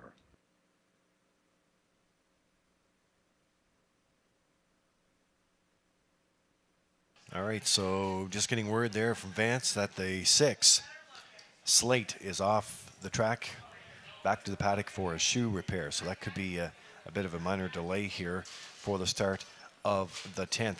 So we mentioned about the action here, and when you're kicking things off, you know, it's important to point out that the start of the season is always difficult for any classifier that's trying to put cards together with all the different classes they have to work with. And I know Gerard and Kathy and Tara do a great job in the race office there, but it's always tough to get things rolling. The neat thing about this is that, you know, more horses qualified tonight. Another 14 horses qualified tomorrow in Summerside. Yep. And then we're going to be revving up twice a week. Yeah, next we're going week. Thursday next week already. And again, like you said, there's more horses being qualified. We had 6 today. There'll be more in Summerside tomorrow, and we'll get more horses in the box. And again, Lee, the people downstairs in the race office, they deserve a lot of credit. That's Gerard and Kathy and Tara. Week in, week out, they're there for every draw, putting together the cards, and they do a terrific work. Yeah, when you show up on race days, too, you know we have the busiest Standard Canada representative in our office, Joy Power, does a fantastic job of helping our horse people, so we really do appreciate that. 100%. And we did not mention, but we should have done this right off the top, the track crew, who did an amazing job all winter keeping this track. And we had this track graded in April. I don't think that's ever, I talked to Kent, I don't think that's ever happened before to get it graded in April. And what kind of great shape it was. Although, yes, it needed some tweaks. Obviously, this time of year, you're going to get a few dips on the backstretch and one in the front stretch here, but they replaced all the material, and the track is tip-top shape. So there's been a lot of hard work from a lot of different folks throughout the entire Red Shores team here. So yeah, the guys didn't miss many days, Lee. We're here in the building every day, and we see the horses out on the track. So kudos to the maintenance team and everybody who had the track ready to roll here for opening day.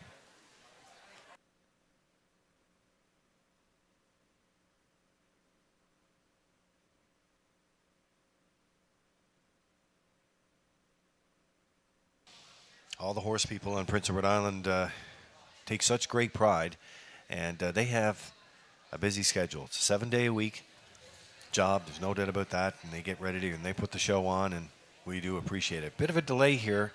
We're going to see if we can get the paddock cam. We'll get the control room to have a look, see how things are going. And but we're under a delay here for the 6 with a shoe repair.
All right, there's a look at the 3, Talk Some Smack and Todd Walsh. They try to keep these horses calm here for the delay. Of course, you can't go without a shoe.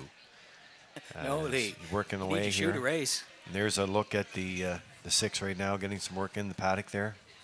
That looks like Kenny Murphy doing some I shoeing. think it is Kenny there. Blacksmith, with yeah. the orange and black colors on there. So they're getting the shoe worked out, and he'll get her tack back on here. And ready to roll. It's like you with Dancing with the Stars, Lee. You couldn't dance without one of your shoes. You need a Absolutely shoe, not. you know, so. Of course not. So he needs to shoot a race here. That only makes sense.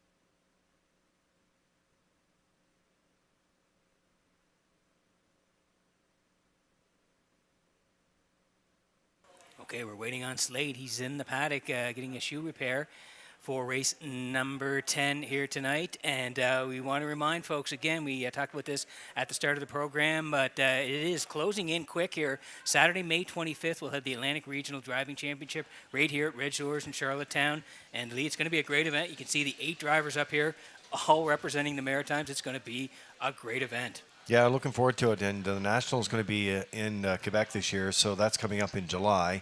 I believe it's July. It is July 5th, I think. yeah. Yep. So Todd Trites, Arden Mofford, Corey McPherson, Paul Langell, Ken Murphy, Mark Campbell, David Dowling, Redmond Doucette are in the mix there. Yeah. And it is coming up Saturday, May 25th. It's a busy month in May. Busy month. We go Thursdays starting next week, Lee, and then, of course, every Saturday as well. We're back in Summerside on the 20th. That's Victoria Day. And, Lee, the top 2 out of this competition, they'll represent Atlantic Canada, like you mentioned, at the National, which is happening at Three Rivers in July.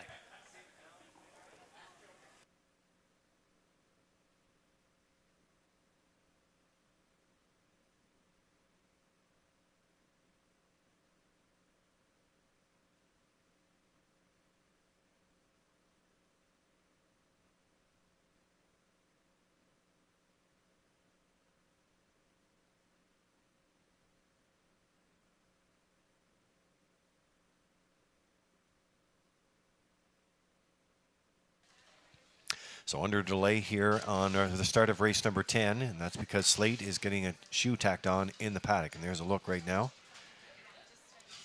You see David Dowling waiting to see the work being done there. I believe that's Sandy Myers next. There's paddock judge John Power. Having a look.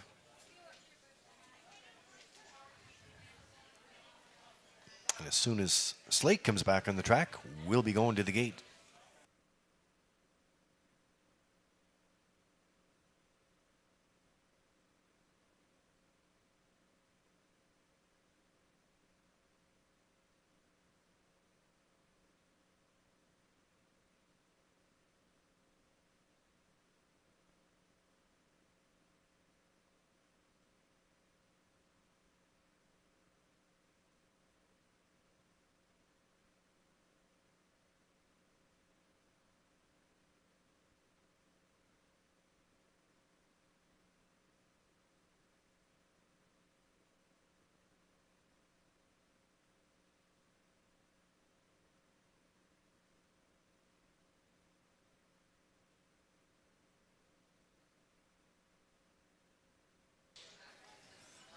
We should also mention that it's nice that Kenny Murphy is covering for our normal paddock blacksmith, Yep. Bobby Drake. Yes. But Bobby, of course, is with family in Ontario because James McDonald is getting married. James McDonald's getting married tomorrow, I think, Lee. I was talking to Gail at the banquet, and I believe they're all up there for the wedding, and it is happening tomorrow, May the 5th. James and Paige. Yes. So congratulations. You know, to have the McDonald family, all the family in one spot, it'd be Holy moly. quite a You spot. talk about stories. There'll be a few coming back from there. Well, it's always a great time, and we say congratulations to them, and that's why. And thanks to Kenny for pitch hitting tonight, and he was put into action. Yeah, certainly was. He's a great guy.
All right, there he is. Bike going back on the 6. Slate after a shoe repair, and they're on their way out of the paddock. So they're going to make their way back on track here, and we'll be making our way to the gate.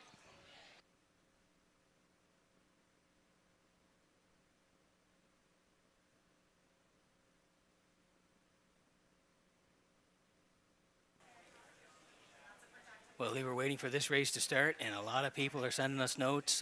There's a lot of stuff going on in Boston right now between the Leafs and the Bruins. Joseph Wall is hurt, apparently. Ilya Samsonov is going to start in net for Toronto tonight, and it looks like Matthews took the warm-up. He might play. So for hockey fans out there, a lot of things are brewing in Boston right now. Wow. Wow, that's from your social media channels? Wow. Yeah, got a couple of texts, and Elliot Friedman confirms it as well. So he's the, of course, the ultimate insider for the NHL. So yeah, that's happening tonight right now in Boston. A lot of things are going on. So Slate's back on the track here. It is post time.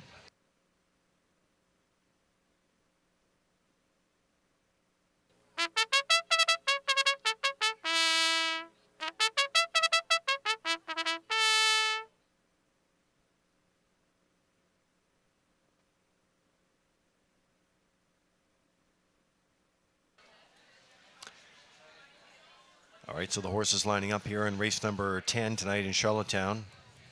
We are going to give a shout out to Liam because he did have the lead on it. We didn't report on it. He did. We had to just confirm it with a couple of other sources. He is a Sens fan, Lee. Yeah. So you got post time clock is in. Metro Home Building Center starting gate after a short delay. We appreciate your patience. Vance Cameron, back up to you to call the action. Arnold the Paperboy, Neptune Sealster, talk some smack. Check your source, bet on yourself. Slate, just call me Doc, and St. Charles Fireball. Top of the stretch.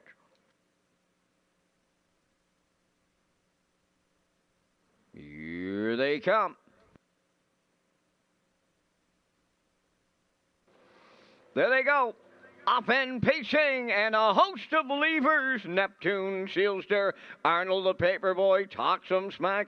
Check your source, leaves out. Also coming from the outside, that is Slate towards the rail. Bet on yourself 6, but just call me Doc 7th. St. Charles Fireball is 8th, and on the back stretch, check your source, and Murner, they took over the lead. Neptune, Sealster now going to the cone 2nd. Arnold the Paperboy, he's away 3rd. Talk some smack is 4th. On the outside, Slate is caught out 5th. Up the cones and racing from 6th. Bet on yourself. To the outside, just call me Doc is 7th. St. Charles Fireball trails in 8:29.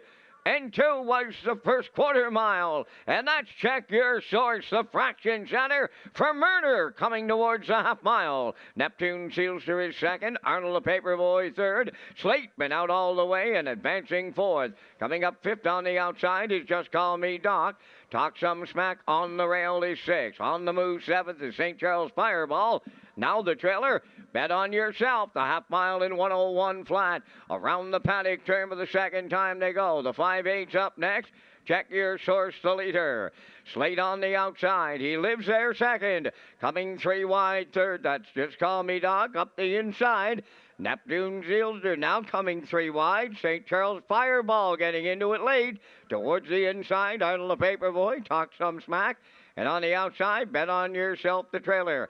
3/4 in the books in a 1:31 flat. 3 wide, they round the final turn. A shade more than an eighth of a mile to go. And here's Just Call Me Doc right alongside the leader. Check your source. St. Charles Fireball not far away. Neptune Silster in the passing lane. Deep stretch now. And on the outside, here's the Mark Campbell triple. St. Charles Fireball got there. Gonna need photos all around. In behind him. Time for the mile. 2 minutes. 4/5.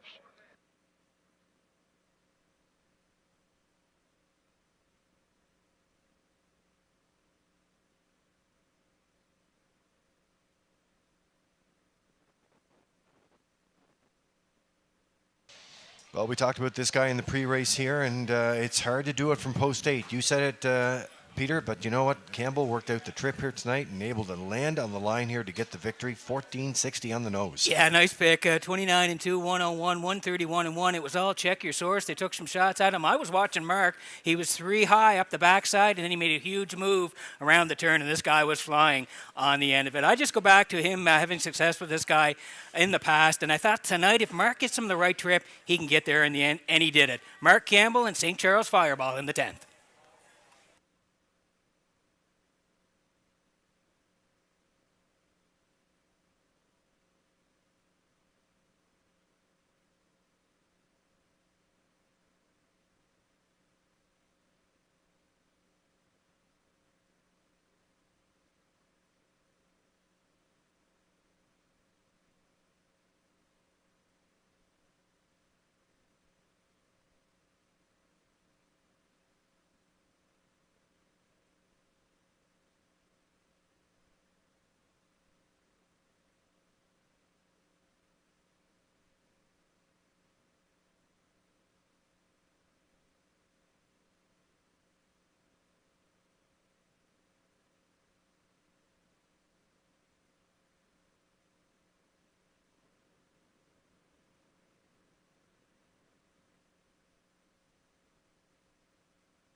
Here comes St. Charles Fireball to the 10th race winner's circle. Bay Patient Gelding, he's 5 by Tobago K's. Off the Mach 3 Dam, Ovation Colleen.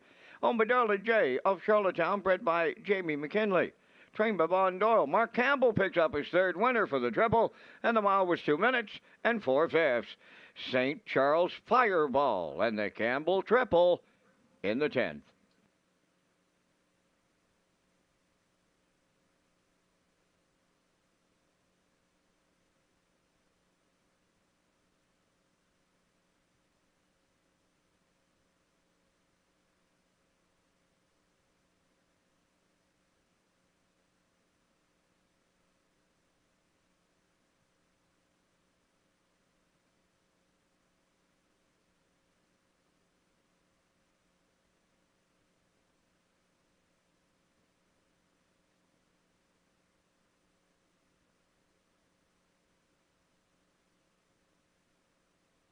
Ladies and gentlemen, in the 10th race tonight, number 2, Neptune Sealster, and number 3, Talk Some Smack. They finished 3rd in the dead heat.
Now the official results from the 10th race: Arnold the Paper Boy 6th. Neptune Sealster finished 3rd in the dead heat. Talk Some Smack, he finished 3rd in the dead heat. Check Your Source was 5th. Bet on Yourself 7th. Slate finished 8th. Just Call Me Doc was 2nd. St. Charles Fireball, the race winner. They went fractions of 29 and 2, 101, 131, and the mile was 2 minutes and 4/5. In review, 6, 3 dead heat, 5, 7, 8, 2, 1. St. Charles Fireball, 1460 to win. The exactor was 153.60. The 872 Triactor at 197.60. The 873 valued at 393.90. And there will be a superfecta carryover.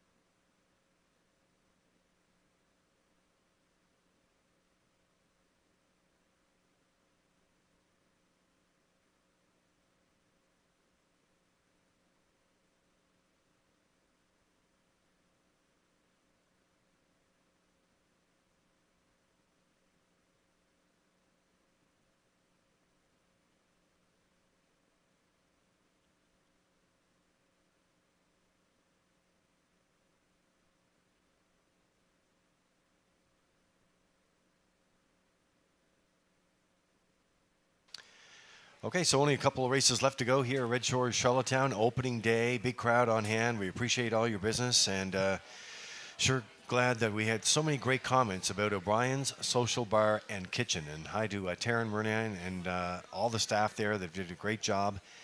Executive Chef Andrew Smith and the entire team there, all the servers. They really worked hard this week getting things up and going there, and that restaurant looks fantastic. Sure does, Lee. Very modern looking restaurant. Encourage people to come in and visit. It's open to the public. It opened on Friday, and look forward to seeing everybody here during the racing season. All right, let's turn our focus to opening day at Summerside. I always look forward to opening day in Summerside, and it's coming up on Monday, May 20th. Yes. And we are going to kick it off with that $2,000 guaranteed I'll Pick 5 with that low 15% takeout. But we've got all kinds of great promotions and events happening. And it starts Monday, May 20th, and that is the countdown to the Governor's Plate. Sure is, Lee, and looking forward to it. We're getting back into Red Shore, Summerside. That's Monday, May 20th, Victoria Day, post time, 1 p.m.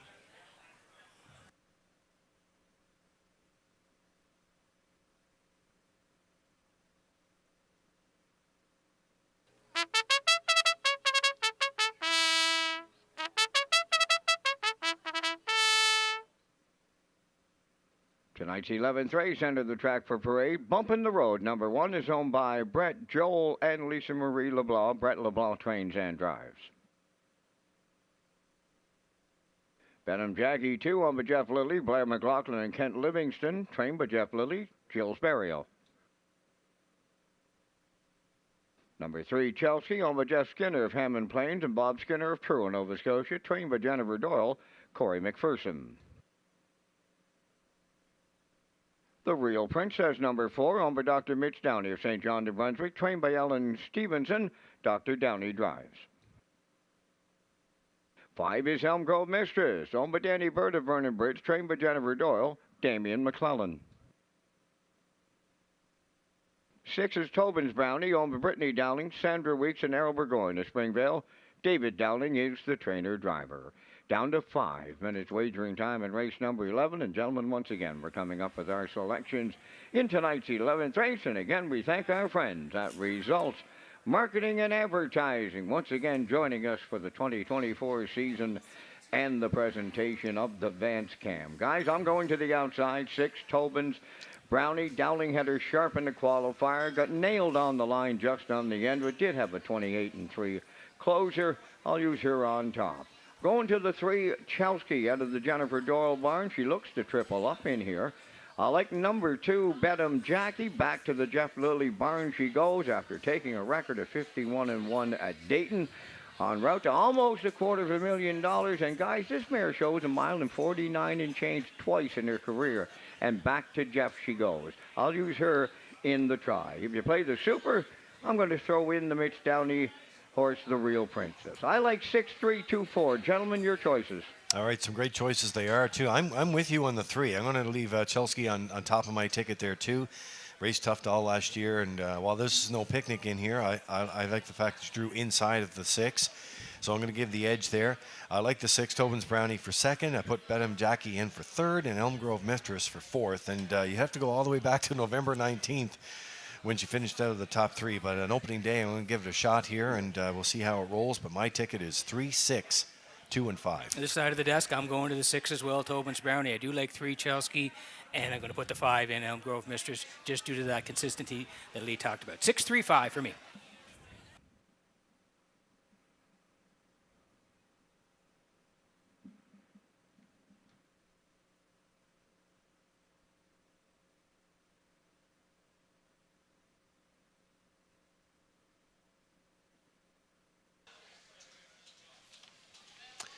So there it is. That's the Atlantic Provinces Harness Racing Commission and the dead heat. The photo for show. And you can't separate them. They're right on the line together. Yeah, that's the 2, Neptune Sealster on the inside for Gilberto, and the 3, Talk Some Smack for Todd Walsh. Dead heating in race number 10. That's for show.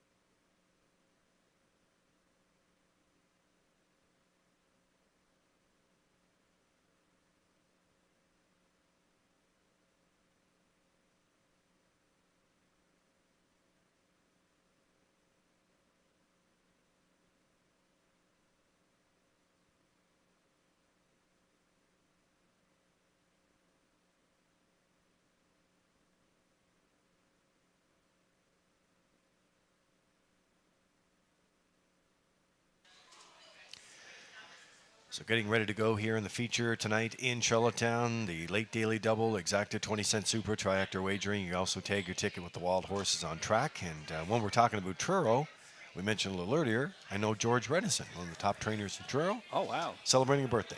Okay, happy birthday, George. A great guy to talk to, Lee, every time I see him. I saw him at the O'Briens. We had a great chat just about harness racing in general. He loves the game. So, George, hope you're having a good one. Yeah, and I'm on the board, the Stanberg Canada board with George's wife, Andrea, who's a representative of Stanberg Canada here in the Atlantic region, along with Bruce Wood and myself. So, always looking forward to it. So, happy birthday to you, George. Hope you have a great day and have a great season there, too.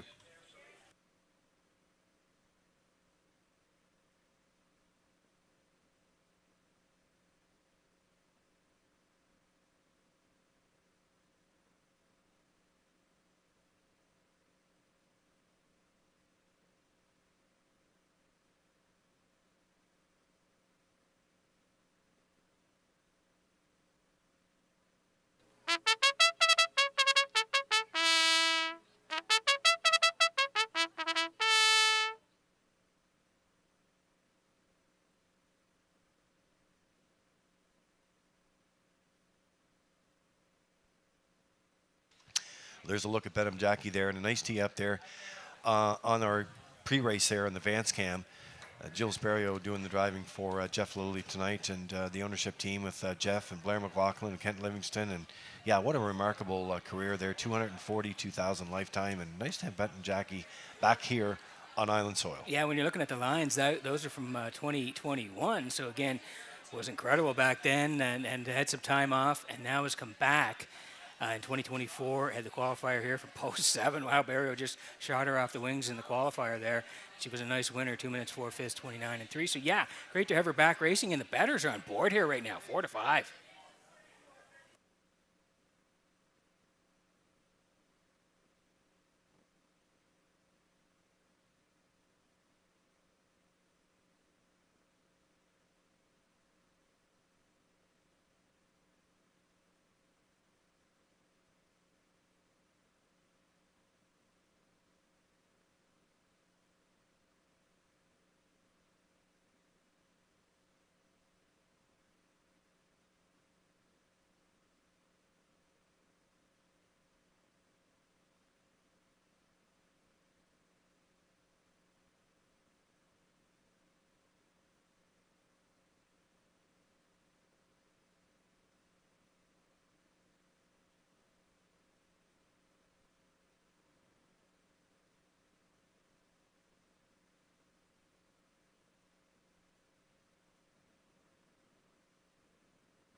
Okay, so countdown clock is in. We're in the hands of the starter, Jeff McDonald. The Metro Home Building Center starting gate is rolling. Back upstairs for the race call. Here's the feature, and here's Vance Cameron. Bumping the road, Bedham Jackie Chelsky. The Real Princess, Elm Grove Mistress, Tobin's Brownie, top of the stretch.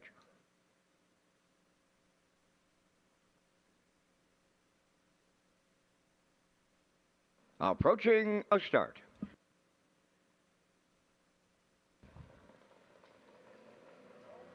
Rough and pacing, a beauty beginning, leaving from the outside is Elm Grove Mistress. Up the rail, that's bumping the road between them, Chelsky, as they go 3 wide around the turn. Bedham Jackie's away 4th, then in 5th, the Real Princess. Early trailer, Tobin's Brownie on the back stretch for time 1. Elm Grove Mistress for Damian McClellan go to the lead.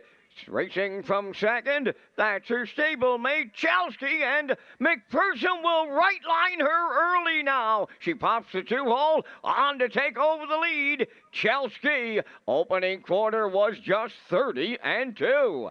2nd is Elm Grove Mistress, bumping the road 3rd. 4th, that is Bedham Jackie, the Real Princess 5th. Tobin's Brownie is trailing the field. Off the turn they come, off a soft opening quarter mile. Chelsky will take them to the opening half mile for Corey McPherson. 2nd along the rail is Elm Grove Mistress, up the inside 3rd. That's bumping the road, the long shot. 4th is Bedham Jackie. On the move, 5th is Tobin's Brownie, and now the trailer. That is the Real Princess. Halfway home, wow. They shut her down, and I mean shut her down. Just 102 and 2. A pedestrian second quarter here for our top class mares. The tempo will, and I mean will, pick up. Chelsky, the leader. Tobin's Brownie, the challenger, and wow, they're picking them up. And they're putting them down now. They're arriving at 3/4. Chelsky at the rail to her outside. Tobin's Brownie racing 3rd is Elm Grove Mistress. Bedham Jackie's getting into it late on the outside 4th. 3/4 in 1. 32-1. 29 and change in the 3rd. And they're headed down the home stretch now. Chelsky the leader. 2nd is Tobin's Brownie. Elm Grove Mistress. Bedham Jackie on the wire next. And here's Chelsky and the Corey McPherson double. Tobin's Brownie was 2nd. 3rd will go to Elm Grove Mistress. 2 minutes, 1/5.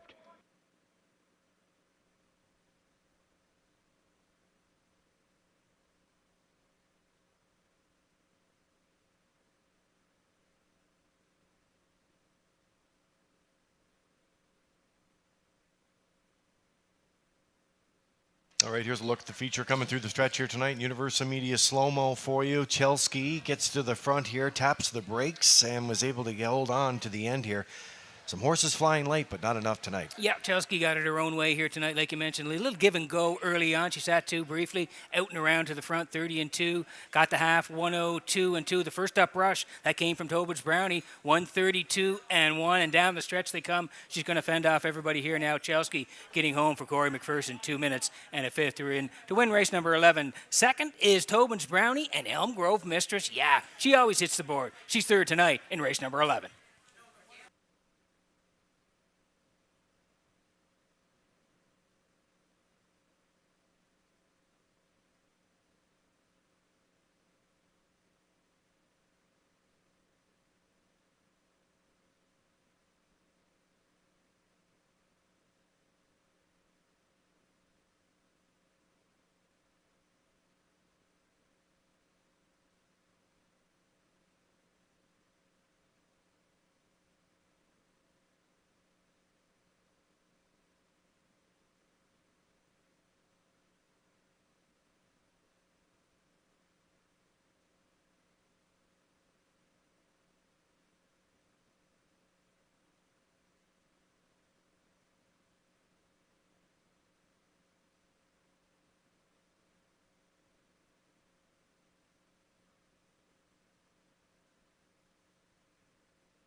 Going to the winner's circle here in race number 11. Number 3, Chelsea. Bay Pacing Mare 7, but roll with it, Harry, from the Bender's Delight Dam safety net. Owned by Jeff Skinner of Hammond Plains and Bob Skinner of Truro, Nova Scotia. Bred by Tony Zutoff from Pictou, Nova Scotia. Jennifer Doyle has the training triple. Corey McPherson picks up the driving double. And the mare will score in 2 minutes and 1/5. Chelsea in the 11th.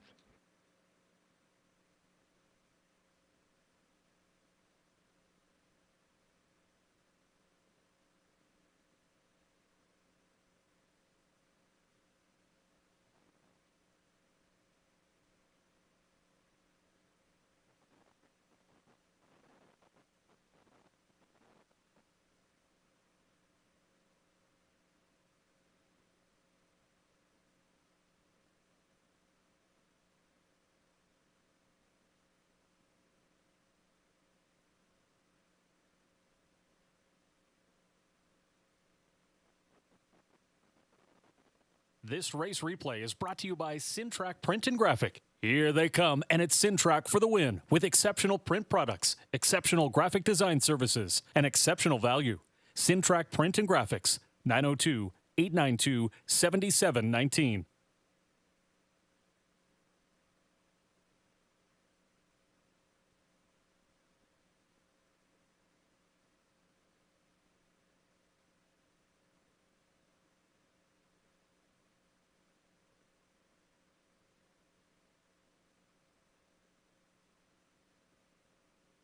Here's the official results now in race 11. Bump in the Road was 6. Bedham Jackie 4th.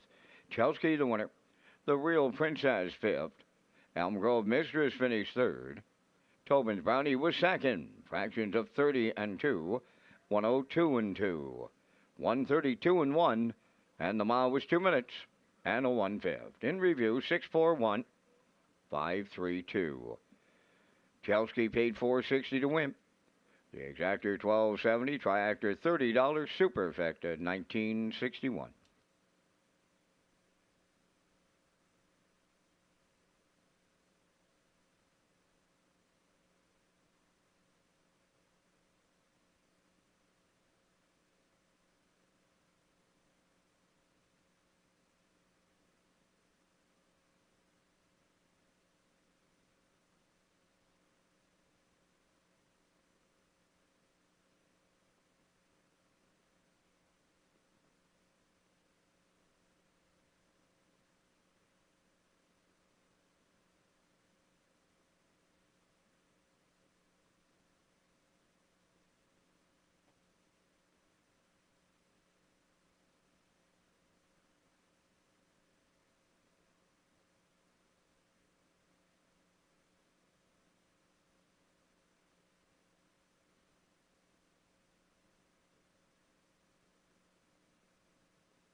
Okay, so just before the finale hits the track here in Charlottetown tonight, let's have a look at our racing schedule that's coming up. We kick things off here, as we said, today. Then we're back at it next Thursday, May the 9th. Yep. Post time is at 6 o'clock. And then on Saturday, May 11th, post time again is 6 o'clock. So That's right, boy, yep. we've got the Thursday night cards kicking into gear. They're coming quickly, and we're right back at it here Thursday night, May 9th. Kurt Hughes will be on the desk here. First post is 6 p.m. Then we're back here a week from Saturday, which is May 11th, post time 6, and then the following Thursday, right back at it on the 16th, post time 6 p.m. So getting excited, Lee. The live racing is back. And, you know, should also mention all of those who supported Breakfast with the Babies. That was held a few weeks ago now, and that was a great event. Another sellout here in the top of the park, and we do appreciate that. Nice to see all the owners and their friends out to see their horses going. So the horses are rolling out of the paddock right now. Peter's working on a 2-4-1 sequence. Classifier's choice 2, 5, and 4. We'll greet the horses next.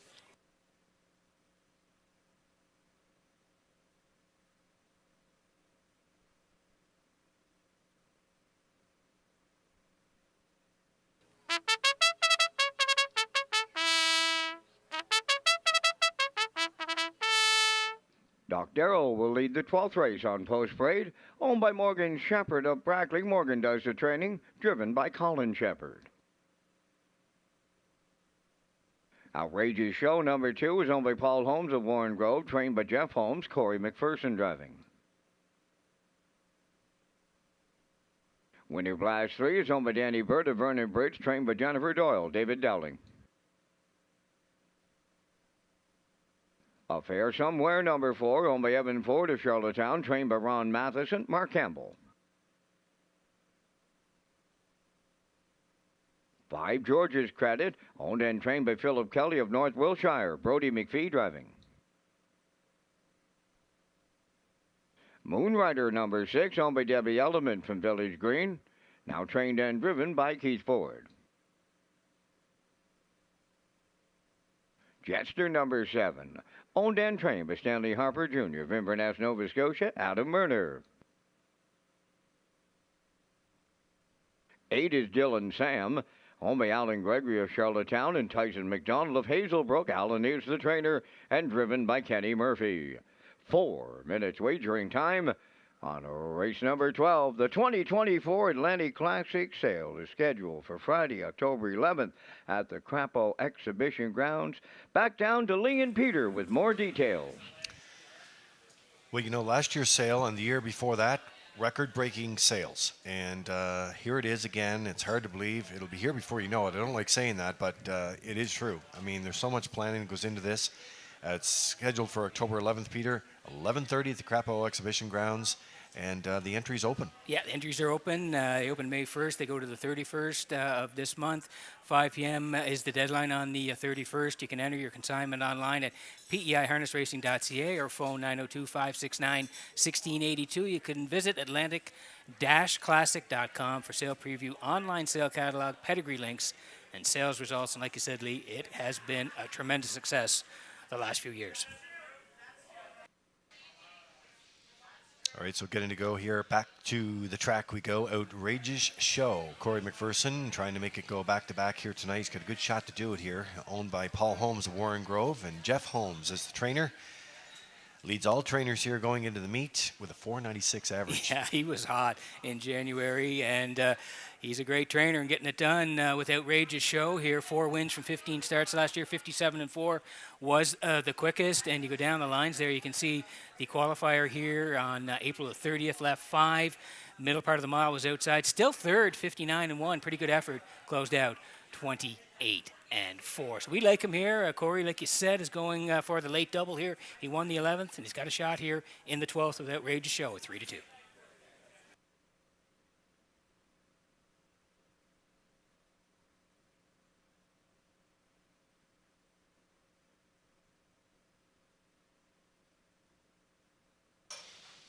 Well, as we said, getting ready to go here for the 12th and the finale tonight. And Ron Matheson and Evan Ford send out Affair Somewhere. Campbell gets solicited to drive here tonight and did qualify as well.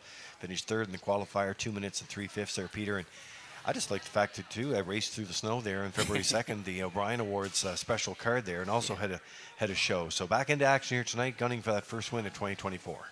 Yeah, again, Mark's had some success with this horse, and that's kind of what I'm keying in on here. If you go back to December 10th there of last year, Mark drove the horse. They won 59-2, closed 29-2, and in the qualifier, horse looked pretty good. He was on the outside 3/4, but he stormed home in 29. I just like the way he finished up last time out.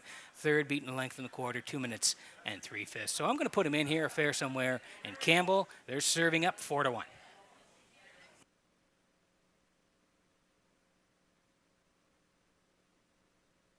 So we'll round things out here tonight, and another choice as we're getting set to go. And this is Doc Darrell off the rail tonight, 8-1 served right now on this guy. He's a 7-year-old with Sunshine Beach. And Morgan Shepherd is the owner and the trainer. Their dad, Colin, will do the driving here tonight as they're back into action here, and they get the rail to boot here tonight to try to get things out. 9-1 service right now. That's kind of what I'm playing here, too. I think the horse is just going to maybe get a nice little trip on the inside here. You can see he had a start on the rail there on the 26th.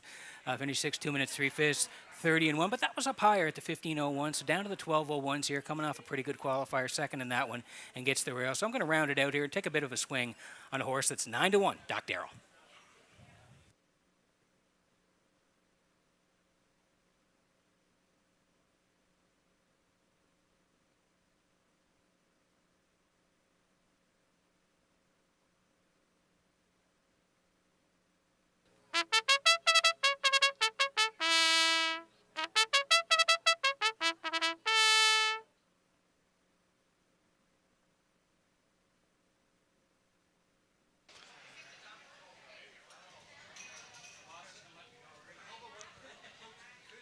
Well, we talk about all the teams here at Red Shores, and we do have a lot of team members. But the security team, led by Michael Arsenault and Andrew McKay, they do a great job here. We rely on them with our guest service here, and they do a great job of keeping everyone safe and the building safe, barns safe. So we do appreciate it, and they're back for the 2024 season, the live meet. A lot of folks on go here tonight.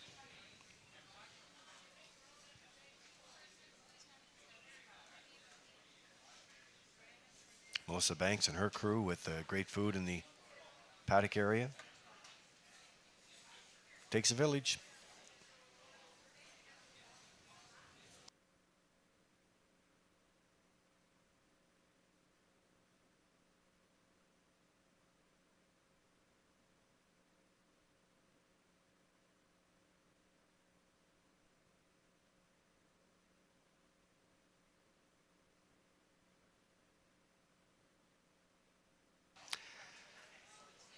Countdown clock is in. It's post time for the 12th. They're lining in behind the Metro Home Building Center starting gate and back upstairs for the race call. Here's Vance Cameron. Doc Darrell, Outrageous Show. Winter Blast, Affair Somewhere. George's Credit, Moonrider. Jetster, Dylan Sams on the grandstand side to close it out. Top of the stretch.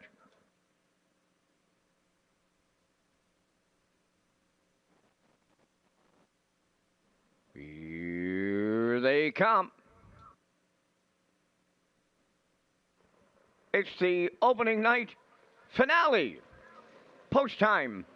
The up and pacing Winter Blast is leaving. Doc Darrell along the rail. Third to the turn, George's Credit. Racing fourth on the far outside. That is Jetster. Around the turn, Moonrider between them. Fifth towards that inside. That's Outrageous Show. Sixth.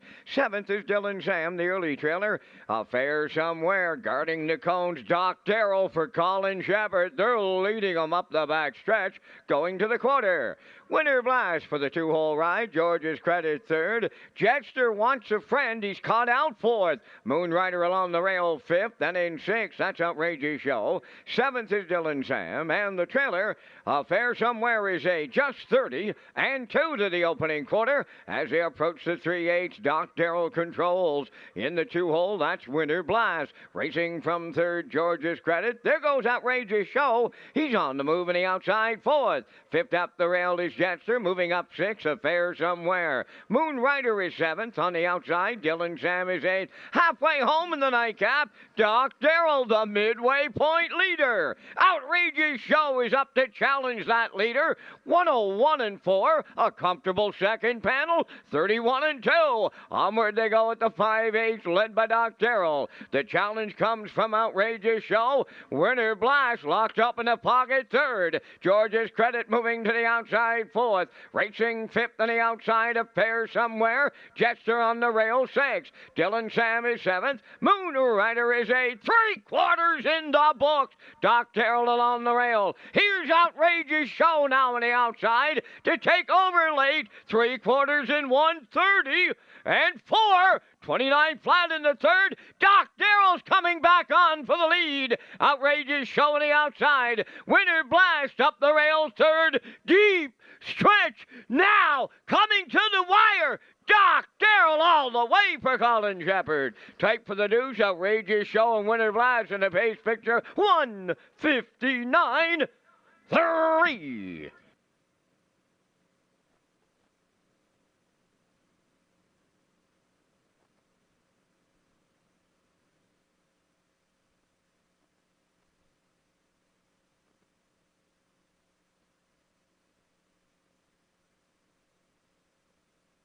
All right, here's a look at the Universal Media slow-mo there for you. Coming in race number 12, the finale tonight. We talked about Doc Darrell in the pre-race, sent off at 5-1 odds. Colin Shepard calling it all the shots here tonight, getting through here in the stretch, holding off.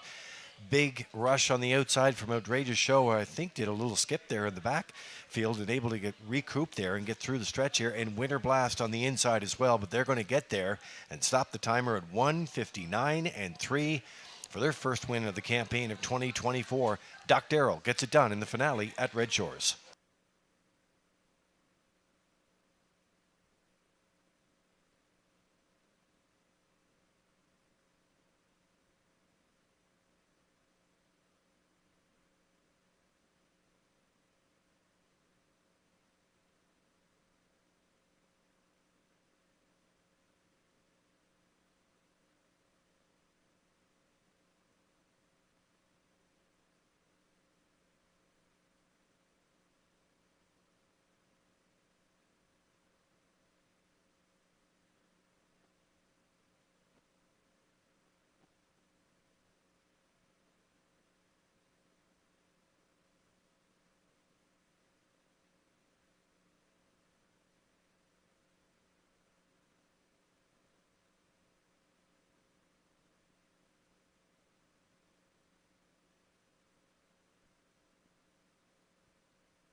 Doc Darrell arrives at the 12th race winner's circle.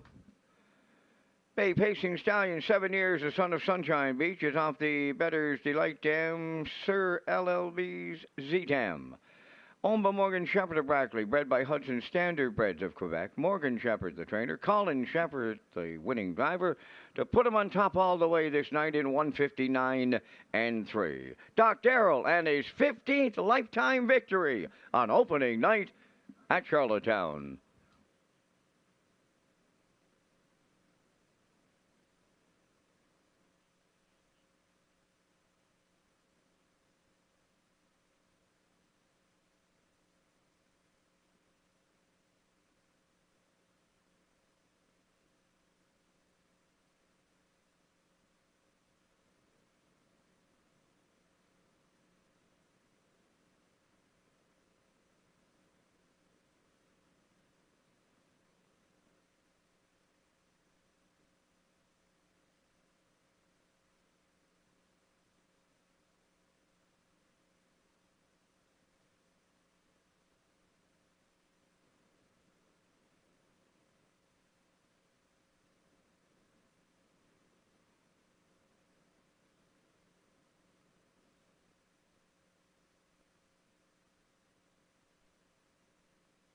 Now the official results in the 12th, Doc Darrell the winner.